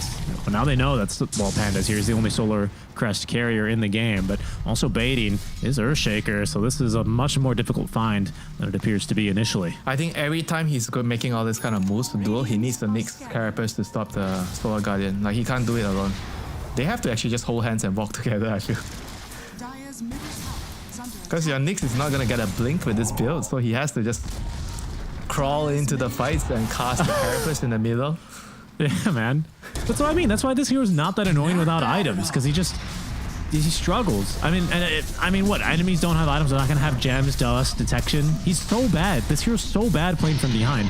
For me, when you pose that question, Aegis, by the way, for Pakaz, when you pose that question for me, I think about, okay, what's the situation where I have levels but don't necessarily have items? Usually you're playing from behind. Heroes that suck like that, Disruptor and Nyx, number 1 and 2, right, for sure. Disruptor, don't remind me, man. You lose your lane as So Disruptor. bad. Oh, I mean, and what do your you... team cannot fight. And then you're like running around Static Storm pushing out waves.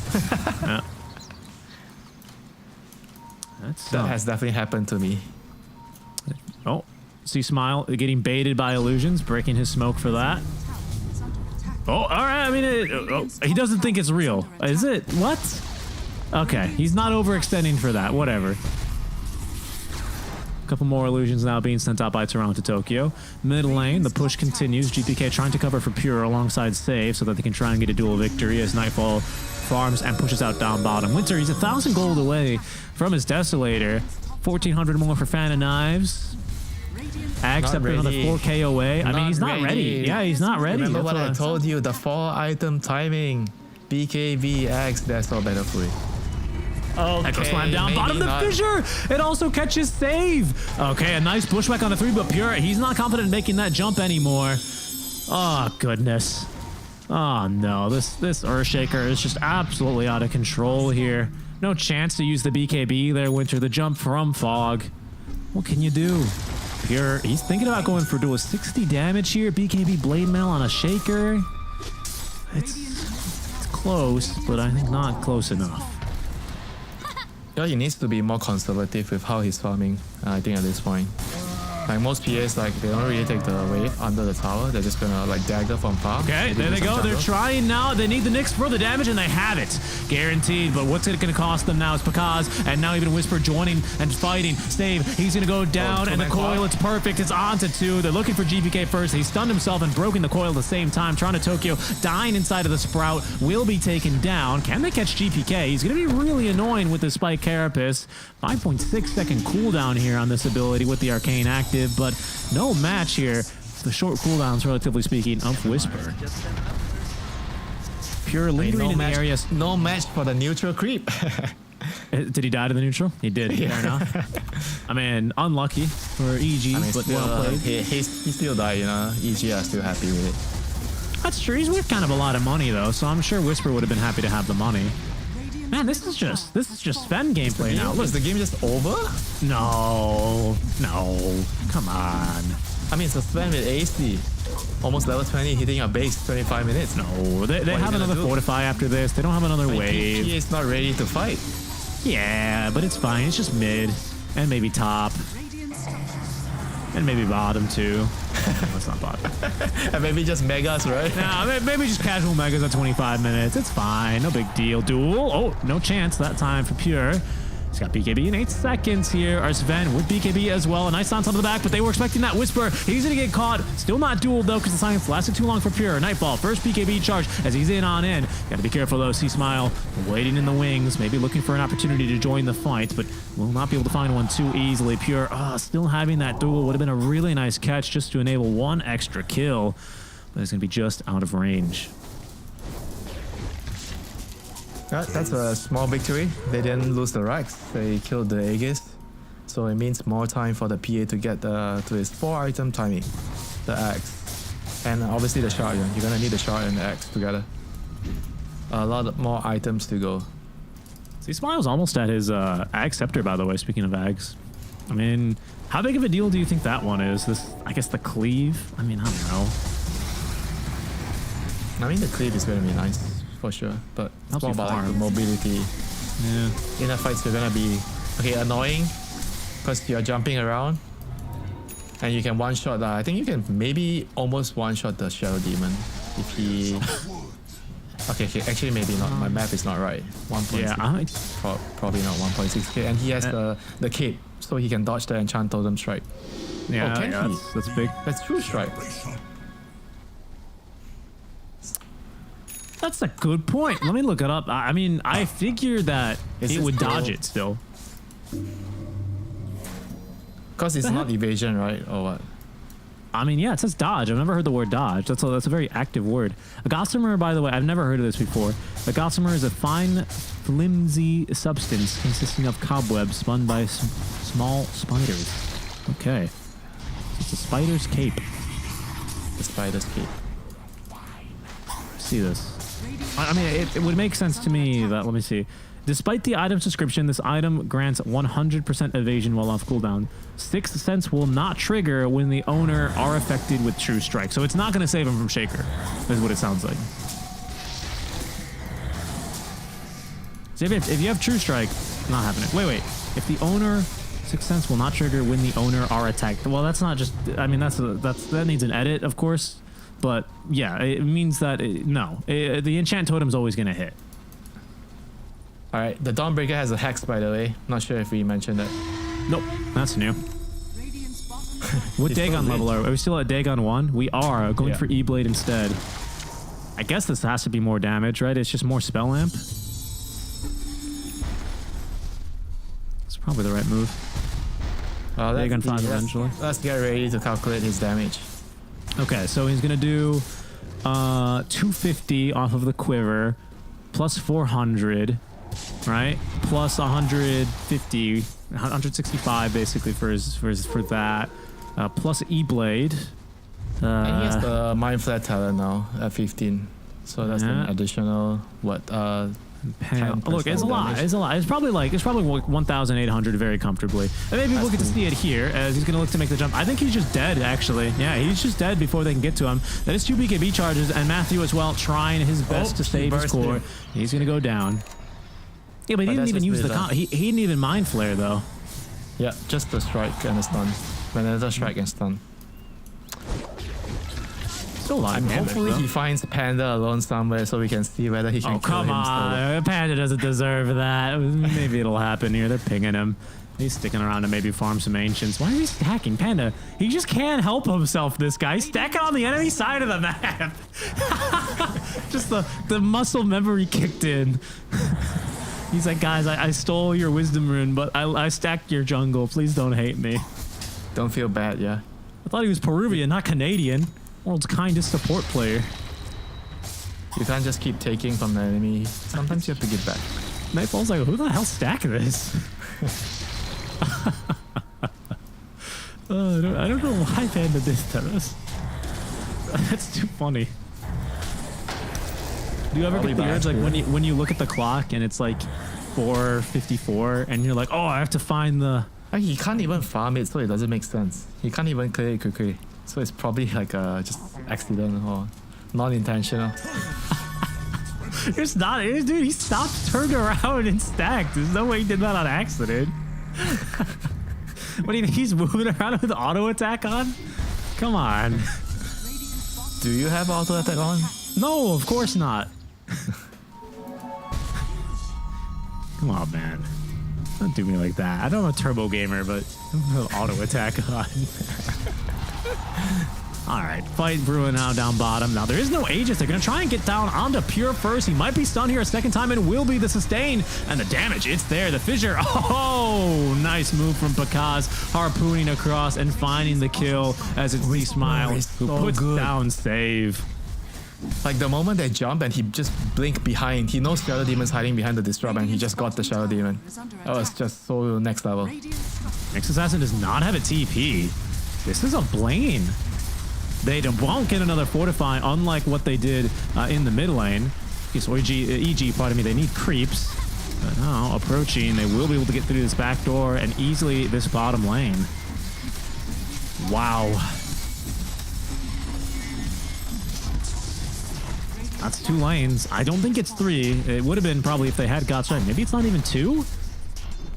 They've TP'd away to Sven. Because is like, yeah, guys, get back. See Smile. Oh, we did get caught here. I think they have a kill. The jump on in. The scythe out from Matthew. Oh my goodness, so casually. Whisper just doing a bit of damage here as well. The slow, very useful out from the Witchblade. The chase continues here from Bet Boom. Unlikely, I think they find anything else, however.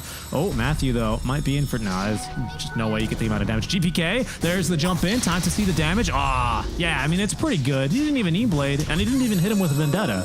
He stunned out from Vendetta. He's basically a support. You know, I have a feeling we'll never be able to see him try to solo kill anybody. I don't think so. Never know.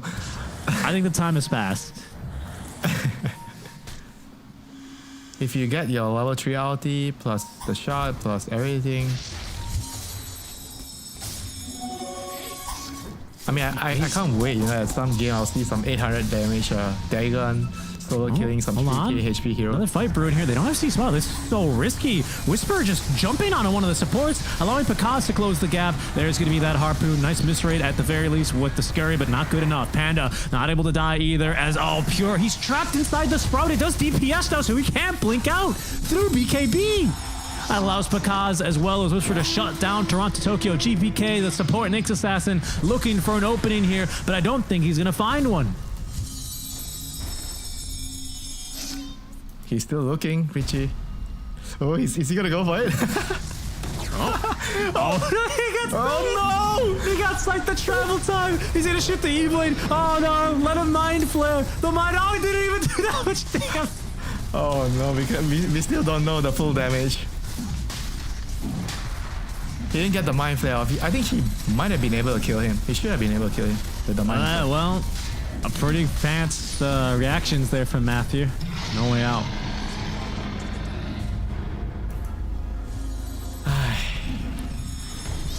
When you play Nyx, this always happens, you know.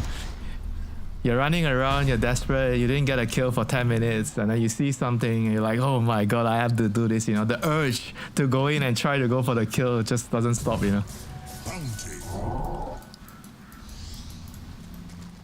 I mean, so right now, EG has the Aegis on Sven. And is PA, I mean, PA kind of, he should be ready. He has everything he needs. Like, he just needs the right opening, you know. His teammates just needs to create the right opening for her to output her damage, you know. She has a ton of damage, but no time to do it, you know, if his team is just getting picked off all the time. I mean, the Dow 114, it ain't bad. Especially with the full AC. He's certainly... Let's think about this, you know, how they're supposed to go in with the team fight, you know. LC can only go in, because Nyx doesn't want to start the fight, so LC goes in.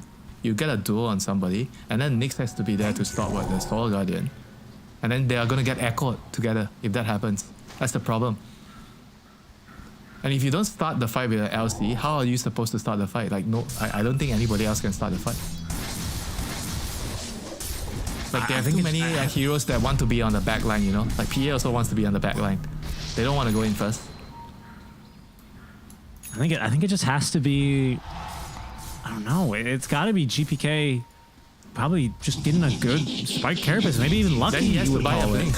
Then he has to buy a blink. Sell the wand, sell the bottle. That doesn't get you there though, and you need to have this quelling because of the freaking NP. They're in your base, by the way. Oh no, and they don't see Nightfall because he's in the blur, but it might break soon. The break now onto the spread. He's not cleaving, but they're not fighting to kill. That's a phenomenal engagement with C-Smile. A big fissure, the Echo Slam. It's not doing that much. The BKBs, they seem to have come out in time here, Winter.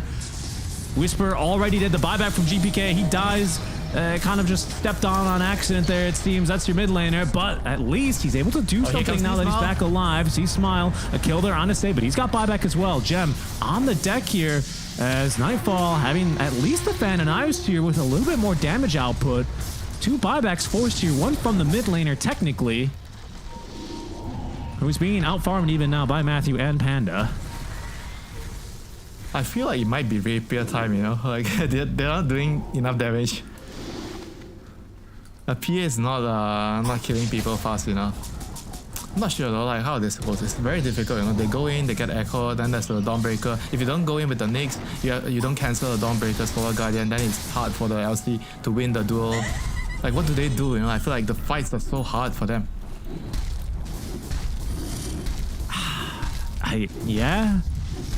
I don't know. I mean, EG maybe having a little bit of difficulties getting up to that high ground though. I mean, maybe that's enough. You know, like you're saying, that this rapier, it might be time. I think I agree with you. I think it's time. AG, I mean, they're not going to mess it up the next time around. Didn't lose that Aegis. Look, there's going to be a hard on LC. So Pure is going to be substantially tankier. Their vision game is also real bad as well, right? And that's what always feels awful when you're playing an Nyx from behind. A big reason why the game's just not fun is you don't have anyone else to go in first for you. That tends to be your job. And in a losing game, that's just generally, you know, Let me ask you this. I have an idea. If you're supposed to go in first, should you consider getting an axe on the LC so you can just go in first safely and open the fight, give vision? It's a really interesting idea. Because then you're not worried about getting killed by the other heroes if you do. I think the issue is more like, who are you dueling, right? Because then at that point it turns into, yes, probably a guaranteed kill all against pretty much anyone except for the Sven. I would say I think he's too tanky and probably beats you in the duel. Because then it turns into lockdown, right? And then if you're locking down someone or killing Tupac or killing anyone else, basically, yeah, it could work. Yeah, Shaker. I don't think Shaker's killing you. Yeah, I mean, if there's no enchant totem, you're not dying. I don't think you die with enchant. I think you have just too much armor, to be honest. And now heart. It's tough. Yeah, I mean, it's hard, you know. Their heroes are not the best teamfight heroes. They are more meant for picking off heroes, split pushing. And right now, the game is not going in that direction. They're being forced to group up, defend their Raxes. So they have to figure out a way to take the team fights. You know, they have to try to problem solve during the game. What do they do? Whereas for EG, it's pretty much straightforward, right? The Sven is hitting the Rax. You have a Solar Crest on the Nature's Prophet on him. They put the Lincolns on him. Then everyone else just sits back and watch.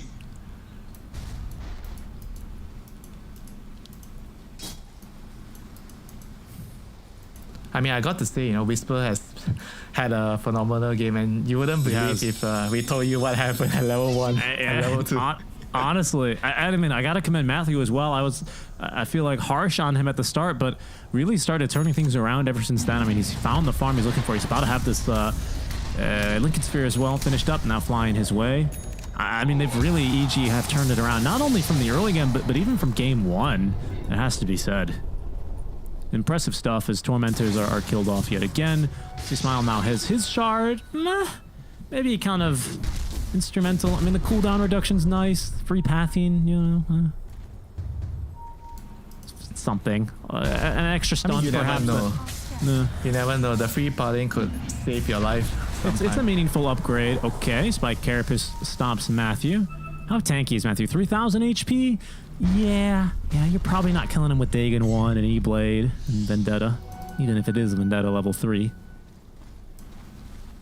He still doesn't have Shard on the Snakes either. He's actually going for the Ag Scepter. I mean, I think that is like the white flag. Again, I was talking about earlier how I don't like overall the change to Mind Flare because it seems to have removed a couple of dimensions of playstyle that this hero has. Notably, I never see a winning game where you want to go for a burrow. Whereas before with the old Nyx, I think it had a you know, not as popular build, but could have been done. I think GPK going for this is just like, man, what am I going to do if not just sit there and stun every now and then? Children allowing C-Smile to blink away there. I was pretty lucky. I think Nightfall also not hitting the Abyssal in time. Maybe expecting a stun? I don't know. I guess there's an E-Blade. Sorry, a Lincoln's on C-Smile, so would have been tough to get to do that with just a PA. Yep, Goroshan is going to start to spawn, so that's going to be the next fight there. I think the PA, they have to take the fight. They can't just hide in the base anymore. They need to take the Roche fight. as well, so it'll have a free Ag's Blessing on it. We'll see if that makes a difference. Matthew hiding underneath a ward here is going to scout a couple of enemy heroes. This is a bad spot to be if you're Bet Boom. See Smile running, moving with confidence. Does not see the Nightfall Phantom Assassin. Still has this pesky shield rune for a few more seconds as well. So he's not just that easy to go on either. On top of that, Lincoln's, that BKB, and the illusion rune. Cheese in his back pocket.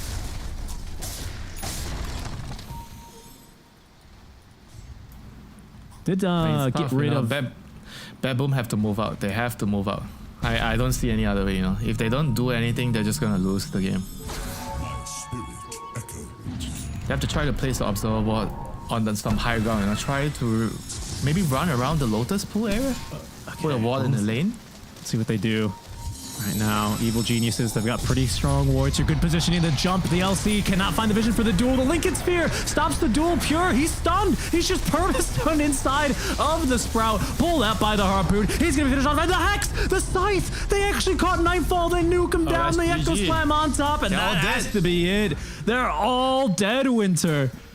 Bet Boom, they were relying on a duel to maybe try and anchor the fight around it. They don't find it. They're completely danced around. Evil Genius is not even bothering to check burrows. Down they go, looking to end this game, end their Dream League Season 21. Yes, as an exit, but at least on a win. I'll call this a failed Nyx experiment. Yes. Uh-oh. Uh-oh. There goes that Scary. I mean, you are a lot more annoying now in Scary. But, yeah, the cast range on items is actually so good. It's crazy. GG's called. That is Evil Geniuses taking the game number 2. The mid lane Earthshaker absolutely popping off here, allowing Evil Geniuses to at least, you know, bow out of the tournament in style here on a 1-1 draw versus the number 2 seed here in Group B. That Boom, of course, they don't have to be too sad here. This game ultimately not affecting too much for them, as they only have, of course, second place in their group to stand for. I mean, not much to have lost anyway. But Evil Geniuses, of course, at least able to finish their officials before the TI period in style here. Well done for them. Yeah, I mean, right now it's all about like how do they prepare, you know, for TI, you know. They need to figure out what they have to do in the draft, how they have to play together. I think trying to take something from Shopify, which is working right now, first picking a carry, might be something that they should adopt, you know, for the going further for them. So I think they're definitely going to learn something today. Yeah, that they did, right? Especially if they're... if this was like an experimental time for them, I think they can be quite happy with it here. Taking a look at EG drafts, they've tried it a couple times here with the Morphling for Pakaz. They've tried it versus Quest where they lost that game. So it's not necessarily a new idea, but certainly I don't see them doing it as much as, for example, I see... the Shopify doing it, you know, and there it works for them. I think maybe it could also work for Evil Geniuses, and honestly probably more teams, right, in this kind of a meta, if the heroes aren't going to see significant changes, if new solutions aren't found or play styles. Who knows, right? There's still, I think, a lot to be discovered in 734C. Yeah, the players are gonna need some time to grind their pubs. That's when all the crazy experiments are done. Try to figure out the small little things, and hopefully they're gonna bring something new. When TI comes. Absolutely. I think we're going to go to a quick break. We're just making sure that we actually will be able to grab Evil Geniuses for an interview. If we do have one, guys, do stick around. That'll just be a few more minutes until we get that one set up. But I don't want to send you away without knowing for sure. So we're just going to linger here for a bit longer, Winter. I mean, that wraps up the group stage here for Group B, doesn't it? Now I think we're all done. I don't think any tiebreakers, save for a potential Gaming Gladiators and Quest thing. But no tiebreakers, I think, for Group A. That's all settled out. Group B also shaking out pretty clean so far. Of course, Gaming Gladiators and Quest will be facing off tomorrow due to a power outage issue. For us, though, we're going to be going to a very quick break. And when we come back, hopefully an interview with Evil Geniuses. We'll catch you then.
Game 2 victory here for Evil Geniuses. And here's, we talked a bit Whisper before we went to the break. Winter, about how Whisper was able to kind of make a comeback and mount a comeback. Oh, this is a fun fight, isn't it? With the Echo Slam.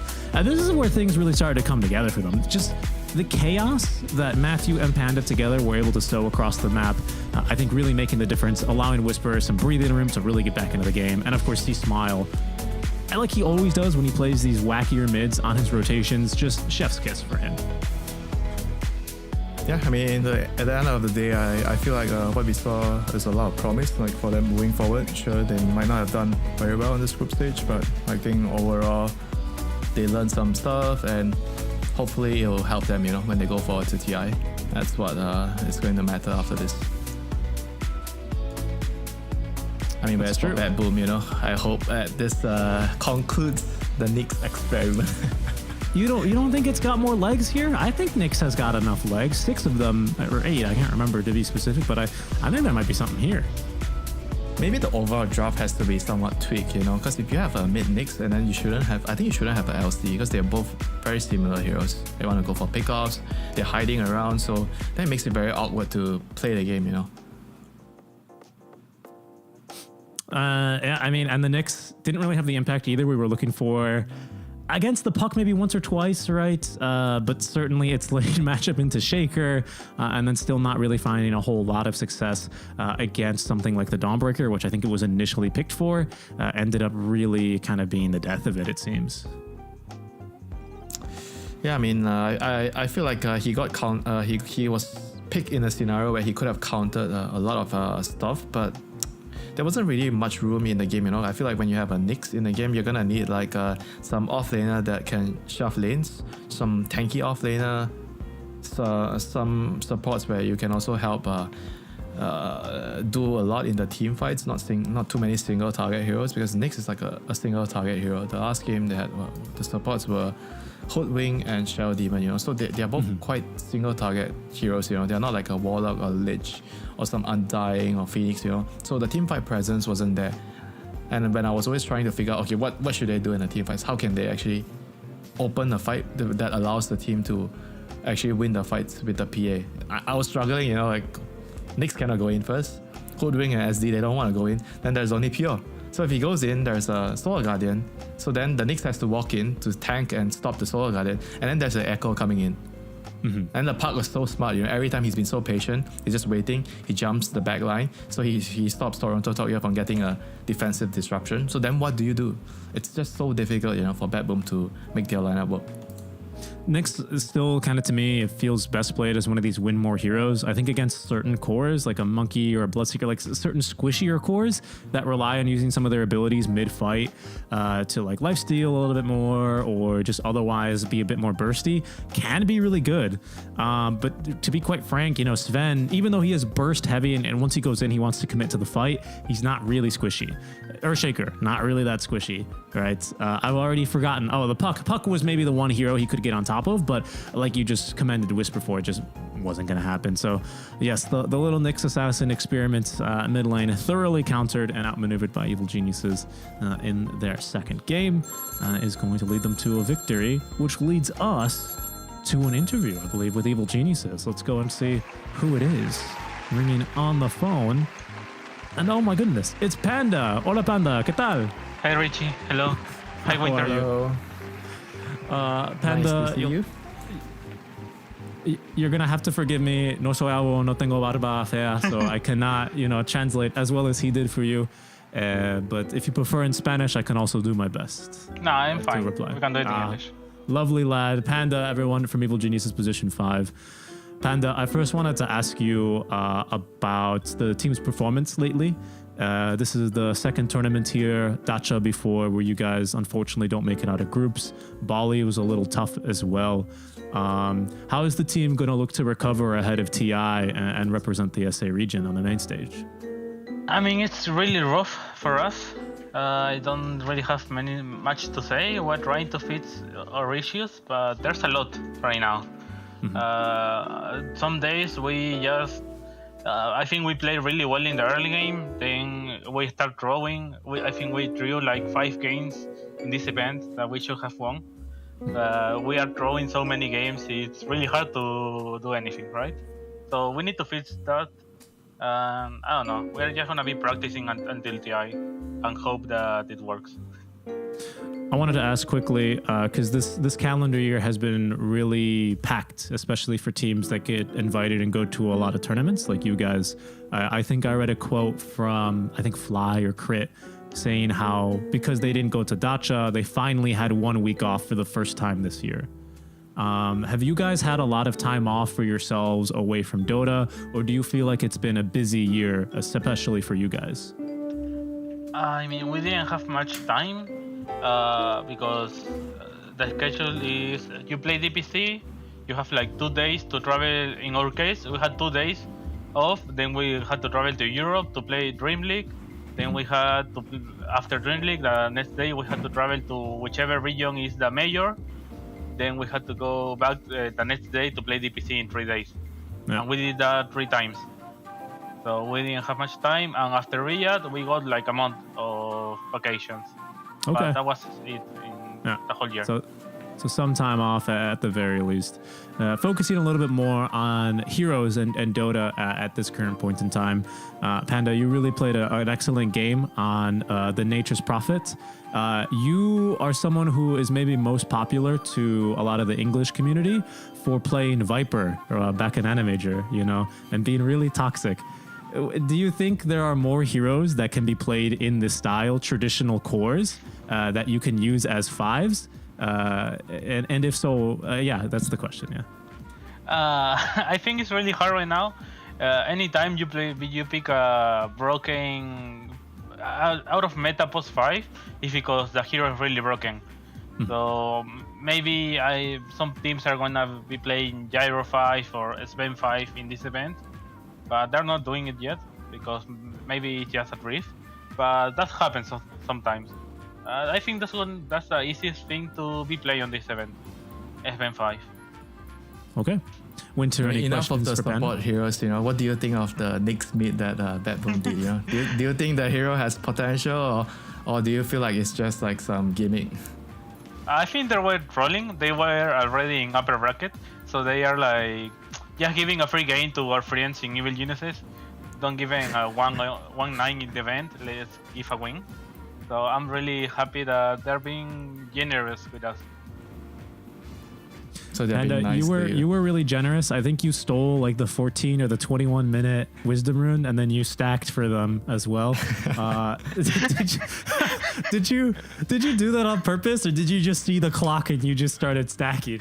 No, I was planning to stack it and farm it myself, but then I saw PA and I was okay. I'm running away. That is the funniest thing I've seen. Sorry, Winter. Any more questions here? Go ahead. I just wanted to ask you more about like what heroes do you feel like you can have fun right now with the position 5, in the current meta? Because position 5 usually people associate with boring heroes, so you have a boring job in the game. You have to secure the lane for the carry. The carry tells you to stack, you stack. They tell you to do this, you do this. So how do you have fun with the post 5 now? In ranks, I'm having a lot of fun playing Marcy and Trend Protector. I think Nature's Prophet is also really cool. Yeah, of course, Nature's Prophet. Yeah, the hero is always fun. I can never play it as well as Trend. I don't think I have played Trend like in a whole week because it's always fun. Yeah, good to know. Good to know. At least you're having fun in your rank, Otherwise, you're, like you said, you're always traveling and it's tired. You're always playing, and hopefully you guys get to rest well, ahead of TI. Yeah. Panda, I don't have any more questions. I'll open the floor if you have anything to say for fans, friends, family, anything like that before we end the interview. I'm gonna do it in Spanish because. Okay. Yeah. Go ahead. Agradezco a la gente que nos está apoyando. La verdad que el torneo ha sido muy difícil, ¿no? Ya nos estamos yendo, estamos eliminados. Igual intentamos jugar esta partida en serio, ¿no? Intentar ganar porque nos ha ido mal, ¿no? Pero igual todas las partidas estamos intentando hacer lo mejor posible. Vamos a esforzarnos todo este tiempo que nos queda hasta el TI y intentar jugar bien en el TI, ¿no? O sea, Whisper tal vez está troleando ahorita, pero tal vez ya no le demos Londres en ese momento. Very well. He said, thanks everyone for the support, speaking to the SAC. Thanks everyone for the support. We've had a hard tournament, obviously, now that we're leaving. We tried very hard in this series up until the very end, and we're going to use this time ahead of TI to really improve and do our best there. And then he flamed Whisper, of course, at the end. Panda, thank you so much for your time, man. It's always a pleasure to talk to you. Hopefully I get to see you in Seattle on the main stage, and all the best until then, my friend. All right, see you. Bye, guys. Bye, man. Bye. lovely guy, that Panda. I wish I knew what just happened. It's okay. Don't worry about it, Winter. Don't you worry about it. It's just a little bit of friendly banter between teammates, you know? You know how it is.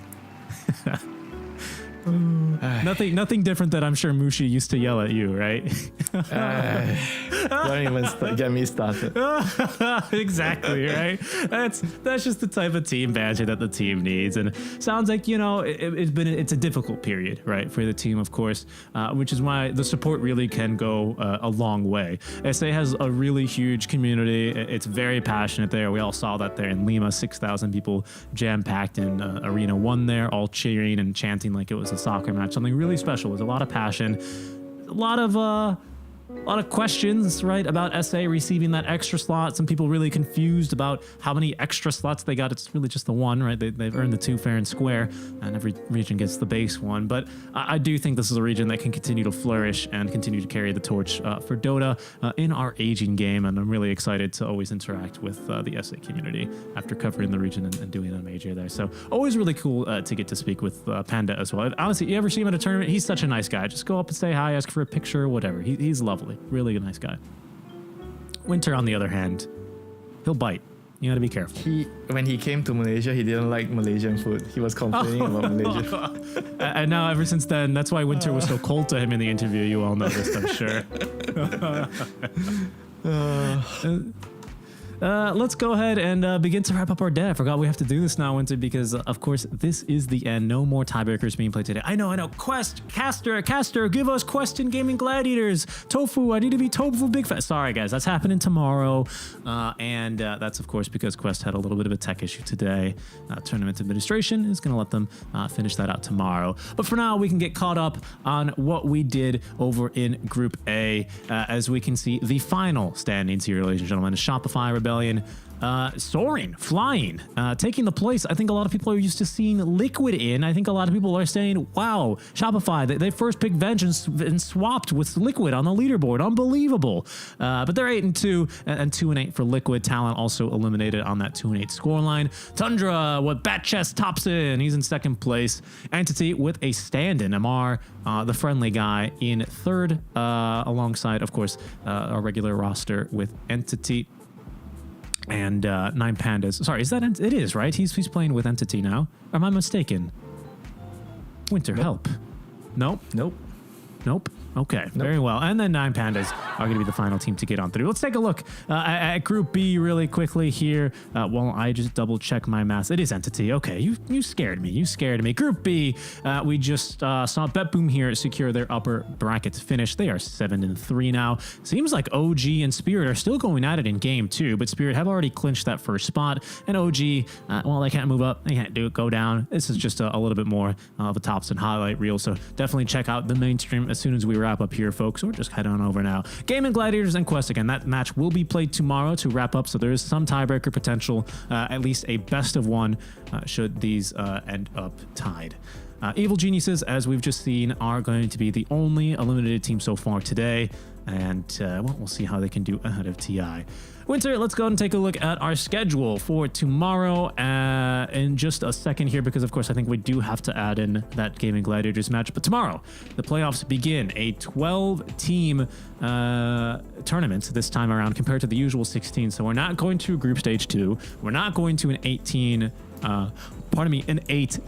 rather, make that double elimination bracket. We're going, well, actually, we're going to, what are we going to?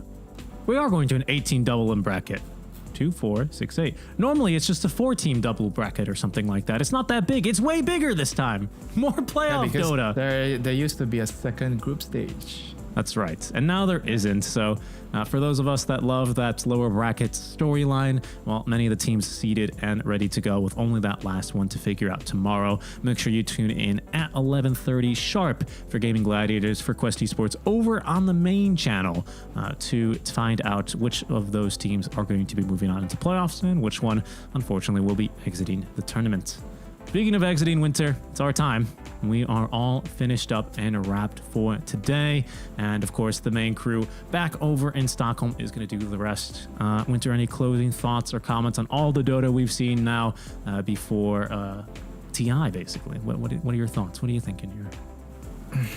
Dota is in good hands, and we shall have our pisang goreng after this.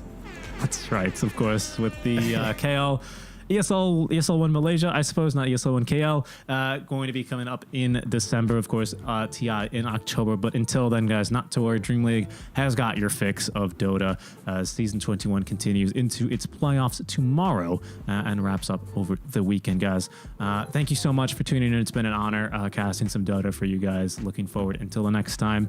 But until then, guys, on behalf of the production, the admins here on the BC streams, which you never see or hear of, our Bald observer as well. Thank you guys so much for joining us over the past couple of days for all the Dota action. It's been an honor and a pleasure as always. Catch you on the next one, guys. And until then, go bat chest for Thompson on the mainstream. We'll see you around.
Since the dawn of time, all have submitted to one true ruler.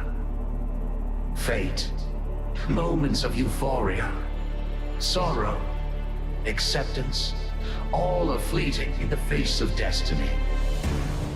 Yet only the bold dare defy this rule. Dare to triumph against all odds. Dare to rise above fate.